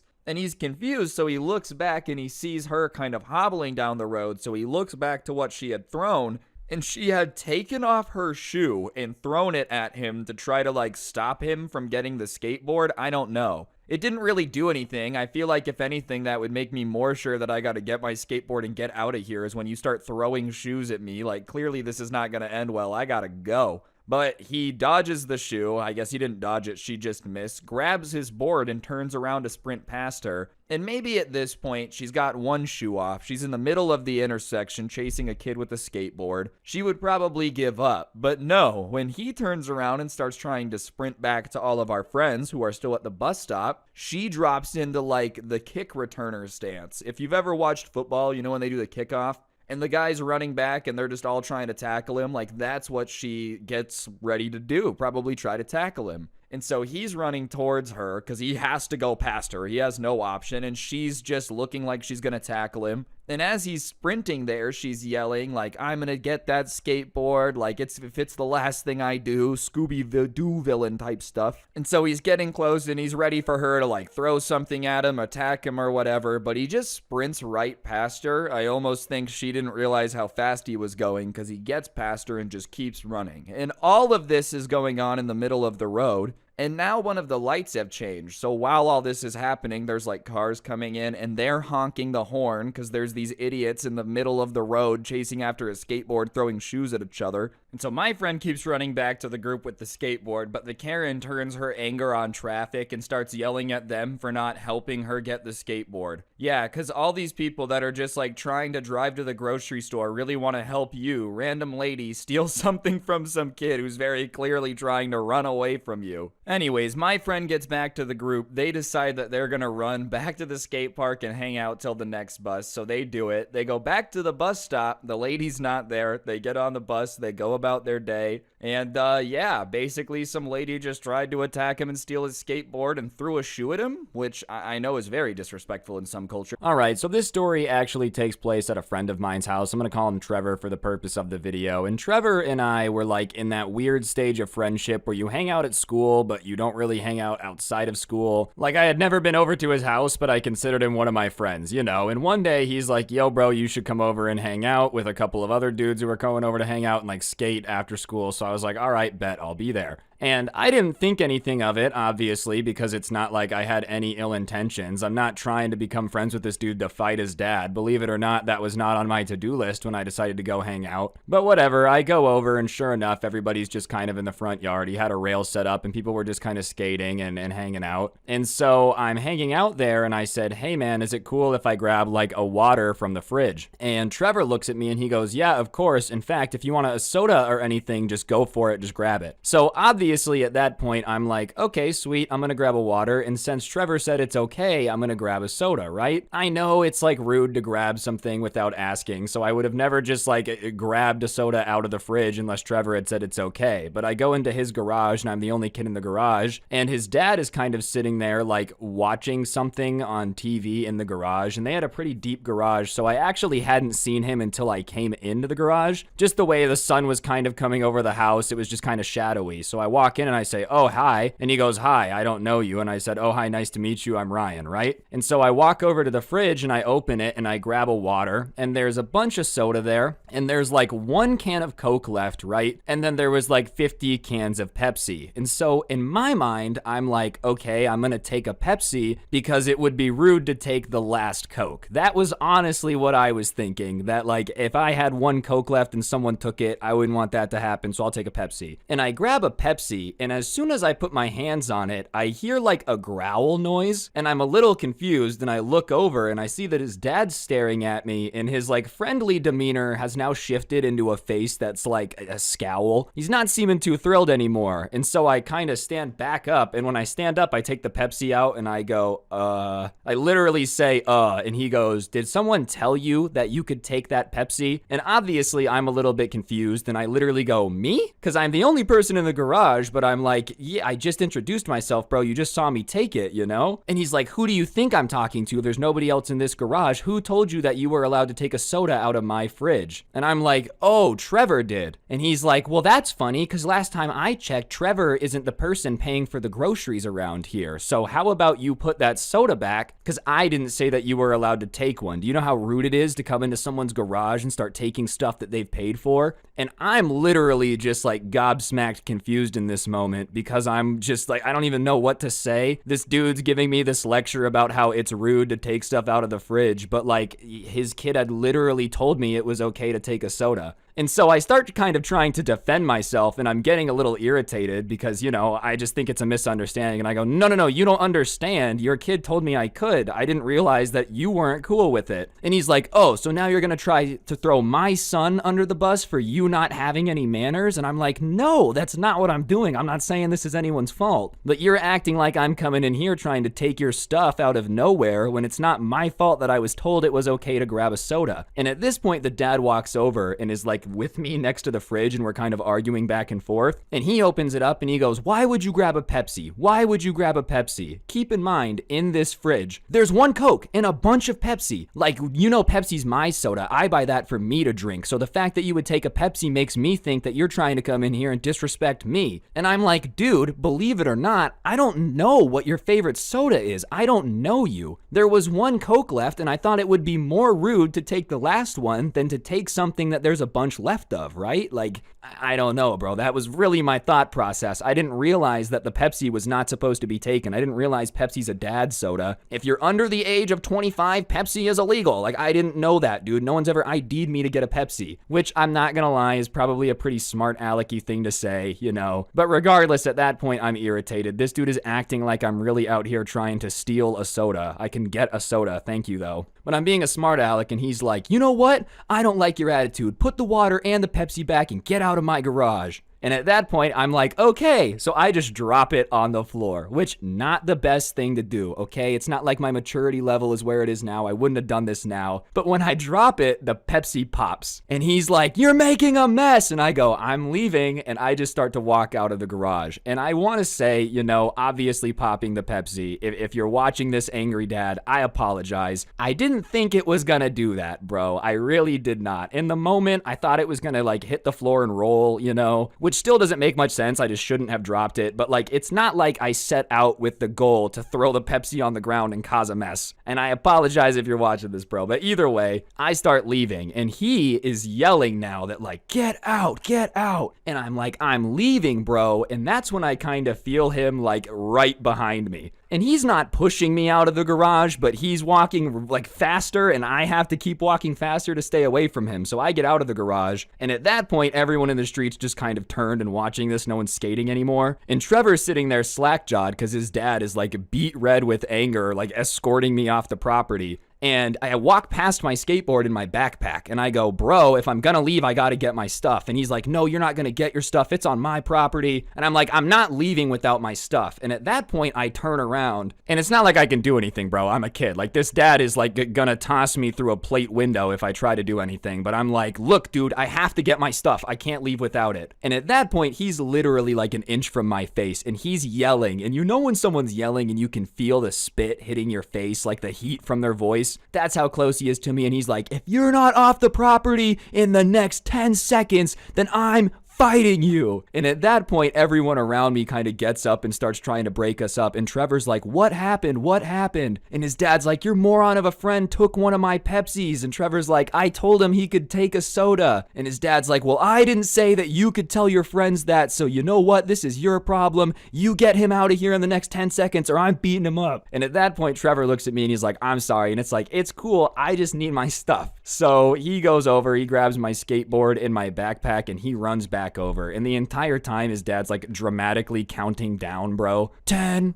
9, 8, 7. And I'm like, I'm going. And I get on my skateboard and I get down the driveway when he gets to 1. And like, now I'm on the street. And you know, I'm not saying I'm like the fastest skateboarder on the planet. I'm not setting speed records, but like, I can definitely skate faster than someone not in their physical prime can run. And I look back and I'm really confused because the dad is like running down the driveway. And I'm almost like, is he trying to scare me? Because there's no way he's going to be able to catch me. And he's running and he's like, I said, get off my property. And I'm skating away. And I'm not trying to egg him on, but I'm just laughing because it's just so absurd, bro. Like, obviously, this entire situation is just one big misunderstanding. You know, none of this was intentional. The entire thing's just a disaster. I think it's hilarious. But I guess he thinks I'm laughing at him because he starts to like run even faster. Well, as I said, this dude's not in like the prime of his physical shape. Probably hadn't run in a while because as he's running down the driveway, he like trips and eats crap, bro. And he doesn't fall soft, you know. I think there's something to be said if you like play a sport or something where you fall a lot, you kind of learn how to fall. Not that it like looks graceful to ever eat crap, but you know, if you're a sprinter, you kind of know how to fall if you're sprinting. If you're a skater, you kind of learn how to fall. You're in football, you learn how to get tackled. Well, this guy apparently hadn't fallen in a bit because he falls hard. And when he falls, I just like stop laughing and turn and just start skating. And it wasn't because, you know, I didn't want to make sure he's okay. I just assumed that if he got up and saw me still standing there laughing, that he was going to be even angrier. And at that point, I kind of felt like, you know, not that it's about winning the situation, but if you're running after me and you fall, like, all right, that's probably the place to leave that, you know? So whatever, I go home, bro, and I'm sitting there and I start getting texts and I look and it's from Trevor and he's like, bro, I am so sorry. I should have told you not to touch the Pepsi. Another one of the kids that had been like at his house skating, I guess, had been like taking a lot of sodas home And so later that day, his dad had talked to Trevor and been like, is that the kid that keeps stealing all my Pepsi? And Trevor was like, what are you talking about? Come to find out, another kid that was a part of that group, not me, had been like, yeah, going into the garage and taking 5 or 6 cans at a time. And his dad had just noticed that, like, damn, I used to have to buy Pepsi once a week, and now I've got to go and like buy it all the time because it's always gone. Who's doing it? So he had just assumed, he should have asked, that like I was the person who had been taking all of his Pepsi. Not that it would have made it okay, you know, but I guess in my mind it made a little bit more sense why he was just so heated about me touching the Pepsi. But from my perspective, bro, I'm like, what is going on? I was told to come get a soda, and now I'm getting yelled at and like screamed at for getting a soda. All in all, though, I probably would have not won the fight. It's pretty good that I got to just skate away, you know. It's not like I'm a physical specimen out here. If YouTube boxing was my sport, I probably would have a losing record, you know. So all in all, I guess getting out of there was all right. I did not really go back to Trevor's house after that. You know, we stayed friends, but no offense, I wasn't really trying to go over and get screamed at for taking a Coke this time. So we just kind of stopped hanging out at his house.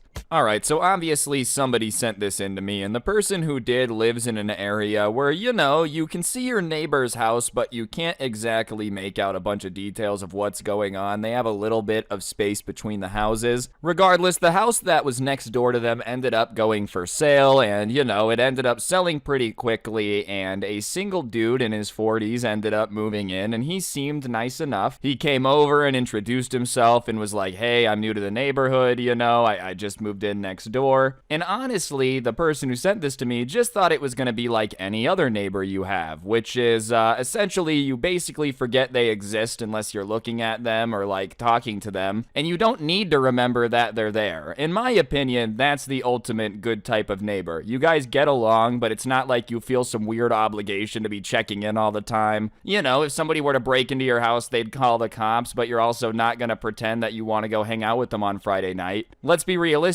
here. If you're really aware that your neighbors exist, either they're your friends or they're horrible neighbors. I feel like the best type of neighbor is like a good waiter. They always keep your water glass full, but they're not standing over your shoulder the entire meal making sure that you eat it all. You know, you basically, for the most part, should have a great time interacting with them when you interact, but other than that, whatever, you should just live your life and do your thing, you know? Regardless, the subscriber instantly knew something was going to be weird, not from the second he introduced himself, but from like a couple nights after he moved in. He had just so happened to be in his backyard shooting this airsoft gun that he had just got in, and it was late at night, probably like midnight or so, and all of a sudden he hears from his neighbor's property where the guy had just moved in a bunch of howling. But, you know, he can't really, like, distinguish what type of howling it is, which, if you've lived somewhere your entire life, is pretty easy to do. Like, you know, if you've lived in one area your entire life, you just kind of become familiar with what sounds are normal and which ones aren't. He knew what a coyote howling sounded like. He knew what a wolf sounding howled like, or a wolf howling sounded like. I flipped that around, sorry. Regardless, though, he's really confused by this howling, because it sounds like it's, you know, just some different type of animal trying to howl, like almost as if a bear had been listening to some coyotes talking and was like, hey, I'm gonna go try to pick up on that language, you know, the Chicago Bears are becoming bilingual. Regardless, you know, he's hearing this weird howl, he thinks it's a bear howling, and decides that it's his best interest to go figure out what it is. Now at this point, you know, I'm not agreeing with this action, you know, call me crazy, but if I was there and I started hearing a howl that sounded like a bear trying to imitate a coyote, I would simply go the other direction, back inside to the very, very safe indoors. But the person who sent this to me is obviously different because they went to investigate. You know, and investigating weird noises in the woods always seems like a recipe for disaster. But I especially want to point out that it's stupid because he thought it was a bear and he only had an airsoft gun. Like what, dude? If you go out there and it is a bear, what are you gonna do? Shoot it with the airsoft gun? All that's gonna do is piss it off. Then it's gonna enjoy eating you more than it already would have, and it's angry, you know? I'm just saying, if you're gonna go exploring for the bear, you might want to have something a little bit better than an airsoft gun to protect yourself. Regardless, he starts moving towards the howling, and he gets near the property line between him and his neighbor, and there was a couple trees, so he's looking through the trees, and he sees this small fire in his neighbor's backyard. which, isn't really that weird. People have fires in their backyard all the time in this area. It's not like it's a super bizarre sight. But what is really weird to the person who sent this to me is what the neighbor is doing around the fire. Instead of just sitting there in a chair, sitting back, relaxing, he's like running around the fire, doing a dance, howling. Obviously, he couldn't make out every detail because he was a little bit away. It's literally by the firelight, and he's looking through some trees. But that being said, he's like 95% sure that his neighbor is in a loincloth with like a wolf's head on, like a hat type of thing, literally running around, howling around the fire and like doing a dance. And he's just kind of looking at it, processing it for quite a long time, because obviously you're just kind of like, what? His first thought is WTF, because, it's not every day that your new neighbor ends up like trying to do some secret wolf ritual to become the ultimate alpha male of the pack. You never expect to see a dude outside in a loincloth with a wolf's head on chanting, going like, I am the werewolf. Regardless, he just kind of takes it in for a bit, as you would, definitely not what he was expecting. And he's like, wow, this neighbor seemed like normal. I had gotten kind of a weird vibe, but I never expected this. And so he's watching his neighbor dance and howl around the fire for a bit, but then something happens that took it from just like something weird to something that almost made him crap himself. Out of nowhere, his neighbor like stops his dance and his chanting routine, drops onto all fours, almost like he's gonna bear crawl, right? Which, is very similar to a dog pose, and overall he's like, what's happening, dude? Why is this guy dropping into a bear crawl stance? Why is he chanting around the fire? So many questions. But the real terrifying part is this guy drops into this like bear crawl pose and then starts to go the opposite direction of the person, like towards the other end of his property, away from the subscriber, right? But when he starts to bear crawl away, there's a certain speed you expect a person to be able to bear crawl. He says this dude is flying while he's bear crawling. Like, he's bear crawling faster than the subscriber would be able to sprint, and he's just sitting there like, what is happening? Is this like some weird half human, half wolf hybrid? And at that point, he decides he's had enough. He just witnessed this dude going 30 miles per hour mid bear crawl and is like trying to realize that he's living next to Superman. So he decides to go back to his house and get some sleep. The entire time he's walking back into his house, he's like, dude, I have to be hallucinating. Like, there's no way that was real. I just witnessed my neighbor doing some weird ritual around a fire with a wolf head on, and then he dropped onto all floors and took off with the speed and fuel efficiency of a Volkswagen Jetta. Like, that's just not something that should happen,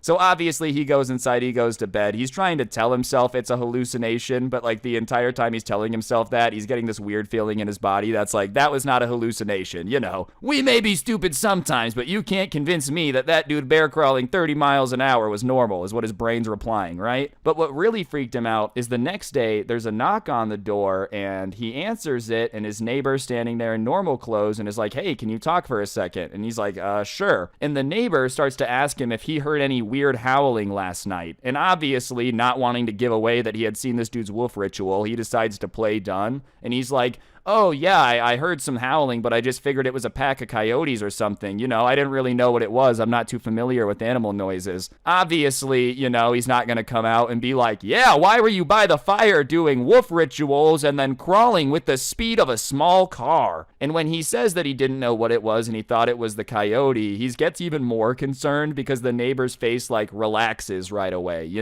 Almost as if he's happy to have heard that, and he's like, oh yeah, that's what I thought too, I just figured I'd come ask because it scared me. I'm not from the city, or I'm not from here, so like, I'm not used to noises like that, so I figured I would come ask you and just see what it was, but you think it was a coyote, so yeah, I figured that's what it is too. And at that point, the subscriber's getting really creeped out, because he's like, what is this dude doing? I'm playing dumb, but so is he. Obviously, it wasn't coyotes. I saw this dude doing it, but like, he was doing the weird howling last night, and now he's knocking on the neighbor's door and double checking that they didn't hear anything weird, and he's saying that he knew it was coyotes too. Did he like think he had seen me in the woods or something? He's just starting to get really creeped out, because imagine this, bro. You see your neighbor doing some weird stuff late at night. The next day they're knocking on the door like, did you see anything weird? Huh? I'm just asking. Anyways, they talk back and forth for a bit, and then finally the neighbor, like, just, I guess his suspicions are destroyed, or like, he doesn't think that there's anything weird going on, so he decides to leave. But from the second the guy leaves, the subscriber's like, all right, I've got a weird feeling that we're not necessarily done with this yet,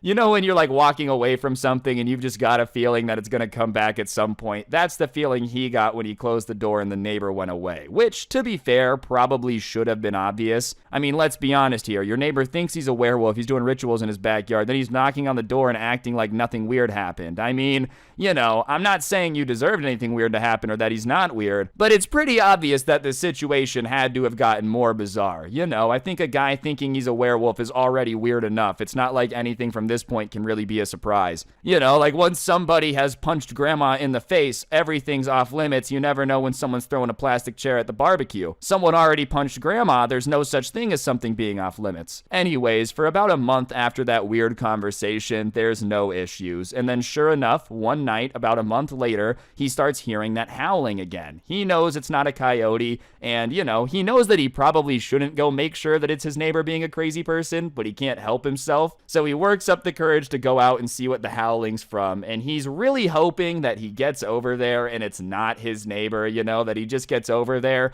and his brain will finally be like, see, you idiot, look, it was a wolf the entire time. You were just hallucinating. Anyways, he's going to investigate, and he sneaks through the wood, and he sees the same thing, bro. The guy's doing his ritual around the fire, wolf hat on, the whole shebang, you know, howling, the whole nine. And the only thing that freaks him out right away is the guy's looking his direction this time, and he looks directly at him and then looks away. And for some reason, he's like, he saw me, you know? The guy goes back to his dancing and stuff, but he just gets this really weird feeling that the dude has seen him. So he kind of like grows back into the tree line a little bit to try to conceal him. And regardless, the neighbor's doing his thing, jumping around the fire. And then all of a sudden he stops and he does that thing where he drops onto all fours. Except this time, instead of going the opposite direction, he starts bear crawling as fast as he can, which is surprisingly fast towards the subscriber who's thought he was hidden in the tree line. And at that point, he's looking at it for a second and he realizes, oh, he's coming at me. Like, he's not just coming this direction, he is coming to me. So at that point, he drops everything, turns around, and starts running, literally about to crap himself, which, I mean, who can blame him, dude? Imagine being in this situation. You hear howling, you're outside hiding behind some trees, there's a grown man in a loincloth bear crawling at you with the speed of a car, and then, like, you know, you just don't know what's about to happen. Of course you'd be scared about to crap yourself. Anybody would in that situation. I don't care who you are. You could be the toughest person on the planet. If somebody just starts bear crawling at you unhumanly fast, you're freaking out. Anyways, he starts running back to his house, you know, but his surprise is that instead of hearing like nothing behind him, he hears something gaining on him. And so he's kind of like, there's no way that this guy is literally bear crawling fast enough to catch up with me as I'm running. The number one rule if you're running away from something though, you don't turn back and look. The only thing it's gonna do is slow you down or freak you out if they're really close to you. You know, anyways, they break the rule and they look back to see what's gaining on them. And all they see is like the top of the wolf head crawling right behind them and gaining on them. So they turn around and start trying to run even faster. But the only problem is, like, at that point, by turning around, you can't run as fast, you know. They're freaking out. They're even more scared because they realize that this person's bear crawling and going to catch up to them. And so, like, even with all their might, with that boost of fear, it's just not enough to keep him from catching up to him. And he feels the wolfman grab him on his shoulder. And instead of tackling him and, like, taking a chunk out of his arm with the first bite, he just spins him around. And now they're probably like 6 inches from each other's face. They're practically kissing, and they like just start screaming because they're both scared, right? It was almost as if the wolfman didn't think that he was actually going to be able to catch him, and so he grabbed him and turned him around, like not really thinking about it. And obviously, you just got turned around by the wolfman, so they're just screaming, ah, like both freaking out, you know. I don't know why the wolfman was surprised you did chase him down. Like that entire time you're bear crawling after him and grabbing him, like what did you think he was gonna do? Like, did you think he was gonna turn around and be like, oh, this is a perfectly normal situation. I've been kidnapped by werewolves multiple times in my life. Obviously, he's gonna be screaming. And why are you screaming? Like, you know, it's just, I just don't understand. Regardless, they're just kind of screaming in each other's faces. And finally, the werewolf guy kind of realizes that he's like not trying to fight back. He just has his hand on his shoulder and he's like, wait, you're not trying to hunt me? And obviously, the subscriber's like, what? Hunt you? Like, what? what are you talking about? Why would I be trying to hunt you? Like, I'm not crazy. I understand that you're a man dressed up like a wolf, you know? Like, I don't think I'm gonna hunt you. And obviously, the guy kind of looks at him weird, and he goes, I'm not dressed like a wolf. I'll have you know that I am a werewolf. This is part of my transformation. And the reason that I thought you were hunting me is because that everyone wants to hunt a werewolf. And immediately, he's like, oh, my neighbor thinks that he's a werewolf. He's wearing this wolf hat once a month, and like, he thinks that he's a werewolf and people want to hunt him. Anyways, he tries to be like, dude, I don't really believe in werewolves, so you don't have to worry about that. I'm not going to be hunting you because, I just don't believe in werewolves. And he thinks that's probably the best way out of this is to just, he's not saying you suck for thinking you're a werewolf. He's just saying, I personally don't do the whole werewolf thing. But somehow the neighbor thinks that him doubling down on werewolves not existing is the weird part of this, even though he's literally dressed like a wolf howling at the full moon. And so he kind of like does a spin in a circle and he goes, if you really think werewolves aren't real, then what would you call me? As if that was supposed to make the guy be like, oh yeah, you're right. Now that I'm seeing you do a 360, werewolves do exist. My goodness, you're not just my weird neighbor in a loincloth screaming at the moon in the backyard. Nope, no way, that's not what's happening. Like, honestly, if you weren't right in front of me and just shown that you had the ability to bear crawl faster than a car, I would call you crazy, somebody that thinks they're a werewolf and is like actually chanting at the full moon and thinking they're transforming into an animal. I would call you nuts. That being said, it's probably not a good idea to look at somebody that thinks they're a werewolf and transform into a creature on the full moon and go, I think that you are nuts. And even, let's pretend werewolves do exist for a second, right? Let's pretend that they are real. Even if you do exist and you are a werewolf, right? Why would he be hunting you? Like, I just don't understand why your neighbor, who hasn't been hunting you so far, would magically just want to be hunting you if he didn't even know what your howl was the last time. Anyways, the subscriber's just kind of standing there hearing him listen to this, and he's realizing that this guy's nuts, so he probably shouldn't go around telling him that, like, he's not a werewolf, you're crazy. So he just decides to roll with it, and he goes, oh, okay, I guess that's fair enough,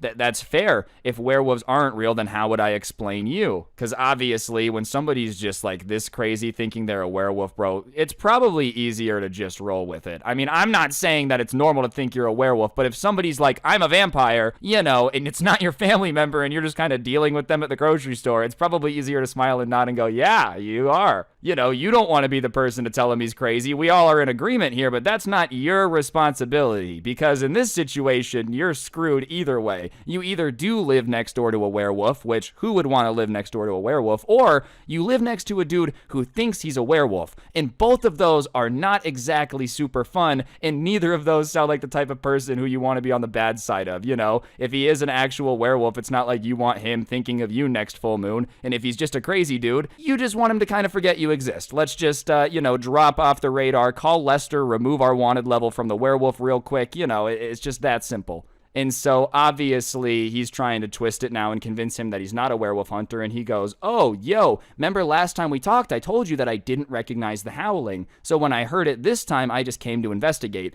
I don't want to hurt you, I'm not a hunter at all. And the neighbor looks very relieved as he's saying this because he's letting his guard down. He's like, oh, okay, bet he's not a werewolf hunter, which, I didn't realize was actually still a job. Call me crazy, I'm not browsing Indeed.com quite often, but I didn't realize that werewolf hunting was still a booming career profession. Maybe it's on the way out, None of my friends went to a school that had a werewolf hunting program that you could get a degree in, or would it be more of like just a very specific type of exterminator? There's the type of guy that deals with rats like Ratatouille, maybe a guy deals with some other vermin, some raccoons, some possums, something like that. But every now and then, if you've got a really bad problem, Wallace and Gromit, in the case of the were-rabbit, you just call in the vampire werewolf hunter and he takes care of that. It's a experimental extermination trade you guys can go into. Regardless, at that point, it's almost like the neighbor trusts him and he can reveal his, werewolf secret. So he starts talking about how he's a werewolf and people in his last town were starting to hunt him, so he had to move here, and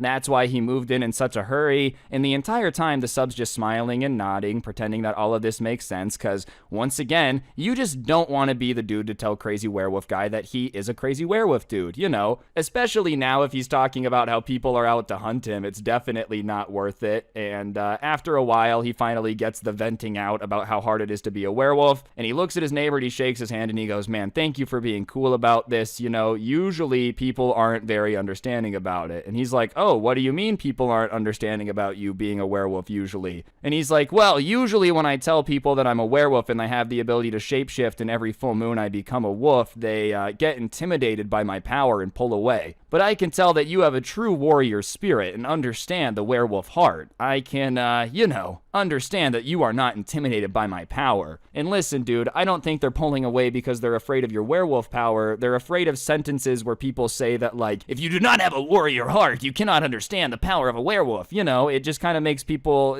maybe feel a little unsafe. Like, if I thought you were just friendly neighbor Hank, you know, you were over here fixing my fridge, and then you start telling me about how people are hunting you and you're a werewolf, I might just avoid going outside if you're outside in the future. Nothing personal, you know, I'm just afraid of werewolves. It's a phobia of mine, a really bad phobia of dogs. So werewolves, basically the same thing, I just can't be around it. You know, no offense, Hank, thanks for fixing the fridge, but I'm not gonna take the chances of getting turned into a werewolf myself. Even better, dude, if you don't want to be around your neighbor and he's saying he's a werewolf, this is your perfect chance to just tell him you're allergic to dogs, you know? Because then he can't come around you. You're not calling him crazy. You're not saying you don't believe that he's a werewolf, because, you know, you don't want to be the person to do that. That's someone else's problem. That being said, you are giving him a reason that he can't come hang out with you that, like, he'll understand.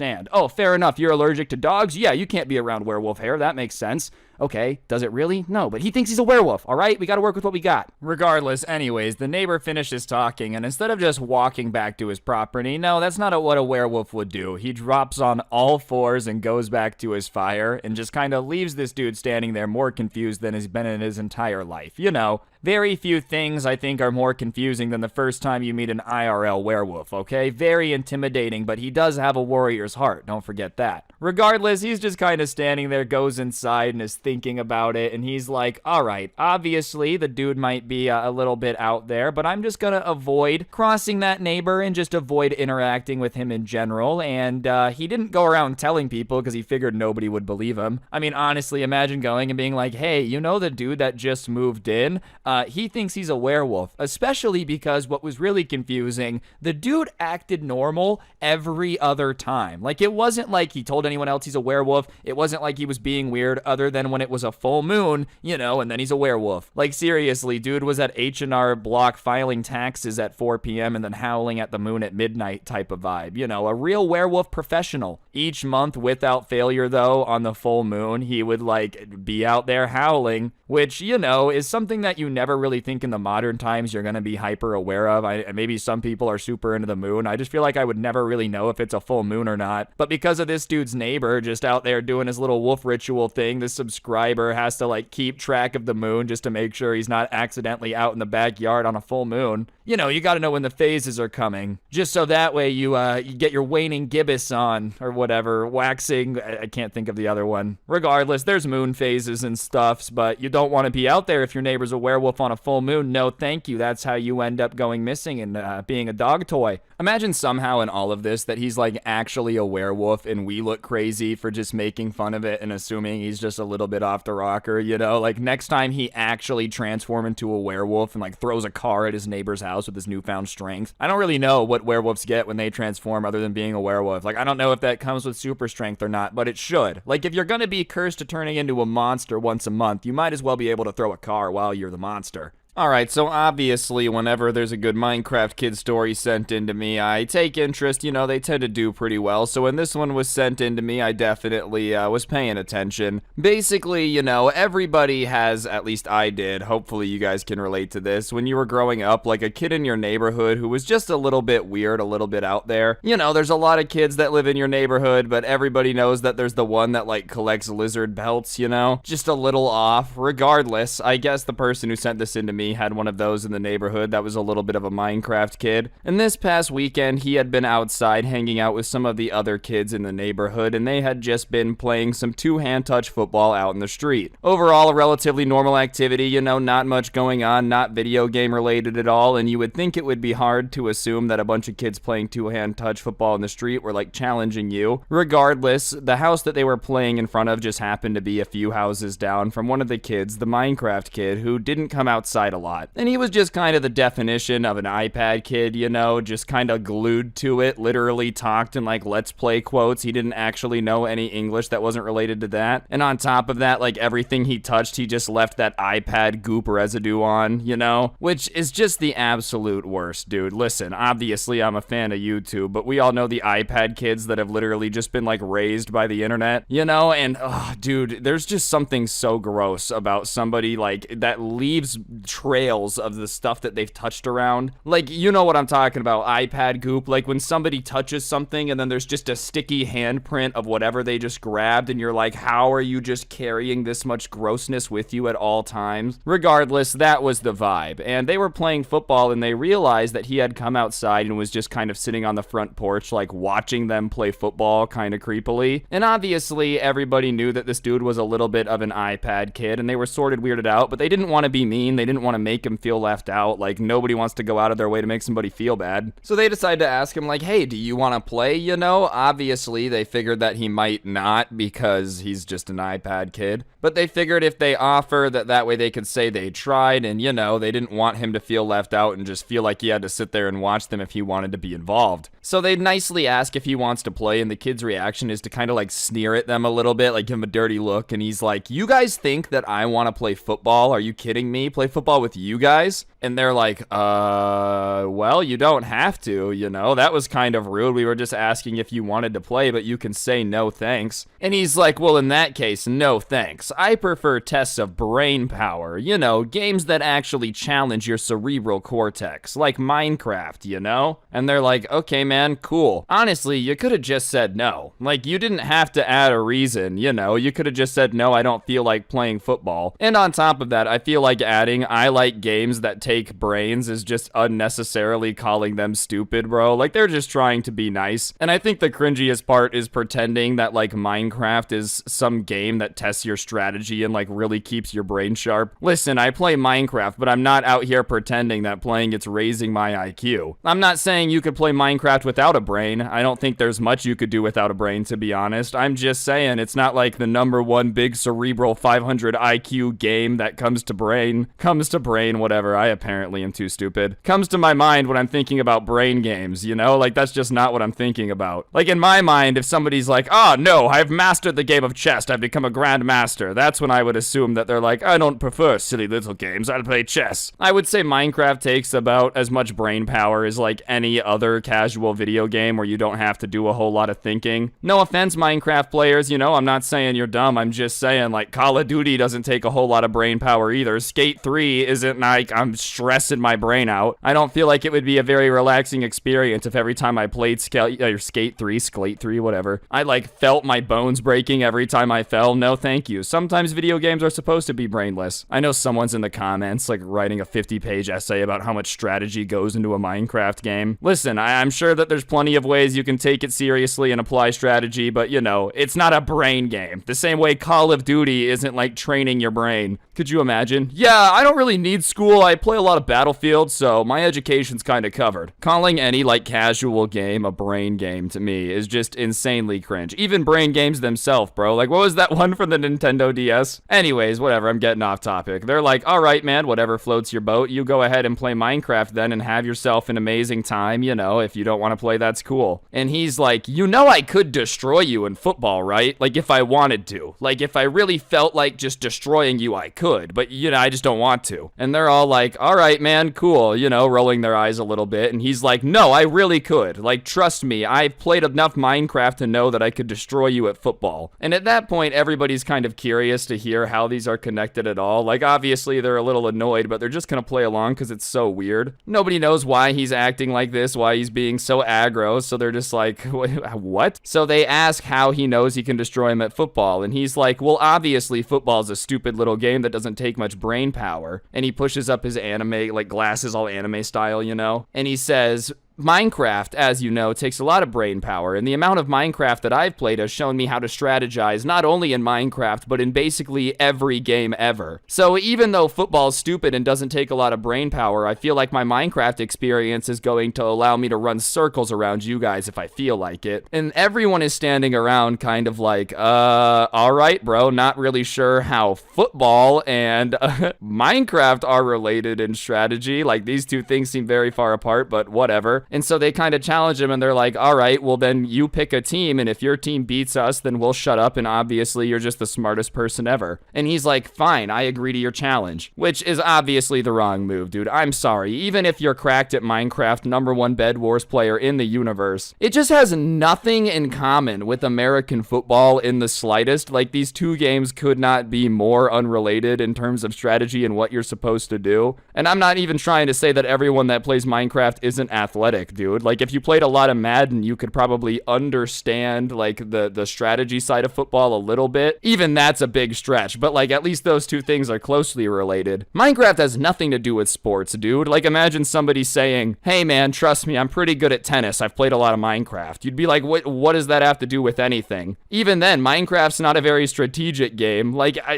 call me nuts. I just don't throw it in the strategy games category. I just feel like I've never had to, like, insanely strategize while playing Minecraft, you know? I've never had to just really be like, if I go down this left tunnel, will I die or make it? Like, it's kind of okay, it's Minecraft. Regardless, he accepts their challenge and says it's gonna be their funeral, you know, and he ends up picking his team. And when you're playing, like, in the street football, you tend to do a throw-off, so they do the throw-off, and they're doing two-hand touch, like, for the throw-off. And the Minecraft kid is like, wait a second, what's going on here? And if you've never played football in the street, you know, the general rule of thumb is that two-hand touch is preferred. I mean, you could play tackle if you want, but, you know, no one's wearing pads. You're getting tackled onto the hard asphalt. It just takes one person laying you out and you cracking your head open for that to not be very fun. So for the most part, they would just play two-hand touch because most of them played tackle football, like, in a league and just didn't really need it. And they weren't trying to get seriously injured. But of course, Minecraft kid didn't like that. No, none of that. If we're gonna play, then we're gonna play tackle. And obviously, you know, everyone's like, are you sure? The subscriber who sent this to me is literally like, dude, I'm not sure that you want to do that, you know? And the Minecraft kid is like, what are you, afraid? Are you afraid of me, you coward? And he's like, no, I'm not afraid of you. And he kind of lists the same things I just did about how, like, we're not on grass, so if you get tackled, it's really gonna hurt, you know? All of us play tackle football. You do not. I don't know if that's what you want to do. And he's like, I'm not afraid of anything. And listen, man, it's not that you're, like, a coward for realizing that everyone around you actually plays football and knew how to tackle each other and lay each other out, and you don't, so you don't want to be involved in that. Like, they're not going to be knocking each other out. They don't want to get hurt. That being said, you have no experience, so you're probably going to be on the losing end of a lot of it. But whatever, he kept insisting that they play tackle, calling them cowards, saying they were wimps. So finally, they're like, okay, I guess we'll play tackle, you know? So they go back to playing football, and the subscriber snaps the ball, and they were playing with, like, a 3 Mississippi rush rule, which, for those of you that don't know, basically means that, like, the Minecraft kid had to go 1 Mississippi, 2 Mississippi, 3 Mississippi, and then he could run and try to tackle the quarterback, which is the subscriber with the ball, right? So whatever, the first play, he gets it, and before the kid can count down, he throws the ball out there before the Minecraft kid gets a chance to tackle him, and he starts trash talking him. You're so lucky you got rid of the ball, dude. I would have destroyed you if you gave me the chance to it. You're seriously so lucky, man. You would have been leaving here like in a stretcher. And the subscriber just can't believe how much crap this dude's talking because he's never played football, and here he is being like, you should be afraid of me because I'm going to break your kneecaps. What is this, a mafia movie, dude? It's just like kind of a little bit much. But whatever, he's just kind of like biting his tongue because he's not trying to be mean, you know? And so they go back, and the next play, the same thing happens. And the Minecraft kid is trash talking more now about how, like, he must be afraid of him because he keeps trying to throw the ball out early. And the subscriber is getting annoyed. He's like, dude, this guy thinks he's so tough, and we're trying to avoid hurting him. And the Minecraft kid says something about how, like, oh, you're afraid of me? And so he tells him, dude, you do realize nobody here is hitting you because, like, we don't want to hurt you, right? Like, the only reason you haven't been laid out is because we feel bad. And the Minecraft kid does not like that. And he's like, don't take it easy on me. I can handle it. I'm not as much of a little baby as the rest of you, you know? And the subscriber cuts him off and is like, it's for your own good. We don't want to hurt you. And the Minecraft kid is like, shut up or I'm gonna, you know, and do some not nice things to the subscriber's mom. And at that point, the subscriber's like, all right, I've tried. You're gonna start insulting my mom, like just going really out of pocket. All right, dude, fine. You want to play tackle and you want us to try? Then by all means, you've been begging for it. Like, they've given him chance after chance to not do this. So whatever, they go back to playing football and he hikes the ball and he purposely waits the amount of time he needs to for the Minecraft kid to be able to run over and try to tackle him, right? So the Minecraft kid starts to rush him, and like I said, the subscriber has played football before, so he's not necessarily super afraid of this kid with no experience coming at him. And so he decides to just like run over the Minecraft kid. For those of you that haven't played football, it's just called trucking somebody. You just kind of drop your shoulder and just run through them. So he starts to run towards the Minecraft kid who's like dropping into position to tackle him. And he does what you do in this situation when you're playing tackle football, and he just kind of drops his shoulder and runs over him and literally runs through him, goes down the field and scores. And so everybody on the Minecraft kid's team had been chasing him downfield to try to prevent him from scoring. You know, his team is like down here cheering with him because he just scored. And that's when they realize the Minecraft kid is still where he had gotten trucked earlier, and he's just kind of sitting there. And everybody's like, ah, crap, and starts to go over there knowing something's about to go out of control. You're not really sure what it is, but you just know that like Minecraft kid just got ran over, hasn't moved, and is now kind of like, they can't tell, but it sounds like he's crying. So they go back and the Minecraft kid is now sitting up, like legs still outstretched, crying his eyes out, and he just starts yelling at them like, what was that, man? That's against the rules of football. You can't do that. And everyone's kind of like, you can't do what? What did he do? Like, did he grab your hair? Did he punch you? Like, what did he do? And the Minecraft kid is like, you guys didn't see that? And everyone's like, no, what? What did he do? And they're like, he dropped his shoulder and ran into me when I was trying to tackle him. Like, what was that, dude? That's against the rules. And everyone's just kind of standing there like, yeah, because it's not against the rules and you were the person that demanded we play tackle. That's something people do in tackle football. You were trying to tackle him. You said that. What did you expect him to do? Just like sit there and let you attack him and tackle him? And the Minecraft kid's like, yeah, that's what you're supposed to do. The defense is supposed to do the tackling and you're supposed to like let me hit you. And the subscriber is like, yeah, no, that's not how this works. Which surprises me. The Minecraft kid thought it worked this way. You know, you would think the absolute master of strategy and football plays had, you know, figured out this game by now and would have realized that's what was going to happen if that's what he did. Who would have thought in any situation that like there was rules of the game that said you're allowed to go tackle them and they can't do anything about it? I just don't think that's how competition works. I feel like most of the time if you're allowed to go like attack someone in a game, they're allowed to defend themselves in the game. You know, I'm not a master strategist or anything, but I could probably tell you there's a good chance when you start playing tackle football that somebody's probably going to like run into you or tackle you at some point. You know, it's not only the defense that's making contact. You ever seen an NFL game before? Like, there's plenty of contact to go around. There's a reason they call it, you know, the game that gives you brain damage, because there's a lot of hitting. Like, you do a lot of colliding. Obviously, there's a good chance you're going to collide with people when you're playing it. Anyways, the Minecraft kid gets up and he's all like, well, if you guys aren't going to agree that that's against the rules, then I'll just go tell my mom. And everyone's like, all right, dude, go ahead. Like, go tell your mom. We don't really care. She's not in charge of our football game. And he's like, I'm serious. I will go tell my mom. Like, here's your chance. You can make me not do it if you just agree it was against the rules. And they're like, it's not against the rules in tackle football, dude. I guess you got to go tell your mom. You do what you got to do. And so he storms off all angrily. You know, they see him slam the door while he's screaming, Mom. And they're all standing here kind of talking about what went down. And they're just more confused than anything because they're like, he was the person that demanded that we play full contact tackle football. If you know that you're not in a situation where you're going to be able to take any impact whatsoever, why would you choose to play tackle football if everybody else was cool with not tackling each other? You know, like everybody else was literally trying to play two-hand touch. He demands they make contact and then cries and goes and tells his mom. Regardless, they kind of start playing the game again, and then his mom comes outside without him though and kind of walks up to them very, very calmly. And they're not running away or anything because they didn't do anything wrong. They just kind of expected his mom to come out guns blazing because like that's just what they expected. If he had gone in there saying that they hit me and blah blah blah blah blah, you know, they expected her to come out there and be like, what were you guys doing playing tackle tackle football? Are you guys insane?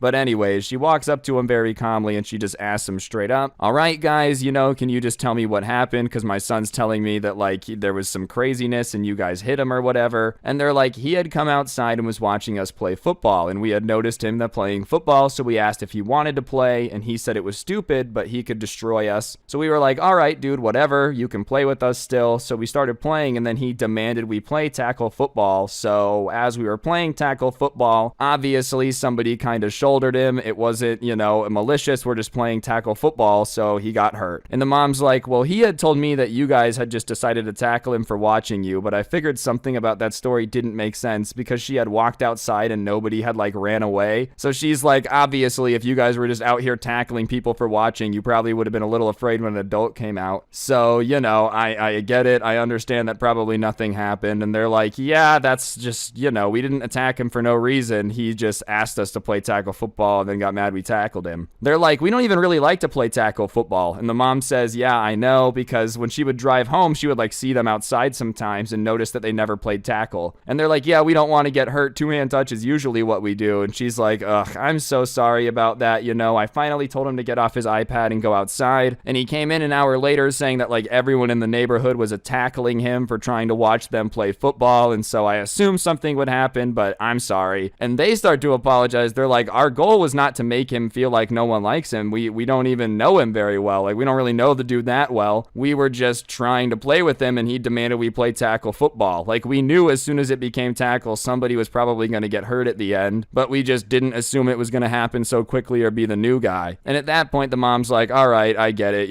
thank you for being cool about it. But she does something a little bit unexpected. She starts kind of, like, low-key roasting him to everybody playing football, which is not cool. Like, this was not a swagtastic move. Well, like I said, his mom low-key roasts him, and she's like, I would never say this to him, but it's probably good for him that he got, like, shouldered in the face, He thinks Minecraft somehow makes him an expert in everything, so I feel like a little bit of adversity in life might not be the worst thing for him. And they're just kind of like, oh, okay, they don't really know what to say to that because this lady's just kind of roasting her kid now. And then she just starts this rant about how her and her husband are both engineers, which, hey, way smarter than I'll ever be, both of them, dude. I don't understand math and all that stuff. Engineers be out there, like, engineering.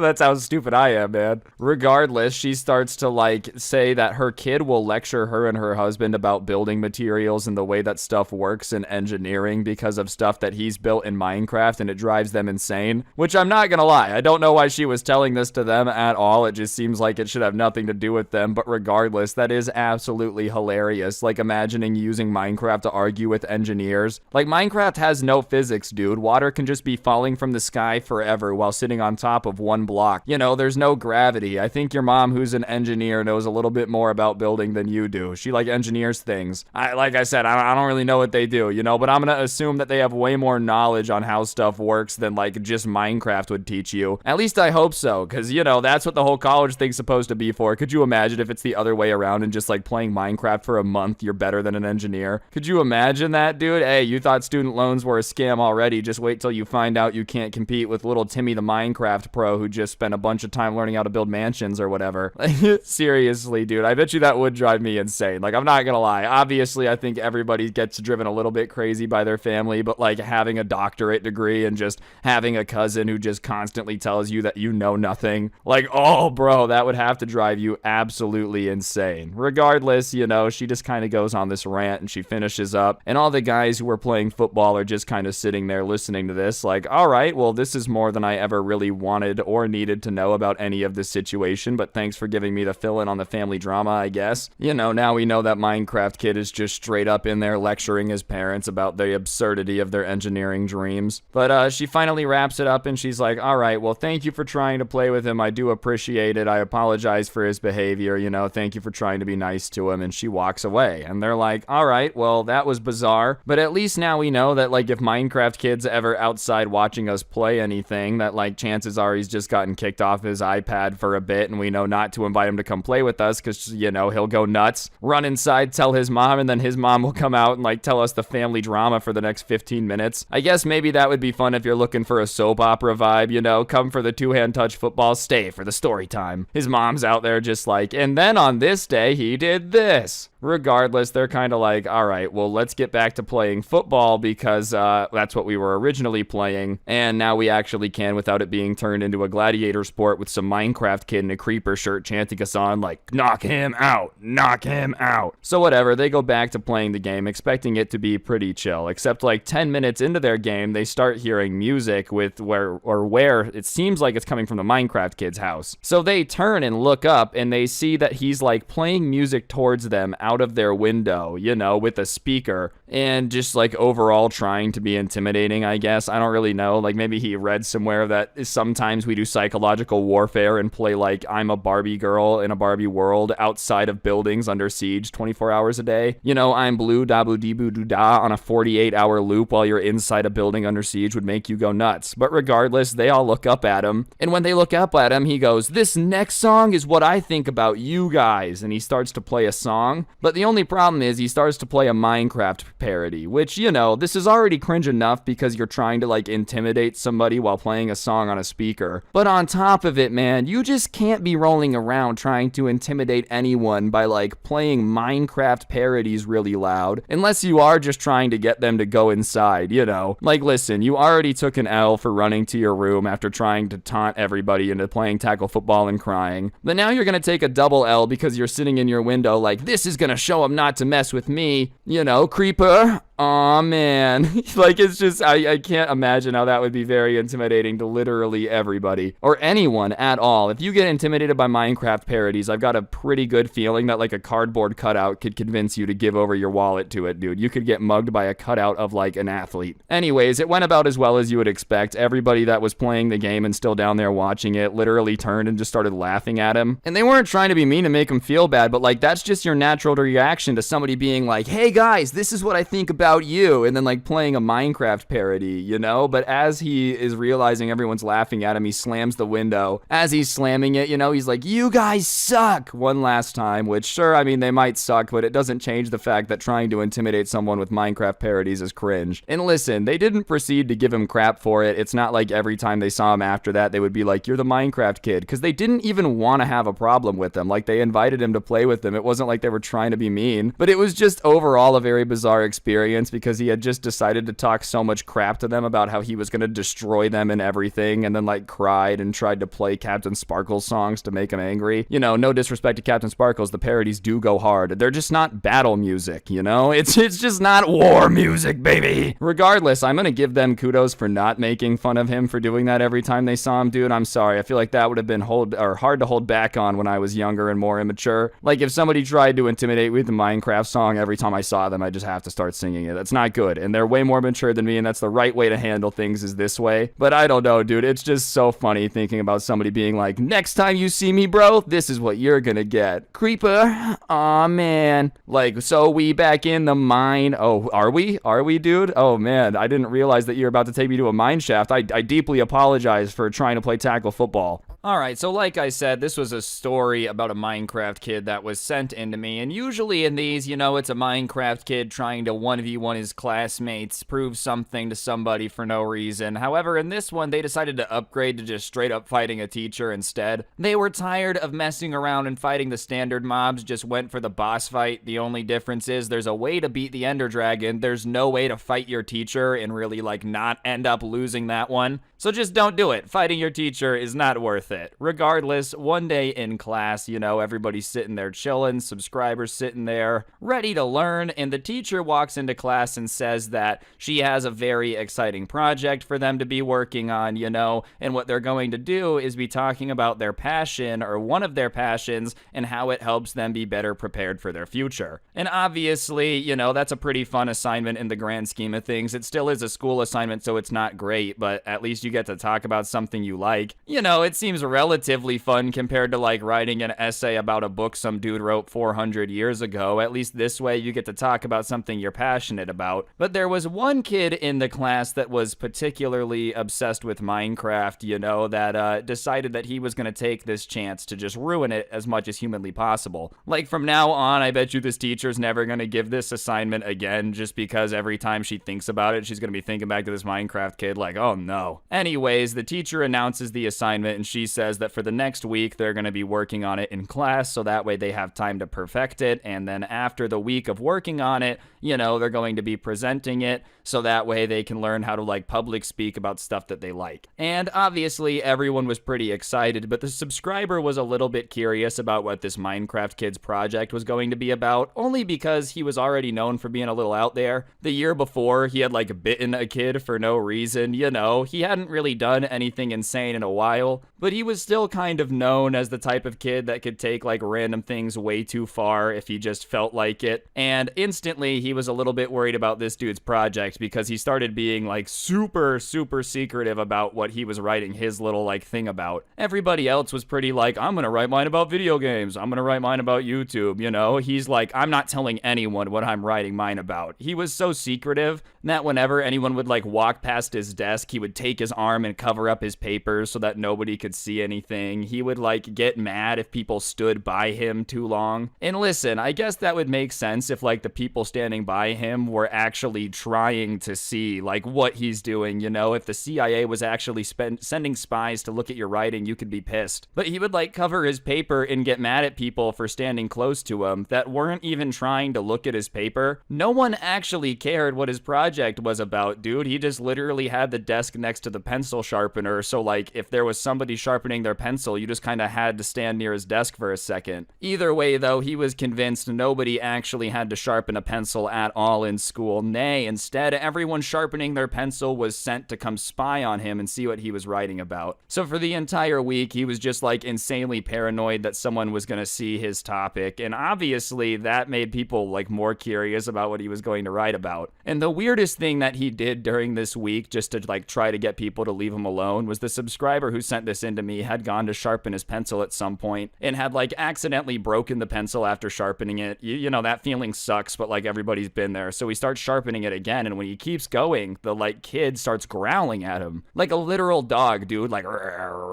because he's just taking too long to sharpen his pencil. I guess automatically he's a CIA agent trying to spy on your school project. So the subscriber kind of looks at him and can't believe that he's growling at him, and he's like, dude, are you growling at me? Like, are you a dog? What's wrong with you? Like, why are you growling at me? I'm just sharpening my pencil. And the kid growls again. So once again, the subscriber's like, bro, listen, please stop growling at me. You're starting like to make me feel like I'm being hunted by a pack of wolves. Like, can you please just calm down? I'm sharpening my pencil. There's nothing to be growling about. And at that point, Minecraft Kid is like, well then stop trying to spy on my project. This is private. You're just another one of the spies that the teacher's sending over to try to get my secrets about what I'm making my assignment about. Well, guess what? I'm not giving anything to a spy like you trying to get information. And he starts to go on this rant about how, like, his ideas are such good ideas that he knows they send people to try to take them, so that's why he's so protective of them, and blah, blah, blah, blah, blah. And the entire time, the subscriber's standing there like, what? So he finishes his rant, and he's like, dude, what are you talking about? You know, like, I'm not here to spy on you. I'm just sharpening my pencil. And the kid just kind of looked at him and was like, all right, then I've got my eye on you. But had just casually mentioned that, like, everyone tries to steal his ideas. And while he could have kept arguing with them, the subscriber at that point is like, look, I'm just gonna get out of here. I'm just gonna finish sharpening my pencil and walk away. Because there's nothing good that comes out of me standing here and continuing to, like, try to use logic with this Minecraft kid that is convinced the CIA wants his project. Anyways, the week finally ends where they've been, like, writing stuff and working on the project, and the day finally comes where they're supposed to present what they're doing. And so, kids start presenting their projects, and most of them are like, I like music, I like art, oh, I like oranges, you know, whatever people like these days. But of course, the time finally comes for Minecraft Kid to get up there and make his presentation. And the entire class is sitting there waiting with bated breath to finally learn the secrets of the Minecraft project. You know, it's been closely guarded like Indiana Jones treasures, but everyone finally gets to see it. So he volunteers himself to start presenting, and he gets up there. And he starts with, like, this speech about how he wants everybody to listen to him and, like, hear what he's passionate about because, you know, it's something that, like, has taught him most of his lessons about life. And if it wasn't for this, he would not be the person he is. And, like, he's become a warrior. He has the spirit of a Viking. And so everyone's, you know, a little bit more entertained because you're like, what is this dude going to talk about? The spirit of a Viking? What? So he gets up there. He makes the teacher turn off the lights. So he's standing up there at the front in, like, the dark. And, you know, He talks dramatically, but like to get everyone's attention, and then turns on a flashlight and shines it up at his face. So he's got like this whole, you know, when someone's telling a ghost story and they're shining the flashlight up at them, that's the look he's got going on. And he starts to describe what everybody thinks is like D-Day. He starts to say things about how like, imagine you and your brothers in combat with the enemy dead ahead. You feel the like adrenaline rush as you realize that this might be the last chance you have to look at your friends and say thank you for what they've done in this game. And everyone's like, oh my gosh, what is this kid talking about, bro? Like this is intense, man. You would think he's out here like talking about some like war history or whatever. Literally at that point, everyone in the class is just assuming he's about to give a presentation about how like why he loves war history or, you know, something along those lines. But then he manages to say just the absolute silliest thing ever that you could possibly say after like describing something as intense as that. Minecraft Bed Wars is the most realistic war simulator, and it is my passion. That description is exactly what I feel every single time I log in and start to play a game of Bed Wars. Keep in mind, he's just talking about like how he gets an adrenaline rush, and you know, it's basically the same thing as D-Day. You're only gonna get one more chance to thank your friends for their help. Like, hey, call me crazy, bro. If you lose the Bed Wars game, you stay in the Discord call. It's not like, oh man, we lost. You just have to instantly unadd each other and pretend that you're dead. So obviously, when he says like Minecraft Bed Wars is realistic or whatever, everyone thinks it's a joke, so they start laughing, you know, and he's not laughing at all. He's like, what are you guys talking about? I don't know why you're thinking this funny, you know, like this is serious, dude. Minecraft is just one of those games that is like my passion. And there's nothing wrong with being passionate about a game. I don't want you guys to think that like that's why this is cringe, right? What's cringe is thinking that Minecraft is somehow like a realistic war simulator, bro. If you're like, hey man, I love Minecraft because I like to build castles, sick, dude. If you're like, hey, I'm basically a Navy SEAL because I got 600 Bed War wins, yeah, I think you have committed cringe, bro. Like, I'm not trying to be the judge over here, but I feel like comparing yourself to like a Green Beret because you're good at Bed Wars might be the most ridiculous thing that I've ever heard. Oh yeah, I'm just, you know, could basically hang with everybody that's ever been in Special Forces. I'm a Bed Wars pro. Listen, dude, like I've never been to war, but I can just tell you right now, it has nothing to have in common with a video game at all. Like, I don't think there's anything out there that could compare, dude. Seriously, especially Minecraft. Like, I don't even think you could say Call of Duty is comparable to war at all. I'd still think you're dumb for saying that. But if you're like, hey, Minecraft Bed War is really out here making me into a warrior, then like, I don't know what to tell you, man. You've got a different definition of warrior than I think most people would have. He's just out here like, have you ever had to fight someone with an iron axe while they have a diamond sword? I don't think so. I've been through things. Anyways, he starts to go on this rant about how like Minecraft Bed Wars has taught him to be ruthless and not let the weakness of his enemies slide. Just like, what, bro? That's the lesson that you took from Minecraft Bed Wars? Is that like any time you see weakness, you must be ruthless? Like, my goodness, dude. Whenever I play Minecraft Bed Wars, I realize how much I suck at Minecraft. Like, that's what I think about. Even when I'm playing Valorant, dude, I'm not like, oh, our enemies have shown weakness. Stomp on their throats. Ha ha ha. We will destroy them. Like, that's never once happened, dude. And he also starts talking about how like the strategy that he uses in Bed Wars is what gave him the confidence that like his mental ability is in the top 0.001% of the population, and you know that like he's just so confident now that he's smarter than everybody, which is a ballsy claim if you're talking about Bed War strategy, dude. Like, okay, are you Sun Tzu, the guy who wrote The Art of War? Like, are you really out here just being an expert military strategy? Even if you're a Minecraft strategy god, dude, like it is Minecraft Bed Wars at the end of the day. You know, I'm a big fan of CSGO. If the best like CSGO IGL was like, no guys, I should be a general, I would be like, man, I don't know, man. I don't really know if a video game's the exact same thing, but whatever. He's talking about how like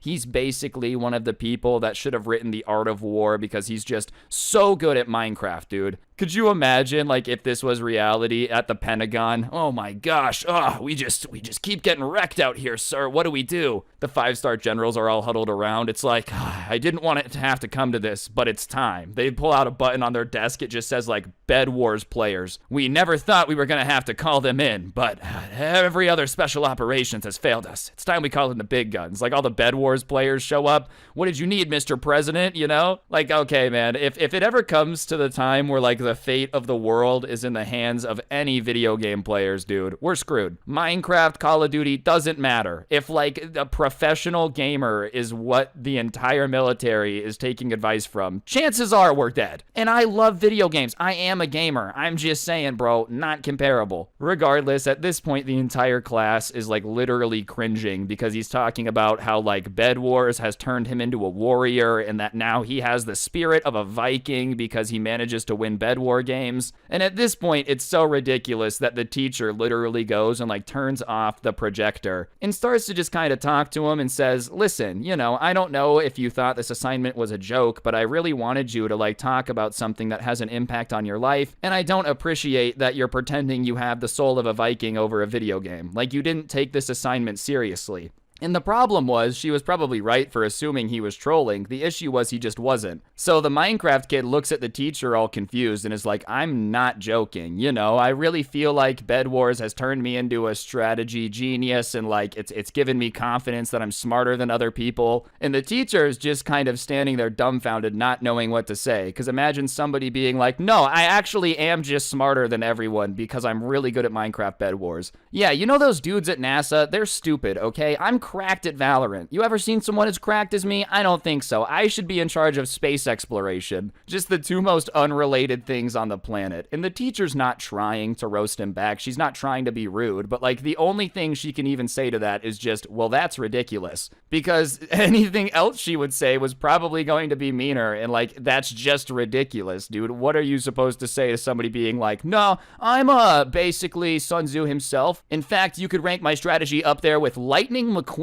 and the Queen of England up there. Those were, I would say, like, my two closest people in terms of strategy genius. Because it's just ridiculous, dude. I don't know what you would think your teacher is going to say. Like, you really think that Alexander the Great, Caesar, Sun Tzu all pair in comparison to Cape Crusader 8547 in Minecraft, dude? If you see him coming in Bed Wars, it's too late. You're basically going up against the god of military might. In fact, the entire might of the US Navy once ran away because they realized that he was the Bed Wars player on the other end of the Navy ship. He is an absolute legend. You thought the Legend 27, that's an old ad. You thought that guy was a good player, dude. Just wait till you meet Caped Crusader 8547, dude. He's absolutely bonkers. Anyways, obviously, somebody of that military might just can't let their teacher call them ridiculous, right? That would be weak. And as you know, Minecraft Bed Wars has taught him to be ruthless if someone dares to disrespect you. So he feels like the teacher is doubting him, and, like, I'm using air quotes around doubting him because, like, there's no doubt, bro. It's just the reality of the situation. So he starts screaming about how, like, he's tired of people never taking him seriously and thinking that he's a strategic genius. And so he leans over to the teacher's desk, and she had this, like, 8-ball thing on her desk, and he takes it and he throws it, and it just, like, hits the teacher on the chin, and she falls off the desk. And obviously the entire class at that point is just like, oh my gosh, like, what are you doing, bro? And his face just turns white as a ghost. And he's like, I didn't mean to do it. I didn't mean to do it. I didn't mean to hit her. I thought it was going to hit the wall. Yeah, that's right, dude. This absolute strategic mastermind somehow managed to have the accuracy of, like, a North Korean missile and was trying to throw this ball at the wall and hit the teacher instead. What an absolute strategic mastermind, bro. Like, knocking out your teacher. Obviously, I'm just too stupid to understand why that was just such a strategic genius move. Because to me, it's looking like that was probably the worst idea you could have ever had, bro. If you have the accuracy of, like, a dead cat, don't throw stuff. It's that simple. Knocking out the teacher, though, obviously not too great, and he's trying to convince everybody that he didn't mean to, and everybody starts yelling at him about, like, what are you doing? You're crazy. And, like, he's just freaking out. I'm sure in his mind he's imagining having to explain to his parents the reason he got expelled and how, like, he knocked out a teacher because she said it's ridiculous that Bed Wars makes you a strategic mastermind. Imagine his parents are on his side. They're like, well, if she wouldn't have doubted that he's cracked at Minecraft, she wouldn't have gotten knocked out. Literally nobody is on this dude's side though. Like everyone in the class is just pissed at him because this teacher was everybody's like favorite, and here was this dude literally like getting so angry because she just didn't agree that he's a strategic god. I will say people like this are why the metaverse definitely scares me, dude. Like the last thing this guy needs, if he's already this addicted to Minecraft and thinks it makes him a literal Viking, is like to be inside Ready Player One in his backyard. You think he's nuts now, imagine when he actually thinks he's like Napoleon launching an invasion into Europe, dude. He's just never gonna come outside again, just be plugged into the Matrix screaming about how he's basically the equivalent to a real Spartan for winning a Fortnite game. Victory Royale is mine! Tonight we will destroy Athens and feast on its burning buildings. His mom comes in, he's like, Mom, get out of my room! Oh my gosh, I told you I'm a Spartan! Ugh, I don't want dinner. Alright guys, I'm gonna interrupt the video for just 1 second. For those of you that don't know, I've been posting all of my story times the day after they're posted here on Spotify. So if you want to check those out, listen offline in the car, whatever, don't have time for gameplay, I'll put a link to the Spotify show in the top of the description. Feel free to go check it out. I would appreciate it. Like I said, you're still going to catch them earlier here, you know, but if for some reason you want to listen offline, that's probably the best place to do it now. So top of the description is a link to the Spotify show. Anyways, at that point, the teacher gets up pretty quick. She had, like, fallen over more because of just the shock of the situation than, like, legitimately getting knocked out by Mr. Minecraft kid up here. Goes to show just how much the, like, soul of a Viking stuff was legit. You, like, accidentally hit someone in the head with a pool ball and they just get right back up. Oh, yeah, real warrior spirit. And see, anyways, once she's back up, she just starts screaming at him, and like rightfully so, dude. If somebody just threw a pool ball at your head, I feel like you're allowed to go off on them. And she's just yelling at him like, why did you do that? Like, why did you think that was a good idea? I was just saying it's ridiculous that you think this video game makes you like some real strategician, and you hit me in the head? Like, what's wrong with you? Why did you do that? And the Minecraft kid is just standing there saying nothing, and she finally like finishes talking, and he starts trying to apologize,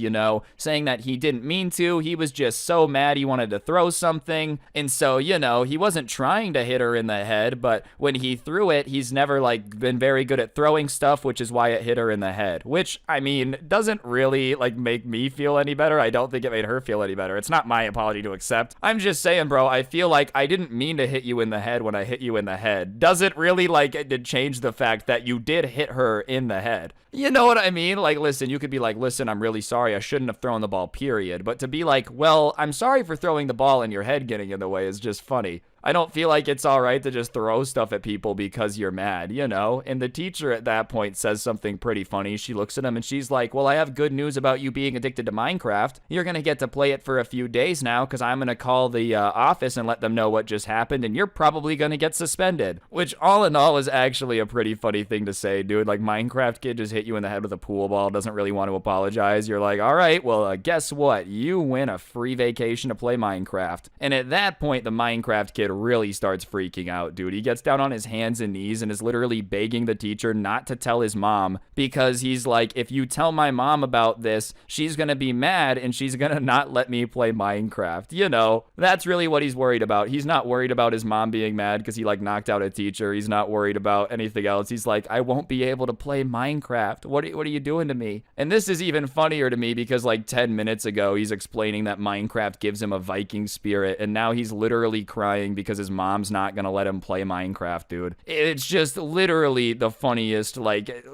right 10 minutes of each other, just so ironic. Yeah, I'm actually a real Viking, dude. Not gonna lie. Like, I'm basically up there with Alexander the Great. I'm gonna tell your mom, no! If I can't play Minecraft, how am I supposed to be happy?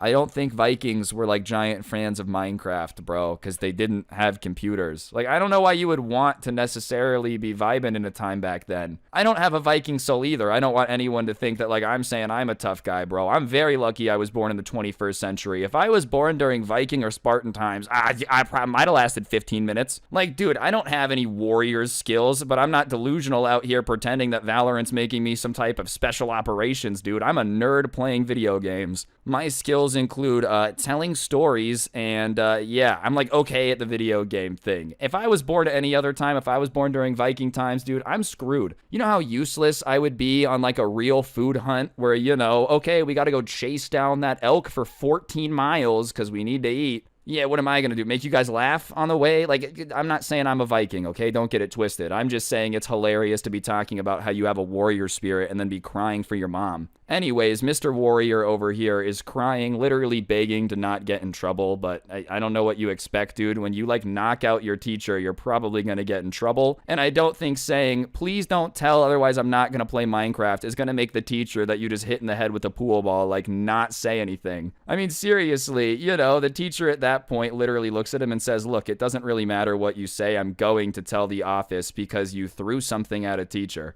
So she calls the office and she's like, all right, this student, you know, had a project, got mad at me and like hit me in the head with the pool ball. Can you guys come get him? And the Minecraft kid at that point decides that the best course of action isn't to sit there and wait, it's to start running. Even though she just said his name, you know, he starts running to try to escape. And I'm not sure if his plan was to just like run away, go to a different country, change his name, never be seen again. But obviously she on the phone says he's running. They have somebody catch him and they knew who the kid was. Like they had the name, dude. It's just such a bizarre thing to think that like that was like going to go the way you thought. Ah, darn. You know the kid that I said hit me in the head with a pool ball? He ran out of the classroom, so now we can never talk to him about it again. That's how rules work in school. Anyways, he obviously didn't get too far, and when he did get caught, he ended up getting suspended for a week and became an instant meme around the school. But like, I don't know, how are you guys not going to turn a kid who like thinks Minecraft turns him into a warrior into a meme if you're in the same school as him?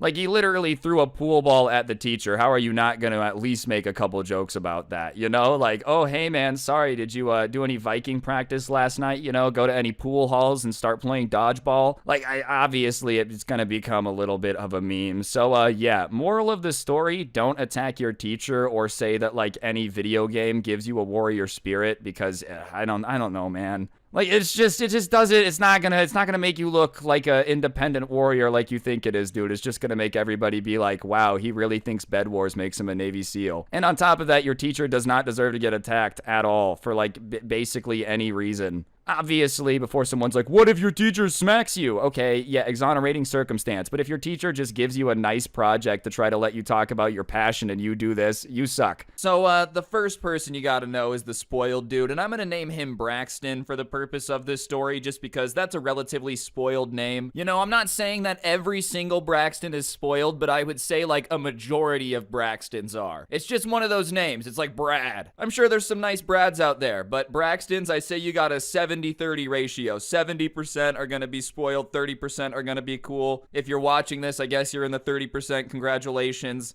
Anyways, this particular Braxton was a super douche Maximus level of spoiled. Basically just loved to tell everyone that the school that they were attending was named after his grandpa, and his grandpa had a jet and, you know, just had all this money and cars, and that made him better than everybody. And would literally flex the fact that his parents were getting like a new car every year, and somehow that made him better than everyone in the school. And I just don't understand this dude's flexing scale, because like if your grandpa has a jet, why are you flexing your parents' new car, you know? I'm just saying, jet definitely beats car. And on top of that, I don't feel like the most financially responsible people are buying a new car every year. Little life wisdom I'm gonna drop on you guys. Always buy a car that's like used. If you really want something super new still, go a year or two old. Cars are a depreciating asset, all right? That means they lose value quickly. If you look at the difference between like a BMW that's brand new and a BMW that's 1 year old, you will have your mind blown. So I think flexing the fact that you always buy a new car tells me that you're dumb, but at the same time, I don't have a jet, so maybe I should shut up. As Braxton would refer to me, I'm just one of the poors who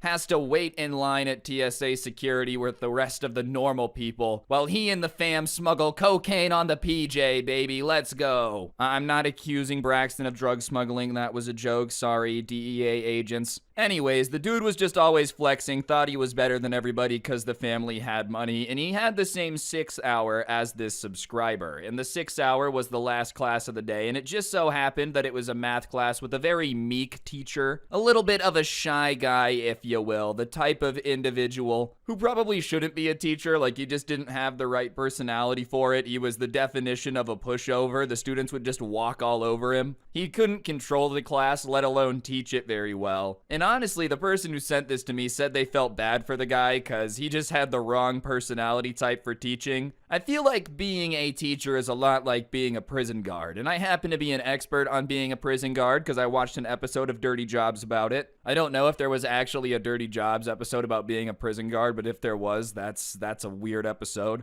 Either way, I just feel like, being a prison guard, being a teacher, if you show any weakness, I'm guessing the inmates or the students are just gonna eat you alive. And this dude was showing a lot of weakness and didn't really have control on the class, so he was being eaten alive. And we're gonna name him Mr. Remington for the purpose of the story. And Braxton and Mr. Remington, these guys did not get along. They clashed. If you put two trains on the same track driving towards each other, when they eventually reached each other, they would crash. That's kind of what their personalities were like. Braxton didn't really respect anyone already, and you could just kind of walk all over Mr. Remington and he wouldn't do anything about it, so that's what happened quite often. In fact, Braxton respected the dude so little that he would just get up in the middle of his class while he was teaching and just walk out without permission. And the entire time the teacher would be like, "Hey, what are you doing? Come back, you can't leave class." And he would just ignore him like he didn't exist, as if the teacher was straight up on ghost mode, and just walk out of the class. And he had started to do this at like a couple months into the school year, and he had done it probably 3-4 days in a row, and the teacher didn't really do a whole lot. I mean, he had tried, but it had been a pretty pathetic attempt of like, "Hey, don't leave." Which, listen, man, alright, the first time someone gets up and starts walking out of class, you say, "Hey, you don't leave," and you don't expect them to leave. I get it. If it's like the third day in the row with the dude walking out of class, clearly he doesn't care too much if you say, "Hey man, don't leave. It's probably time for another maneuver." But like I said, the teacher didn't really understand how to keep control of the class, so he just got like progressively more annoyed with the fact that Braxton would leave class and was disrespecting him. And so, obviously, if he had been doing it for a few days, Friday was approaching, and it was a Friday on this particular day when everybody came in and sat down to get ready for the math class. And the teacher, instead of doing his normal, just jumping into the lesson, passing out the worksheet, passing out, whatever, same thing, he decides to talk to the class for a little bit, and he starts to say that even though they might not like the way that he teaches this class, he was still the teacher, and they had to respect him. And so there would be no more walking out of class early. It didn't matter if they had a reason or not. It just wasn't going to be allowed. And the entire class is kind of like, "Okay, thank you for telling me this. I've never left class early. It's very obvious this is directed squarely at Braxton, but, teachers just really beyond that sometimes. Like, if you got problems with one student, pull them aside and say, "I don't like the way you've been doing this." Lecturing the entire class just makes them feel united against the enemy. And you don't want that, especially if you're already having trouble controlling the class, man. Anyways, Braxton, not the sharpest tool in the shed, is still somehow sharp enough to figure out that he's talking about him. And so he kind of says something along the lines of like, "Well, if you weren't so boring of a teacher, I wouldn't feel like leaving your class early all the time." And obviously that gets a little bit of a laugh out of some of the students because, you just don't expect someone to say that. And the teacher's kind of caught off guard a little bit, and Braxton's being egged on by people laughing, but Braxton isn't like a comedian. He had just kind of said something mean that happened to be funny, so he decides to up the ante even more and says something like, "You're such a pathetic person, I'm surprised you can keep control of any of your classes." And no one really laughs at that one because that one crossed the line of like funny mean to just kind of like, I don't know, man. Listen, like I said, the subscriber said that he felt bad for the dude. Calling him pathetic was just kind of out of pocket, and on top of it, he still is a teacher. Like, listen, I understand on this story time channel we talk about crazy teachers from time to time. For the most part, 99.9% of teachers are just hardworking people doing their job who just want to like teach you the subject they're teaching you and go home to their family. You don't really need to be making their job any harder. Like, it's just completely unnecessary 99.9% of the time. But Braxton is now kind of on a roll, so he's like, "Yeah, what are you gonna do, man?" And the teacher, bless his soul, starts trying to like argue back with him and says, "You can't talk to me like that." And Braxton says something along the lines of, "What do you mean I can't talk to you like that? I'm pretty sure this school is named after my grandpa, so I'll talk to anybody however I please." And finally, the teacher says something back along the lines of like, "Just because your grandpa was a great man doesn't mean that you're one." And everyone kind of laughs back, not because it's an incredible insult, it's not the greatest ever, but because he had never like defended himself before, so people are just, "Oh, he said something back." And at that point, Braxton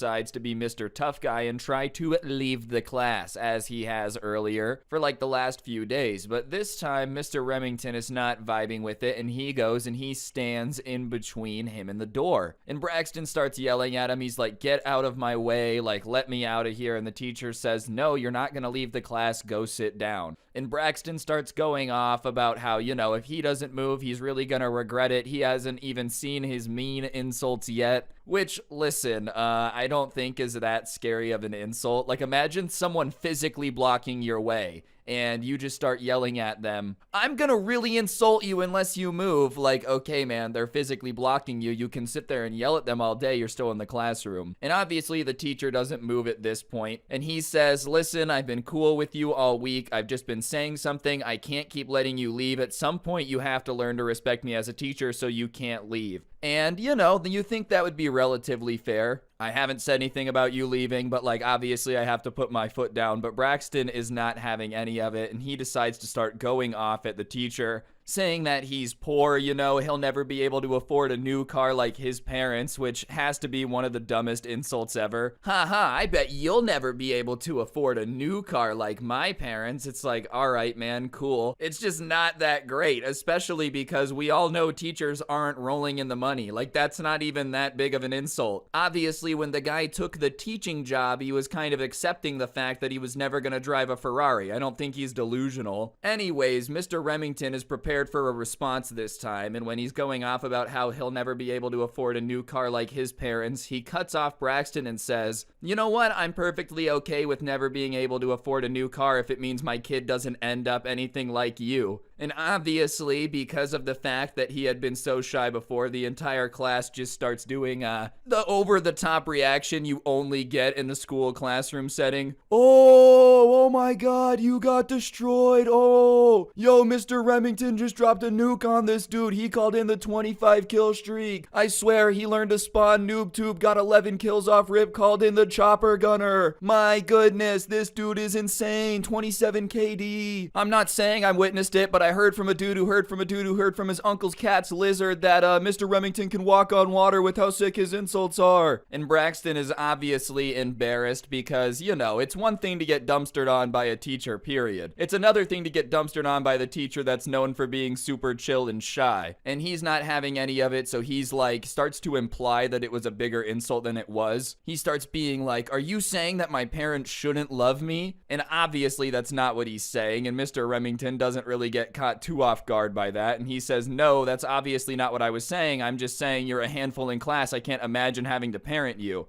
It would be exhausting. I already have enough trouble trying to control kids like you for an hour a day. Being your parent would be one of the most exhausting experiences ever. And obviously everybody laughs again, and at this point Braxton is turning red because the crowd's not on his side anymore, you know? Even a lot of people in this class aren't the biggest fans of Braxton because they've been repeatedly called poor and stupid, and you know, they're so much dumber than him, they'll never own a new car, which he's bizarrely obsessed with. He's probably like the biggest Fast and Furious fan ever. You know when there's a new Fast and Furious coming out and you're kind of like, wow, another one? How many of these are they going to make? 30 of them? It's because Braxton literally goes to the theater day in and day out, buying out theaters to make sure it becomes like one of the top grossing movies of all time. The amount of money that this dude has probably spent on Fast and Furious merch and movie tickets alone has bought Vin Diesel many cars. Regardless, the only problem with being that mean to everyone in your class is when the teacher starts to roast you, they're gonna love it even more. No one's gonna be like, oh man, you're being so mean, oh.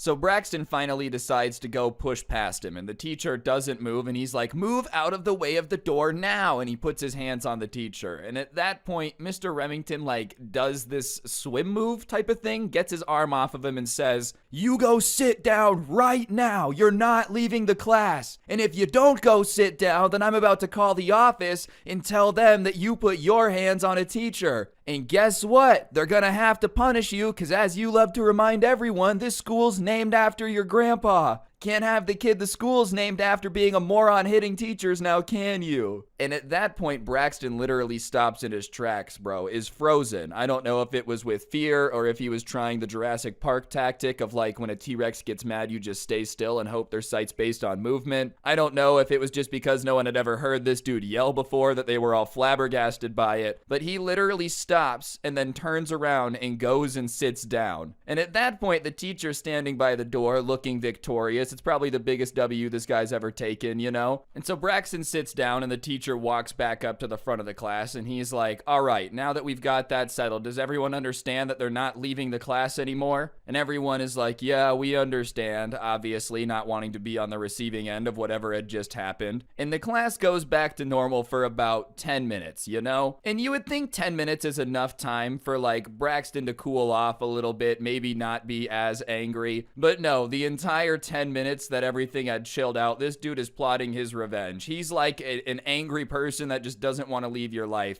Imagine you wrong someone in like the 3rd grade, you know? Oh, you cheated during tag on the playground. And they spent the next like 15 years planning revenge to mess up your Starbucks order. And then when they mess it up, they're like, ha, do you remember me? And you're like, no, I don't, because I don't remember everyone I played tag with in 3rd grade. Like, that is how petty this dude was being for 10 minutes, just sitting there stewing about it, deciding how he was going to ruin the class, make this guy look like an idiot. And I'm not saying that there's like rules to arguing, right? No one has ever written down, here's how you argue. But I feel like the rules of engagement implied are just kind of, if you're gonna bring up something randomly long after it's been settled and everybody thinks it's done, you better have a pretty good reason. Like, if you're going to be sitting there stewing for 10 minutes all pissed off and then restart the argument, you better have a good argument, you know? Like I said, I don't think that's written down, but I'm pretty sure we all agree. If you just got your butt kicked in an argument and then 15 minutes later go, another thing, Chuck E. Cheese does have good pizza, like, you just look even dumber, you know? If anything,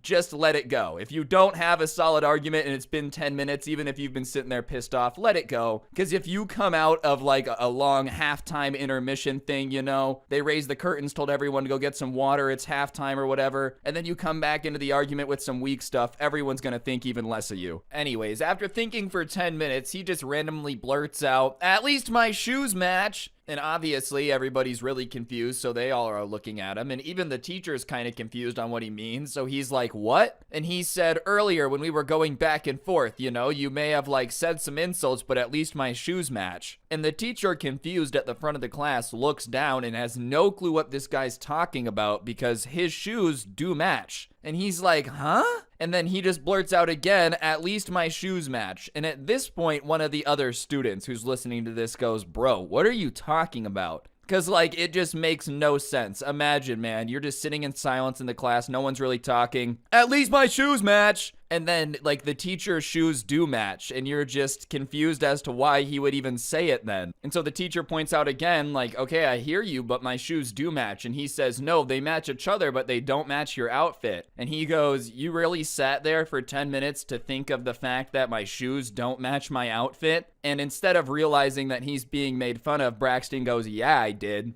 And I think at this point, Mr. Remington had gotten his confidence back. You know, sure, he had been beaten down by all the students. Never show weakness to the prisoners. But now he's feeling it. He knows he can, like, roast Braxton and people will laugh. So he says, like, Braxton, do you think you're some sort of fashion expert? And he says, yes, I think I am. And the teacher just asks him, okay, then why did it take you 10 minutes to realize that my shoes don't match my outfit? If you're an expert, wouldn't that have been a little quicker? And obviously everybody laughs a little bit. And so he says, like, listen, man, if you're gonna sit there and try to think of an insult for 10 minutes, it better be better than my shoes don't match my outfit, because I can live with that. I can always change my shoes. I called you annoying. There's not much you can do about that one. Which, listen, is definitely a little bit mean, starting to cross the line of what a teacher should say, but that being said, it's also funny. I mean, listen, this dude's been talking crap to this guy all year, leaving his classroom. I feel like he's allowed to roast him a little bit. And it's a fair point, you know? I can always change my shoes. I can always learn more about fashion. You can't be less annoying if that's just who you are. Anyways, at this point, Braxton's been embarrassed twice. The entire class is still laughing at him, so he goes to leave again. But Mr. Remington, riding the confidence, gets between him and the door and says, no, you're not leaving. and Braxton just like stops, drops his backpack, and everybody thinks that he's about to fight the teacher, right? You know, that's the move. You challenge somebody, drop the backpack. All right, the fists are about to start flying. But instead, he just kind of like takes a step back, and I don't know if he had been playing too much Skyrim lately. I don't know if he thought this was like a super intimidation move, but he kind of slams his foot down and screams at the same time. So he's like leaning into the scream. Little bit of a fusro, blah, blah, blah, blah. But instead of sending the teacher flying through the door, he just goes, "Move out of my way!" And honestly, I don't know what he expected because he had his eyes closed when he was yelling, but when he opened his eyes, you know, the teacher's still standing there because believe it or not, he did not have the magical ability to like scream something at somebody and have them just instantly listen. That'd be a weird mutant power, like no one listens to anything you say, but if you yell it at a loud enough decibel, they have to obey your command. Put the money in the cash register! Anyways, he doubles down and says, "I said move out of my way." And Mr. Remington just replies, "And I say no." And at that point, they just kind of have a little bit of a staring contest. I don't know if it was just like whoever blinked first was going to win or what, but they're just kind of standing there staring at each other. And Braxton finally decides to like back down and go back to his seat. But he's not going to admit that he's backing down, so he says something along the lines of like, "Whatever, there's only 6 minutes of class left anyways. It's not worth dealing with you," or something like that. And he goes back and sits down. And listen, you can take that copium all you want, whatever. There's only 6 minutes left of class. You've tried to flee twice, and twice you've been turned back, man. You're not doing too hot. I just would really love to know what went through his mind when he decided to go, like, yell at him. All right, that's it. I'm leaving. I'm being embarrassed enough in this class. I don't have to sit there and take it. He's blocked the door. I know, I'm just going to yell. Obviously, he'll have to move, and then everyone who's watching this situation will think it's way less cringe. Even if he did move, bro, I still feel like the whole foot slam scream thing was pretty cringe. It reminded me more of somebody that was like trying to get a golden ticket Willy Wonka moment rather than someone that was actually making a good argument. "I want the chocolate factory." All right, whatever, go eat some like floating bubble gum. That entire factory is just a death trap, bro. So many things just floating around that can just like yeet somebody. But he goes back to his seat and sits down and miraculously for the next 6 minutes somehow keeps his mouth shut. I'm saying miraculously because the dude obviously didn't learn his lesson the first time, so who would have thought the second time did the trick? I'm pretty sure the saying goes third time's the charm. Unfortunately, the class only had 6 minutes left. Maybe if we gave him 20 minutes this time to think of an insult, he would have come up with something such as "your shirt is the wrong size" and or "I don't like the way those glasses frame your face." With enough time to think, the guy truly could have insulted him in ways unimaginable to us mere mortals who have to stand in line at the TSA. Either way, man, I'm not gonna lie, all right? I don't fly very often. I would rather fly on a normal jet and stand in security lines than be this cringe. If this is what it means, if having a jet means I'm as cringe as Braxton, I'm okay.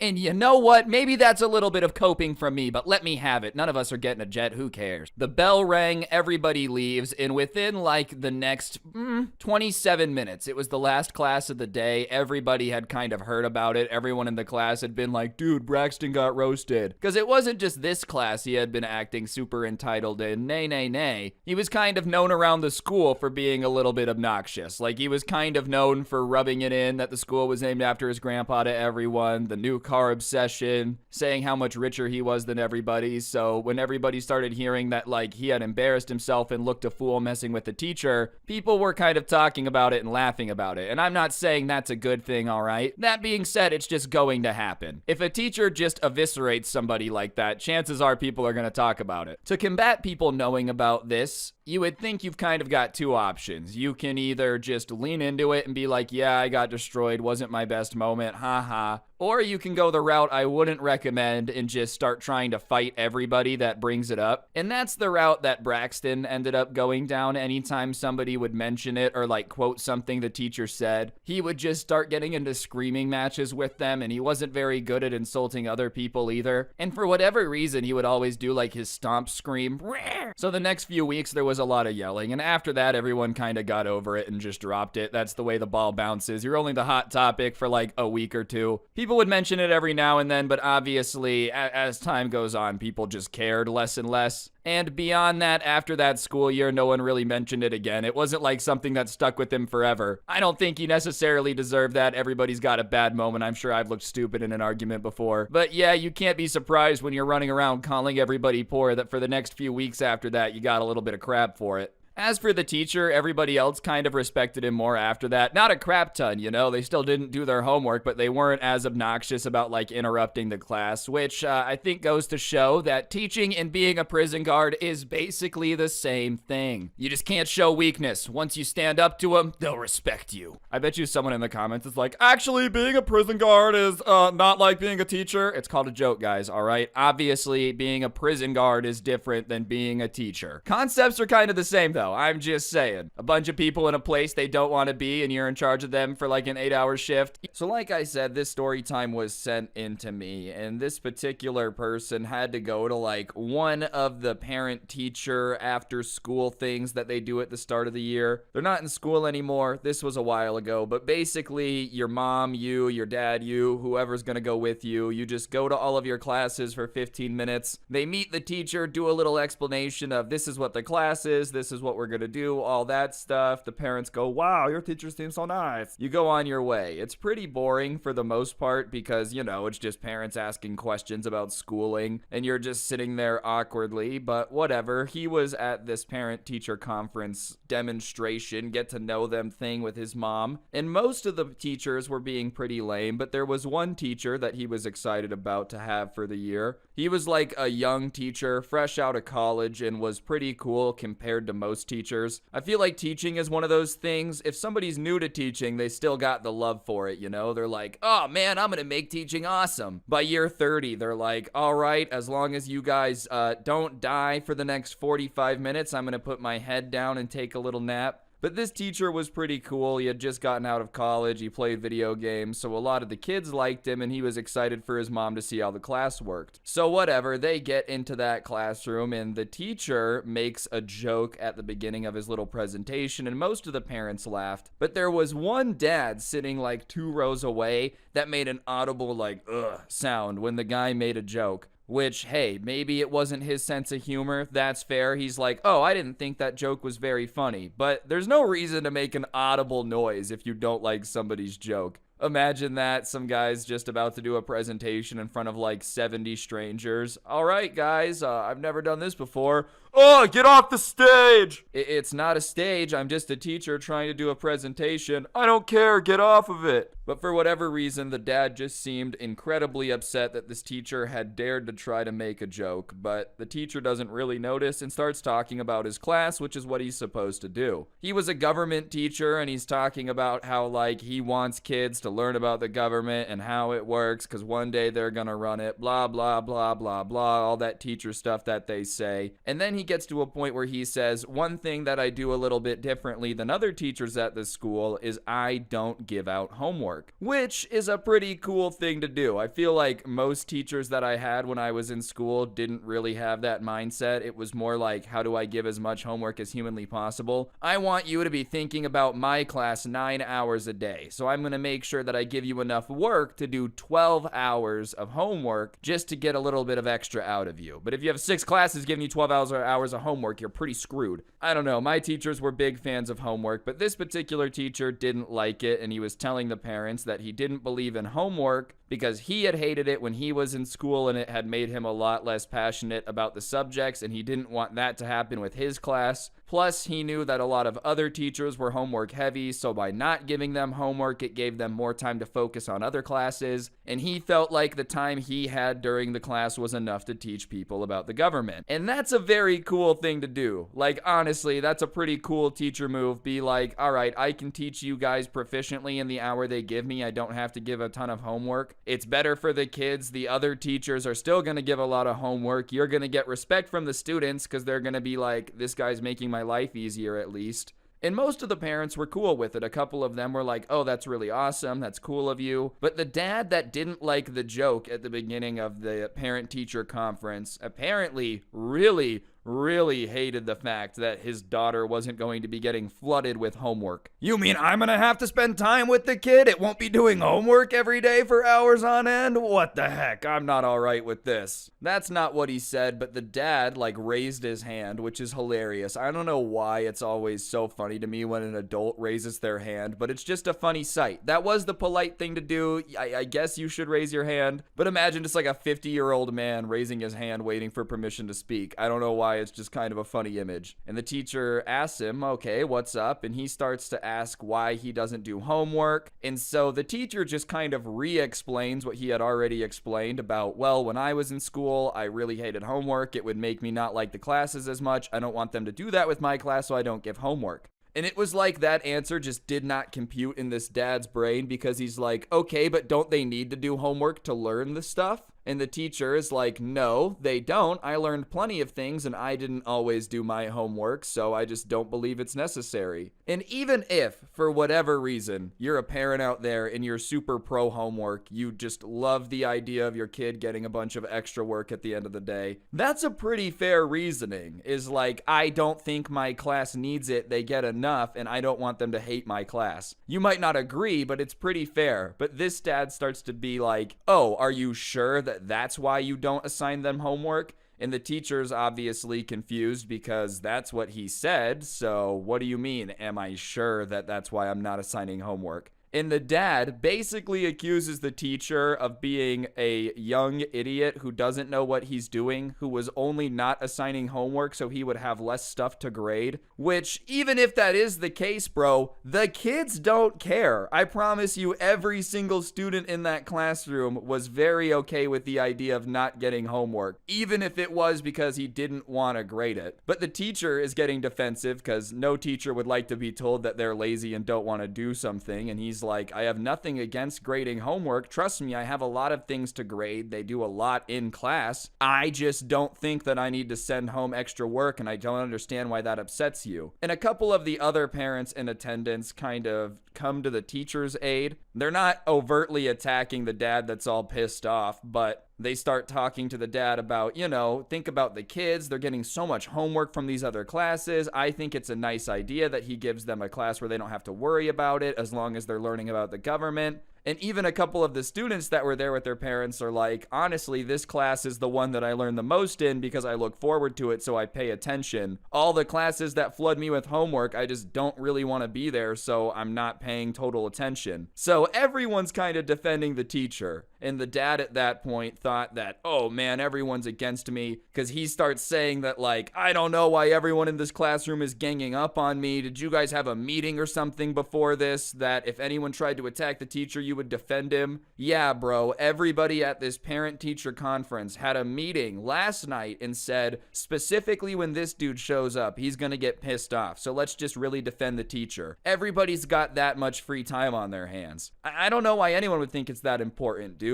This parent-teacher conference itself isn't that important, let alone trying to, organize a protest to defend the teacher for not giving homework. No one did that. And obviously the other parents that are getting accused of colluding with the teacher kind of reject the idea and tell him he's being ridiculous. And at that point, the teacher is just over it and tells the dad that he should probably just leave because he's not going to like the rest of the speech and he doesn't really feel like it's comfortable for anyone else. And the dad is like, oh, you're telling me to leave right now? This is my daughter's class. You have no right to tell me that I can't stay here. And the teacher tells him, well, you say you hate the way I teach. You say that hate the way that I'm doing everything. So I don't know why you would want to stay. I'm letting you know that if you stay, you're going to hate the way that I teach my class and you're not going to like any of this. So you should just leave. And at that point, the dad stands up out of the desk, which, once again, probably a very funny sight, just a grown-up sitting in a school desk standing up. And he starts walking up to the teacher. And the teacher says, don't come up to me, stay away from me. And the dad's having none of it. He's seeing red, and he's like, you're gonna disrespect me in front of all these people. I'm not gonna take it. I don't know who you think you are. And he's getting closer to the teacher. And the teacher does the thing where you put your hands up, not all the way, but kind of by your shoulders. the whole, hey, I'm not a threat thing. Please don't come at me. I don't want any trouble. I feel like that's the universal kind of symbol for that. The hands kind of up, and the dad keeps coming at him. So the guy's hands are up. It's not like he's in a position to fight him. But the dad screams out, "Are you trying to hit me?" and then swings on the teacher. And I think personally, obviously I'm not the dad that hit him, so I don't know for sure, that he said that to try to convince people that the guy was going to swing on him first, so it was self-defense. Only problem is everybody is watching, and he hits the teacher, and he does connect, it hits him. But you would think that if you're going to get up out of the desk, storm up to the teacher, and hit them, you would know what you're doing, dude. Like, you should never hit the teacher. I don't advocate for violence. I don't advocate for hitting the teacher. But if you're gonna go ahead and attack someone in front of a bunch of people, you should know how to punch. You might as well make it like what you think's gonna happen in your head. Well, this dude storms up to the teacher, hits him, does connect on his face, and the teacher just doesn't even like, ow. He just kind of is standing there, and he goes, "Sir, did you just hit me?" Which has to be one of the most ego-draining things somebody could say after you hit them in the face. Like, imagine you are so pissed off, you're angry. "That's it, I'm gonna hit you." You punch someone in the face as hard as you can, all your might. You are trying to do a Dragon Ball Z anime arc level punch, and you hit the person in the face. Wow, power of 1,000 suns. And they just look at you and go, "Did you just hit me?" My goodness, that would have to suck the wind out of your sails. It would suck the wind out of your soul at that point. Nothing would make you weaker than a situation like that, dude. Like, feel weaker. Yeah! Oh, wow. That kind of tickled. But the dad doesn't keep swinging. He doesn't keep hitting him. And a bunch of other parents at that point get up and separate them. And everyone's yelling at him like, "Why did you hit the teacher? What's wrong with you?" And now he's getting mad at everyone because, I don't know, he thought everyone was going to be on his side. Pretty stupid idea. Okay, here's my plan. I'm going to punch the teacher that just said he's not going to assign homework so that way the kids have more free time. And everyone's going to be like, "Yeah, that's what we wanted. Knock him out.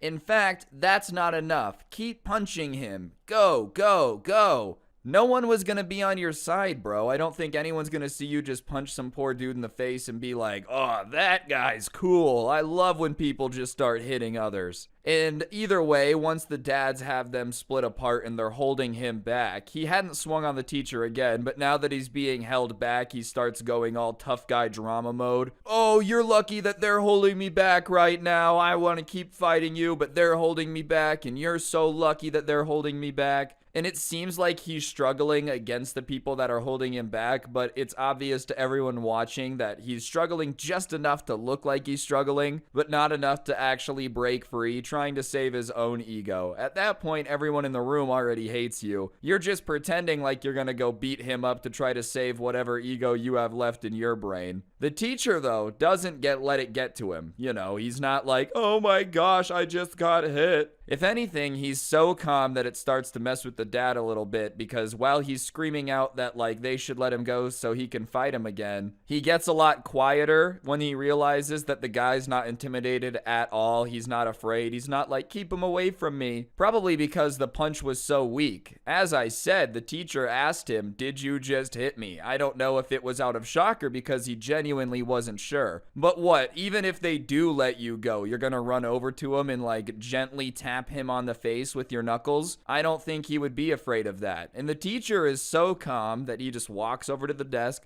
picks up the phone, calls the administration, and says, "Yeah, we have an incident. One of the parents just hit me in the face." Yeah, no, I'm not kidding. Please send someone. Which on the other end was probably really confusing. They're just chilling in the office. I love the parent-teacher conference day. Nothing really happens. All the parents are here, so everyone's on their best behavior. There's gonna be no fights because it would be absurd for a parent to get and fight while just meeting the teacher. Ring, ring. Oh, hello? Someone punched you in the face? Really? Are you messing with me? I'll be right there. Either that or they were hyped to go. They were like, "Oh man, nothing's happened all day. Sweet, we get to go arrest somebody's dad." And as soon as the teacher calls the office and lets the guy know that people are coming down to deal with the situation, he stops struggling against the people holding him back to like go fight the teacher, and instead he starts struggling against them to just get out of the door. It was like a little kid who's acting all bad when they think no one's around, and then they find out that someone's gonna tell their mom,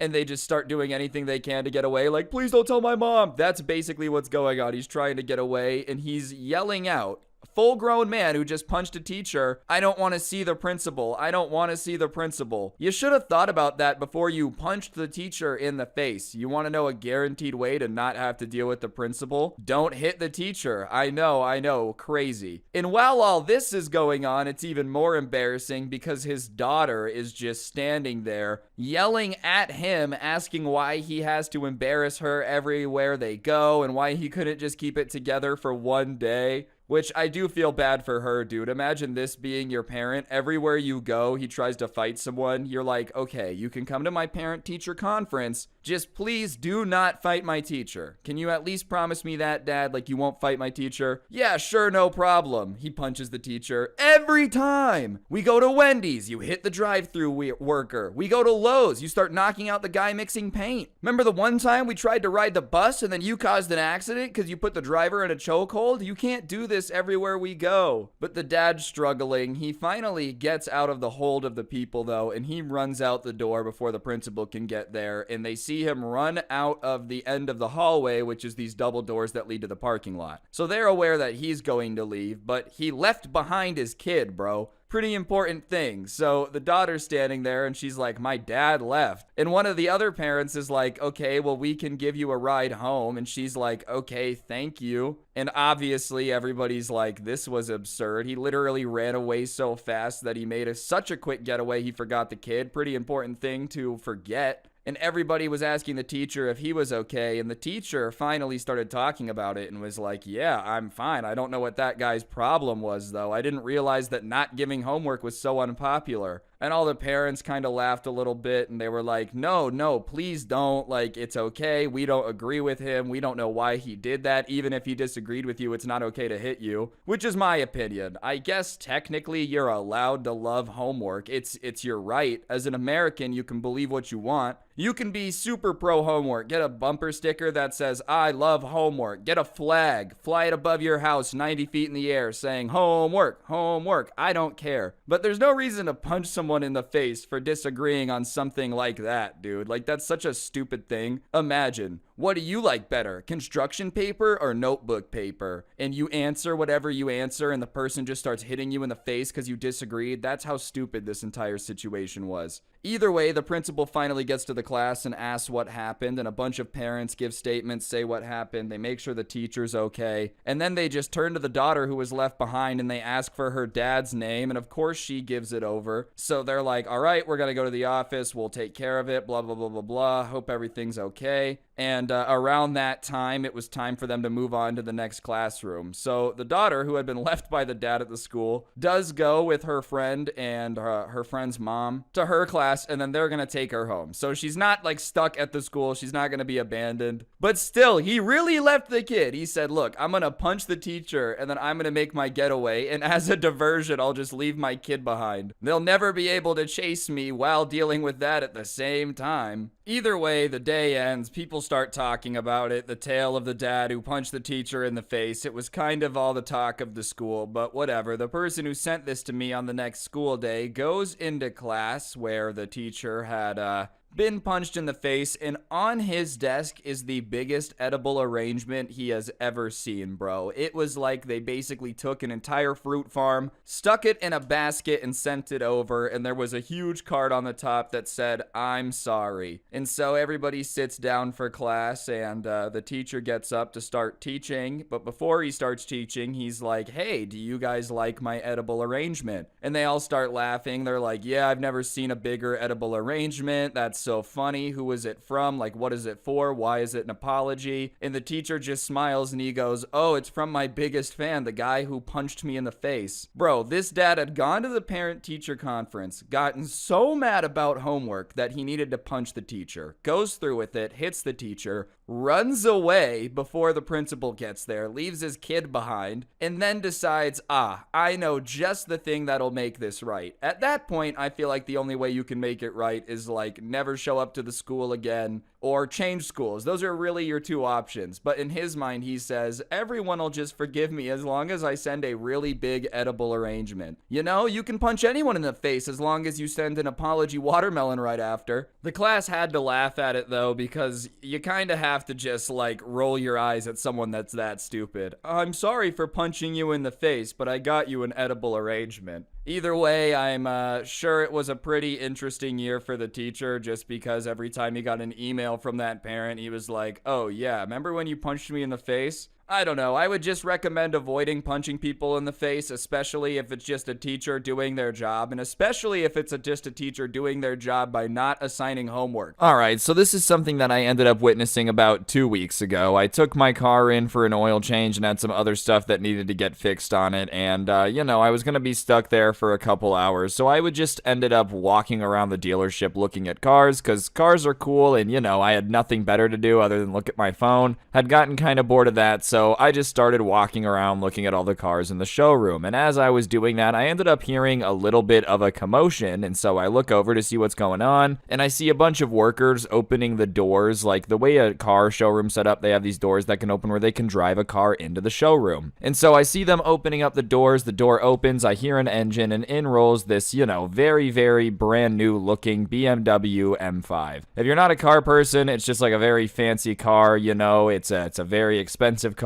And this one in particular that they're rolling into the showroom right now has a big bow on it, so, I was assuming it was a gift of some sort. And as I'm watching them bring this car into the showroom and assuming that it's going to be a gift because it has a big bow on it, I hear these people walking behind me, and they're having a conversation, and it's not even like I'm trying to overhear it. When people are just talking so loud, you can't help but overhear their conversation. That's kind of what goes on. So as I'm watching them open the door and bring this car in, I hear some people behind me, and the conversation goes a little bit like this. Well, I just hope that my son wants the car, He was telling me the other day that he wants a coupe, so I hope that he doesn't hate that it's a 4-door, which was a little bit confusing to me to hear. The car that they were bringing in, like a BMW M5, is an insane car to give a kid. I just Googled it, and they start at $105,000, so it's not a Ferrari, it's not a Lambo. That being said, it's insanely expensive to give some unexperienced driver a mortgage to just drive around real quick. I would not want the pressure of a $100,000 car, dude. Not to mention, imagine buying someone a $100,000 car and then like having a conversation. Oh, I hope that they like it. They told me that they wanted something different, so I hope they don't hate it. Like if I ended up giving somebody a car that was $100,000, first of all, I've got to be like, this got to be my favorite person on the planet. That's a lot of money. But on top of that, if I gave it to them and they were like, meh, I don't like it, I want something with 2 doors, I'd be like, yo, that's crazy. I guess you're getting nothing because that's absurd. You better get back there and cry. That better be a fake reaction you just gave me.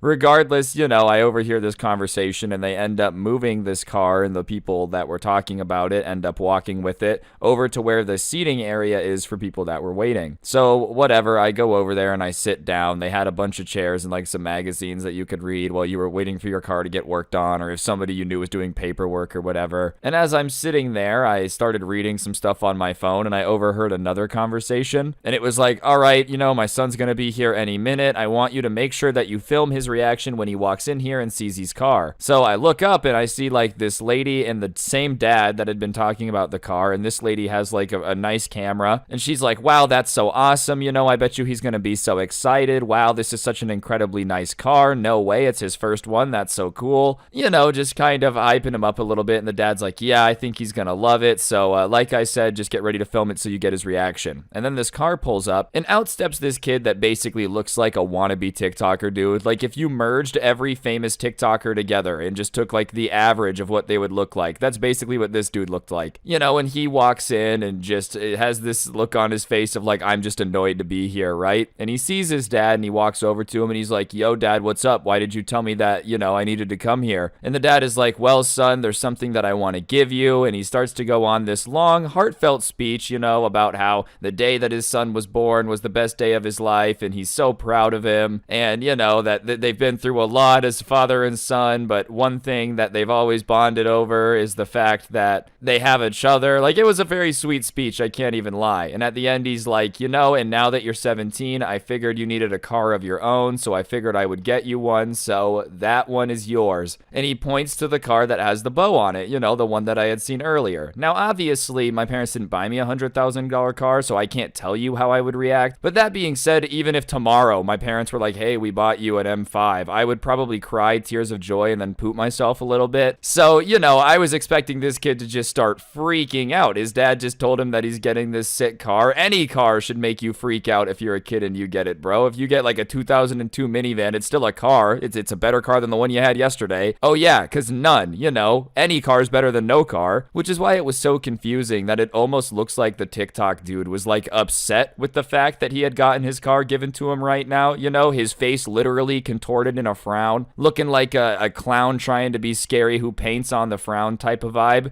and he's just not looking thrilled. You can see that he's like arms crossed, pouting basically, and I'm like, ooh, this is not gonna go well. I could tell that from body language alone, and that's when he opened his mouth. What is this, Dad? It's so ugly. It's a parent car. What is wrong with you? I told you I wanted a 2-door coupe. What is wrong with you? Are you listening to me? Do you need to go back to school, or do you know how many doors this has? Can you count? Obviously, it was a 4-door car, but I'm just kind of flabbergasted that he's screaming at the dad, talking about how ugly it is and like, oh, you don't listen to me. And then he looks at the dad all surprised after his rant, as if the dad is supposed to just take that and have absolutely no reaction. And before the dad can reply, I'm just sitting there stupefied in my chair trying to act like I'm not paying attention, and like, I can't believe what I'm hearing. I don't understand how you could be upset with this, bro. Like, even if you personally don't like the car, it's still sick and it's a free car that your parents are giving you. And how could you not like it? Like, you know, call me nuts, but if I didn't have to pay for it, I would take any car that anyone gave me. Like, if tomorrow I walked outside and somebody was like, hey man, do you want this free Toyota Camry? I'd still be like, whoa, this is awesome, thank you, hell yeah. Especially if my parents were buying me like a, you know, a sick sports car, I'd be pretty cool with it. I wouldn't be too upset. I'd be incredibly thankful. And that's when the dad starts trying to talk back, but instead of telling the kid to just like kick rocks, you know, he starts trying to explain himself, which is nuts to me. I feel like I wouldn't be trying to explain myself. You just don't get the car now, I'll take it. But he starts to tell this kid that like, yeah, the insurance on a coupe would be too high because it's a 2-door. You know, the insurance would be higher for you on that. And listen, man, like, I will say, I think buying your kid a $100,000 car is stupid. I just think that's a very dumb move. That being said, if you're gonna buy your kid a $100,000 car, the insurance is a funny thing to be upset about. You know, if you're upset about that, you should have gone the Toyota Corolla route. And the kid responds to his dad being like, you can't have a 2-door because of the insurance, by just screaming at him, being like, you cheap old man, just pay for the insurance, which is also not something that I'm supporting, bro. I don't know why you're screaming at your dad. He shouldn't be paying for your insurance at all. I think overall this entire car is just a huge mistake. I can't believe he'd be telling his dad that he sucks for not being willing to pay for the insurance too. I'm pretty sure if your parents buy you the car, no questions asked, the thing you have to do is pay for the insurance. I just feel like that's a fair trade-off. Here, son, I paid the $105,000 for you to have this sick car. You just pay the couple $100 a month to drive it, you know. And it is a point too that like, yeah, insurance is more expensive in a 2-door car, especially if you're a guy under 25. Insurance just is expensive.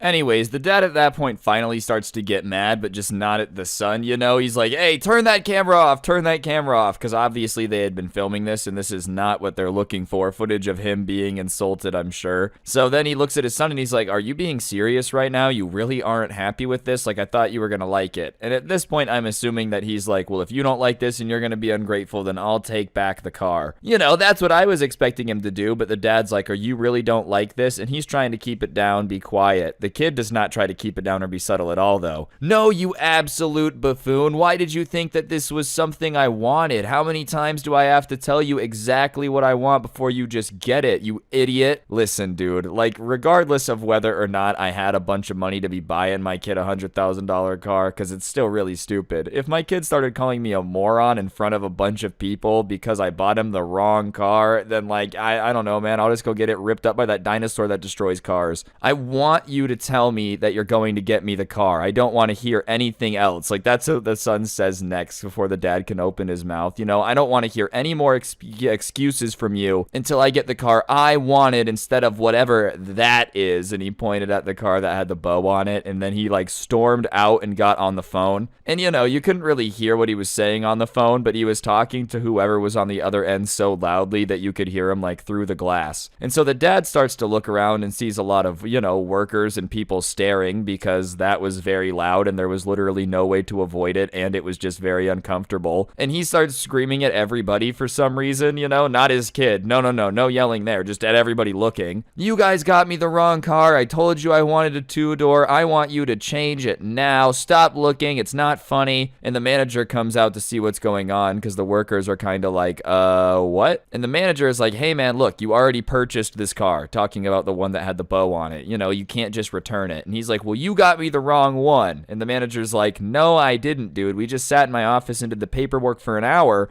This is the car you picked. We had conversation after conversation about why you were getting it, So listen, I'm more than happy to talk to you and try to work something out, but come on, let's not pretend that I gave you the wrong car. This is definitely the car you picked. Well, my son doesn't want this car. He wants a two-door car, so you need to make that happen. If there's not a brand new two-door car here, then I'm gonna be pissed. And the entire time he's screaming at the manager and the workers, I'm really confused. Why are you yelling at them, dude? They gave you the car you wanted. They put the bow on it. They moved it into the showroom. They've done everything you've asked. The only reason you have to be mad is because you were a crappy parent. And listen, bro, that's kind of on your shoulders. It's not the random people working at the car dealership that have anything to do with your bad parenting. And the manager is like, look, okay, I can make a two-door happen, but you're gonna have to pay me a fee to restock this car and put it back as new. And on top of that, I'm also gonna hold the fees from the deal. And the dad is like, I don't care what it costs, just make it happen. And obviously, after hearing that, the manager didn't need to be convinced a bunch to A, get the brand new car back and keep money for it, and then B, sell this guy another new car. The manager is probably like, ayo, this is a bag. Not only do I get to get him out of here, but on top of it, I get to sell him another car. And the fees from buying a car aren't cheap, so if they got to keep those, this man's really out here just making a bunch of money off this dude being mad. And on top of it, now this dude's willing to buy another one. So the dad's screaming there about how they need to make it happen and he doesn't care what the number is. He just wants his son to be happy and blah, blah, blah, blah, blah. And the manager's like, all right, man, if you say so. I feel like that's a very expensive thing to say in a car dealership, just make it happen. But regardless, the dad's like, make it happen, and storms out to his son to, talk to him, I guess, about how everyone here is an idiot because he bought his kid the quote unquote wrong car. At that point, my kid would just be walking everywhere, bro. I don't have a kid, but if I did and I bought him a car and he had this reaction, wow, son, congratulations. You've earned the best transportation of all time, putting one foot in front of the other. That's what you'll be taking everywhere from now on. I literally giggled when he went outside. I wasn't trying to be mean, but just thinking about what would go down if I did that was making me laugh. How rich does this guy have to be where spending $100,000 on a car means nothing? First of all, that's nuts. Second of all, if you are that rich that you're just out here dropping $100,000 on a car for your son to inevitably wreck in 2 months, and then literally just paying a couple thousand to get a different car than the one you already bought, how are you also that angry where you're just screaming at everyone? Listen, if I'm ever in a position where I'm dropping $105,000 before breakfast, that's nuts. That's literally stupid money. That is money so dumb it can't spell the word the. I definitely would not be so angry on the inside that I could still be screaming at managers. Whatever, okay, dude, take a little bit longer to fix the car. It's fine, I'm basically a billionaire. Okay, not really. You know what I'm saying, though. But if you're dropping $105,000 like it's nothing, you got a lot of money. Only reason you should be that mad is if you're taking out loans to do it. Anyways, for the next little bit, the dad and his son are outside, and I didn't really hear or see anything. I didn't really feel like it. I had kind of gotten into Clash of Clans at that moment. Town Hall 13 stressful. I had stuff to do. Regardless, after a few minutes, they end up coming back into the dealership, and this time they look a little bit more united, as if they had had a little bit of a peace talk out there, and they had realized that if they came together and used their powers to scream at everyone, they'd be unbeatable. But they come back inside and they're like, we need to talk to the manager. And the manager goes and takes them to this back room. And the back room was on the other side, and it was this glass door, but frosted so you couldn't see in. Anyways, they all went into the back room, and around then my car was ready. So I went to talk to the guy in charge of that department to get my keys and, pay and all that stuff. And as I'm checking out talking to this guy, we start to hear noise from the back room. And we can't really hear exactly what they're saying, but it's definitely obvious that like two people are screaming very angrily, and then like there's a little bit of quiet because the other person's not screaming back. So it's pretty obvious that, you know, the son and dad are wombo comboing the manager and he's just in there trying to 1v2. Apparently they were still very upset, you know, that the dad had bought a car and the car that they bought had been delivered or whatever. Even though that's just kind of how it works, man. I don't know why you expected them to bring a 2-door car when you bought a 4-door one. Why did you guys do that? I don't know, man. You signed the paperwork and paid for it. We were just doing what you paid for. Regardless, he was literally freaking out so much that you could just make out faint yelling from the other side of the dealership. And at that point, I wasn't really trying to stick around. You know, I had made a mistake of not going home in the first place while I was sitting here. So obviously the guy's like, all right, let's get you out of here. I get my keys really quick and I'm walking out. And I made a joke about like, oof, that sucks. You know, at least you don't have to deal with that every day. And the guy's like, no, that dude comes in here pretty often and he's basically always like this. And obviously at that point, I just had to ask, like, what do you mean? Because this was just hilarious to me. And apparently about like once a month, this dude came into this dealership to buy a car and then something always went wrong and it was always that guy's fault. Like he would buy a brown car and then be mad it was brown or whatever. And he would just always end up screaming like at everybody, which once again, how rich are you, bro? Like you're literally in here buying a car every month, my goodness. And also another question, if you are in here buying a car every month and it's always really bad, then like why are you still shopping here and giving them your money if you're always having such a horrible experience? Listen, I'm not out here buying a car every month. I don't know anything about that. That being said, if I like shopped at a local grocery store and the workers were always really, really mean, I would just stop going there. You know, it just seems kind of dumb to me that you're going to give this company a lot of money. Like if you're buying a car a month, you're buying a lot of product from them. They're making a lot of money off you. If you have to scream at them every time you come in, to me it just seems dumb to keep coming, because why would they treat you any better if you're just going to keep handing over the Benjamins, baby? Regardless, I was just kind of like, well, that sucks. Good luck dealing with that, and skedaddled pretty quickly before they came back out of the back room. I wasn't trying to see what the fuss was about, and, you know, ended up going home, going about my business, not trying to fight my dad because he got me the wrong car, because, you know, I paid for my car. Imagine your parents giving you a car and you throwing such a fit that they basically are forced to eat a couple $1,000s in fees just because you didn't like how many doors it had, bro. And also imagine being such a crappy parent that your kid can bully you into eating a couple $1,000s in fees because he doesn't like how many doors the car has. Like, honestly, no matter which way you swing it, everybody sucks in this situation. But I will say it's obvious that the apple don't far fall from the tree, you know. You screaming at car workers and people at the dealership every day probably isn't giving your son a bunch of,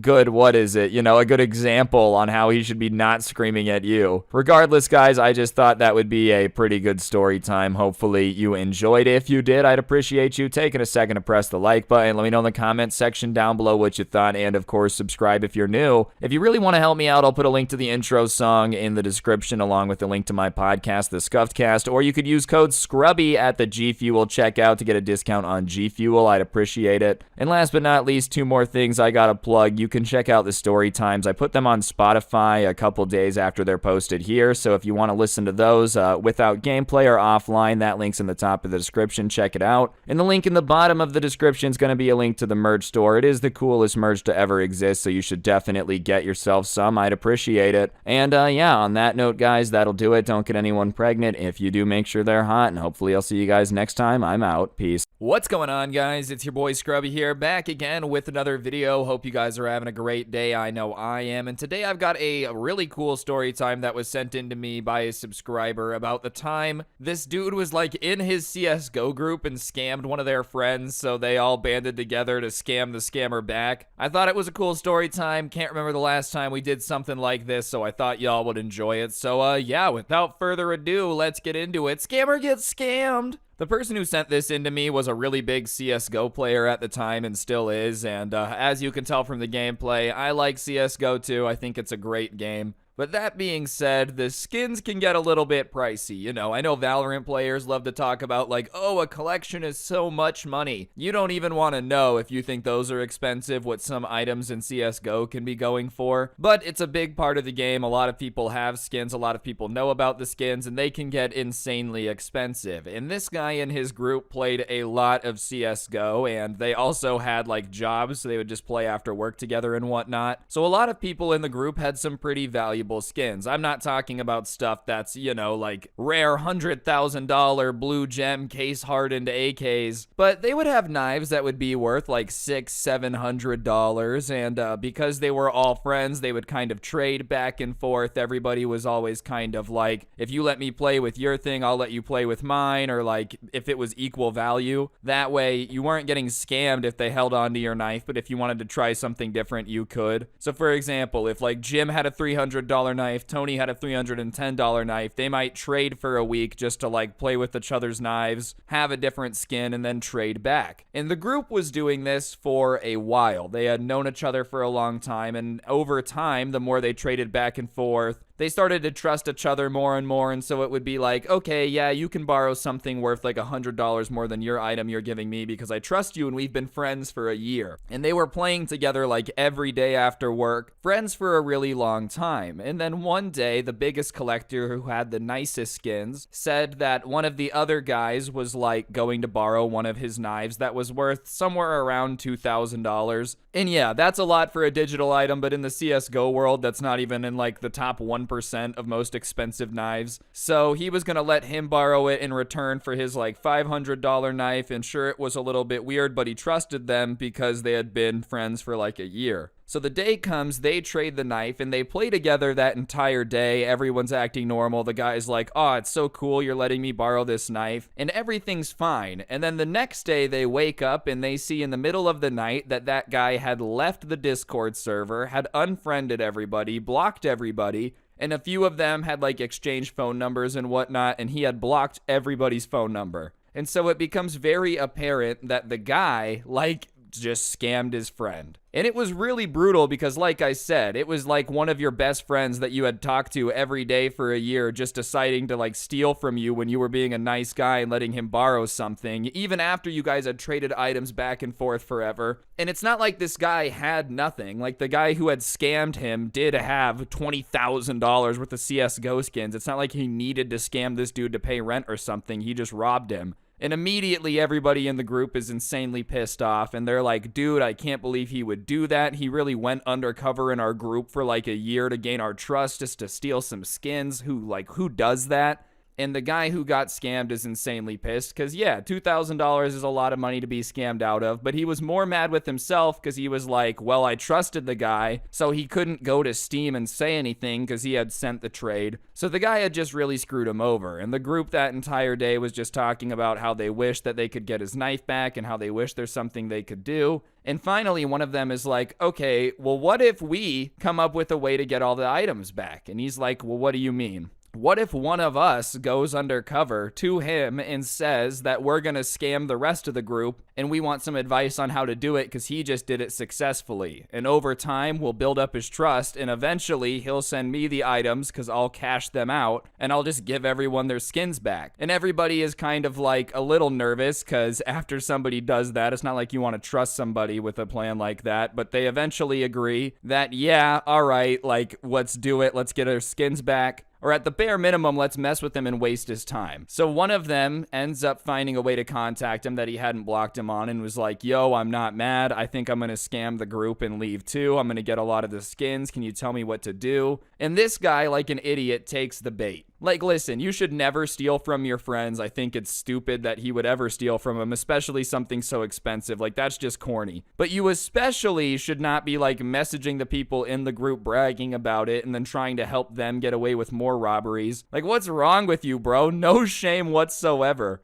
But they start talking back and forth, and over time, they just kind of start to open up more about the scamming thing, because he thinks this other guy in the group is about to scam the rest of them. And I don't know if it was guilty conscious or what, but he's like, oh, it's nice to know that I wasn't the only person that saw how easy that group would be to, like, take the skins from, haha. Just totally self-reporting about how the entire time he had been their friend, it was basically to earn their trust. Because he's giving the guy in the group, who's just feeding all this information to the group, like, yeah, I didn't actually like anyone, I thought everyone was annoying, but I knew that if I got them to trust me, I could get their skins. Just total evil behavior, like Disney villain evil level behavior. Anyways, the time comes and the guy's like, okay, you need to trade me all your skins so I can tell him that I scammed everyone. And everyone's really nervous to do it. Because imagine they were just in cahoots the whole time and now his plan is to get all their skins and dip. And I don't recommend giving anyone your skins. Like, I'll be honest, if someone in your group gets scammed and they come up with a plan like this, I don't know that I would give my skins away. I'm not gonna lie. It's good for the story, like it ends up working out for them, but you never know if this person is just gonna cut and run with all the skins. But they send all of their skins to the undercover guy, and so now he has all these skins, and altogether it's about $35,000 worth of CSGO skins. And even though that's what they're worth, if you were to cash out, you would have to take a little bit of a discount probably, just because like people don't pay real money for skins incredibly often. It does happen, like it is a big economy, but selling $35,000 worth of skins for cash right away as fast as possible would net you a little bit less than that. But he takes screenshots of all these skins and he sends it to the original scammer and is like, okay man, look, I got all these skins, isn't this sick? Look at how much I scammed them for. And the guy is hyped, like he is stoked that this guy has managed to rob all of his friends that he had been hanging out with every day for the last year, just pretending to be their friend. I know I've said that a lot, but I just can't believe it, dude. He really said, I'm going deep undercover for some video game skins. And he's hyping him up. He's like, yo, that's the biggest scam I've ever seen. Congratulations, man. I've never had one that big, which implies that he has just been going from group to group scamming people. Like, this is what the guy did. So they weren't too thrilled to hear that. But whatever, he's like, what are you going to do with all the skins now that you got them? Are you just going to hold on to them and let them go up in value? Because at the time, the skin industry, not industry, skin economy, I don't know what you would call it. Like, skins were going up in value. They kind of fluctuate. But whatever, he's like, are you just going to hang on to them? And he said, no, I think I'm going to cash out. And cashing out, I don't know too much about it, but from the way this guy explains it, it's like if people scam skins and cash out, there's certain places where someone can like report it and whatnot, and it can cause issues, so not everyone cashes out. I don't know if that's how it works. I'm not claiming to be the expert here,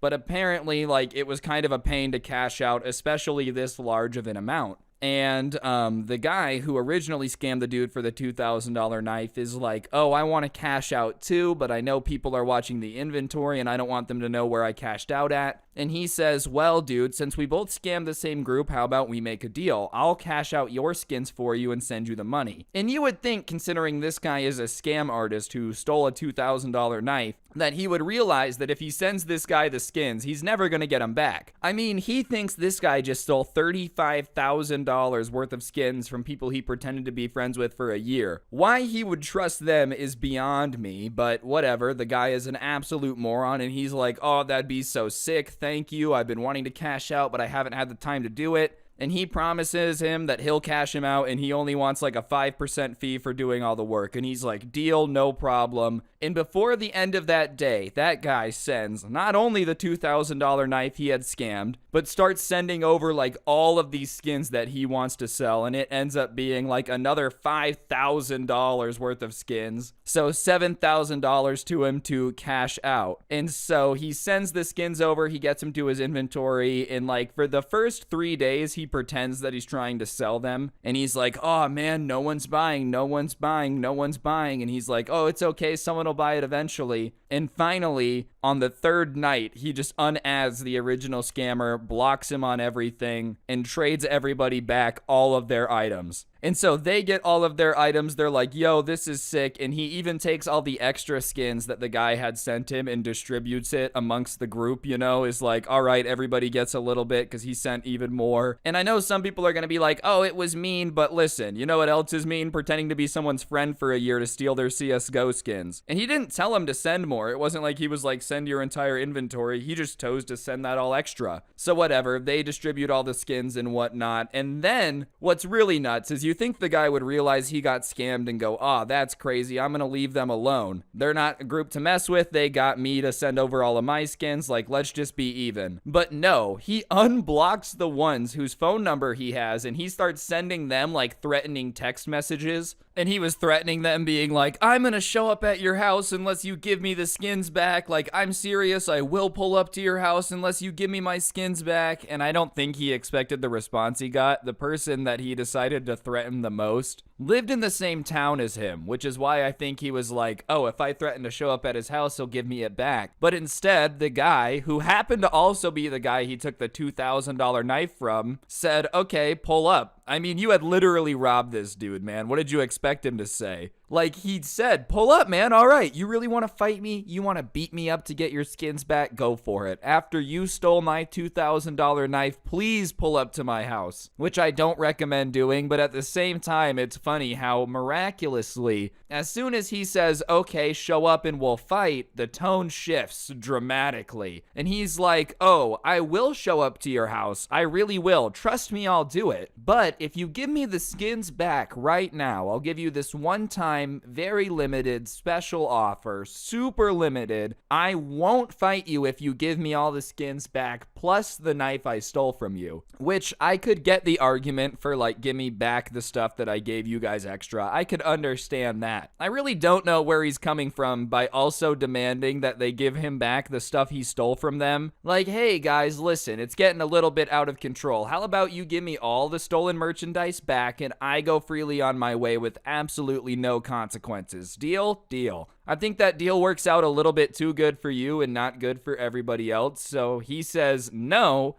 I want to fight you. This is not going to be settled like this. And the guy who originally scammed the person from the group starts being like, I don't know what your issue is. Why do you have beef with me? And the guy he stole from can't believe what he's hearing. Like, what do you mean you don't know why I have beef with you? You literally stole something from me. Like, 100% confirmed. We know you stole it. Did you expect me to be cool with it? Like, thank you for robbing me? Aw, dude. Aw, seriously, thank you so much. Oh, I love not having my expensive items so much better than having it. Aw, seriously, dude. You really freed me from that prison of owning expensive stuff. What did you expect the reaction to be? And he's like, whatever, go ahead and be dramatic and immature. Yes, he's immature for being mad at you from stealing from him a very expensive item. I think the more immature thing is like destroying your friendships and robbing your friends for a CSGO knife. I understand that he was probably just pretending to be their friend the entire time, but you know what's really immature? Spending an entire year pretending to be someone's friend just so you can steal their CSGO knife. Like, think about how much dedication that is for such little reward. I understand CSGO items are very cool, but really think about it. A year of your life for like one item. Okay, whatever trade-off you want, go for it. But then he says the coup d'etat of the dumbest thing of all time. He says that he thought they were gonna let him get away with it because they would have understood that he had just outsmarted them. What? You thought that they were gonna hear that you robbed them and then be like, he really outsmarted us, we're just cool with it now. I don't think that's anyone's attitude. I don't think like a museum with a super intense security system, if you broke in and steal all the paintings from the museum, they're gonna be pissed. I don't think they're gonna be like, wow, the dedication those guys had to stealing paintings was next level. I'll just let them get away with it. Obviously, this guy was gonna go through any means to get his stuff back. I think anyone would. Like, if you have the chance to get your stuff back from someone that stole from you, you're gonna take it. I think literally anyone in his position would have. But whatever, at that point, the guy who he had stolen from blocked him, just decided that would be the end of it, and they all blocked him. But to this day, every now and then, he'll like make a new account and hit some of them up trying to be like, you guys still owe me my skins, and every time they all just kind of mess with him. Like, let it go, dude. After try 3 of trying to get it back, you should realize it's never coming back. Overall, though, I would not recommend stealing people's CSGO skins or stealing their items in general, whether they be virtual or real. I just feel like stealing's not very swagged out. That being said, though, it was a pretty entertaining story time, and if you guys enjoyed the video, I'd appreciate y'all taking a second to press the like button. Let me know what you thought in the comment section down below, and of course, subscribe if you're new and turn on those notifications. I've been posting daily again, so you don't want to miss out. If you like the story times, but you don't have time to watch the gameplay, you want to listen offline, whatever floats your boat, I post them on Spotify, link down below. And there's also going to be a link to the new playlist I made here on YouTube that has my favorite story times of the year, so check that out as well. And yeah, on that note, guys, I think that'll do it. Don't get anyone pregnant. If you do, make sure they're hot. I'm out. Peace.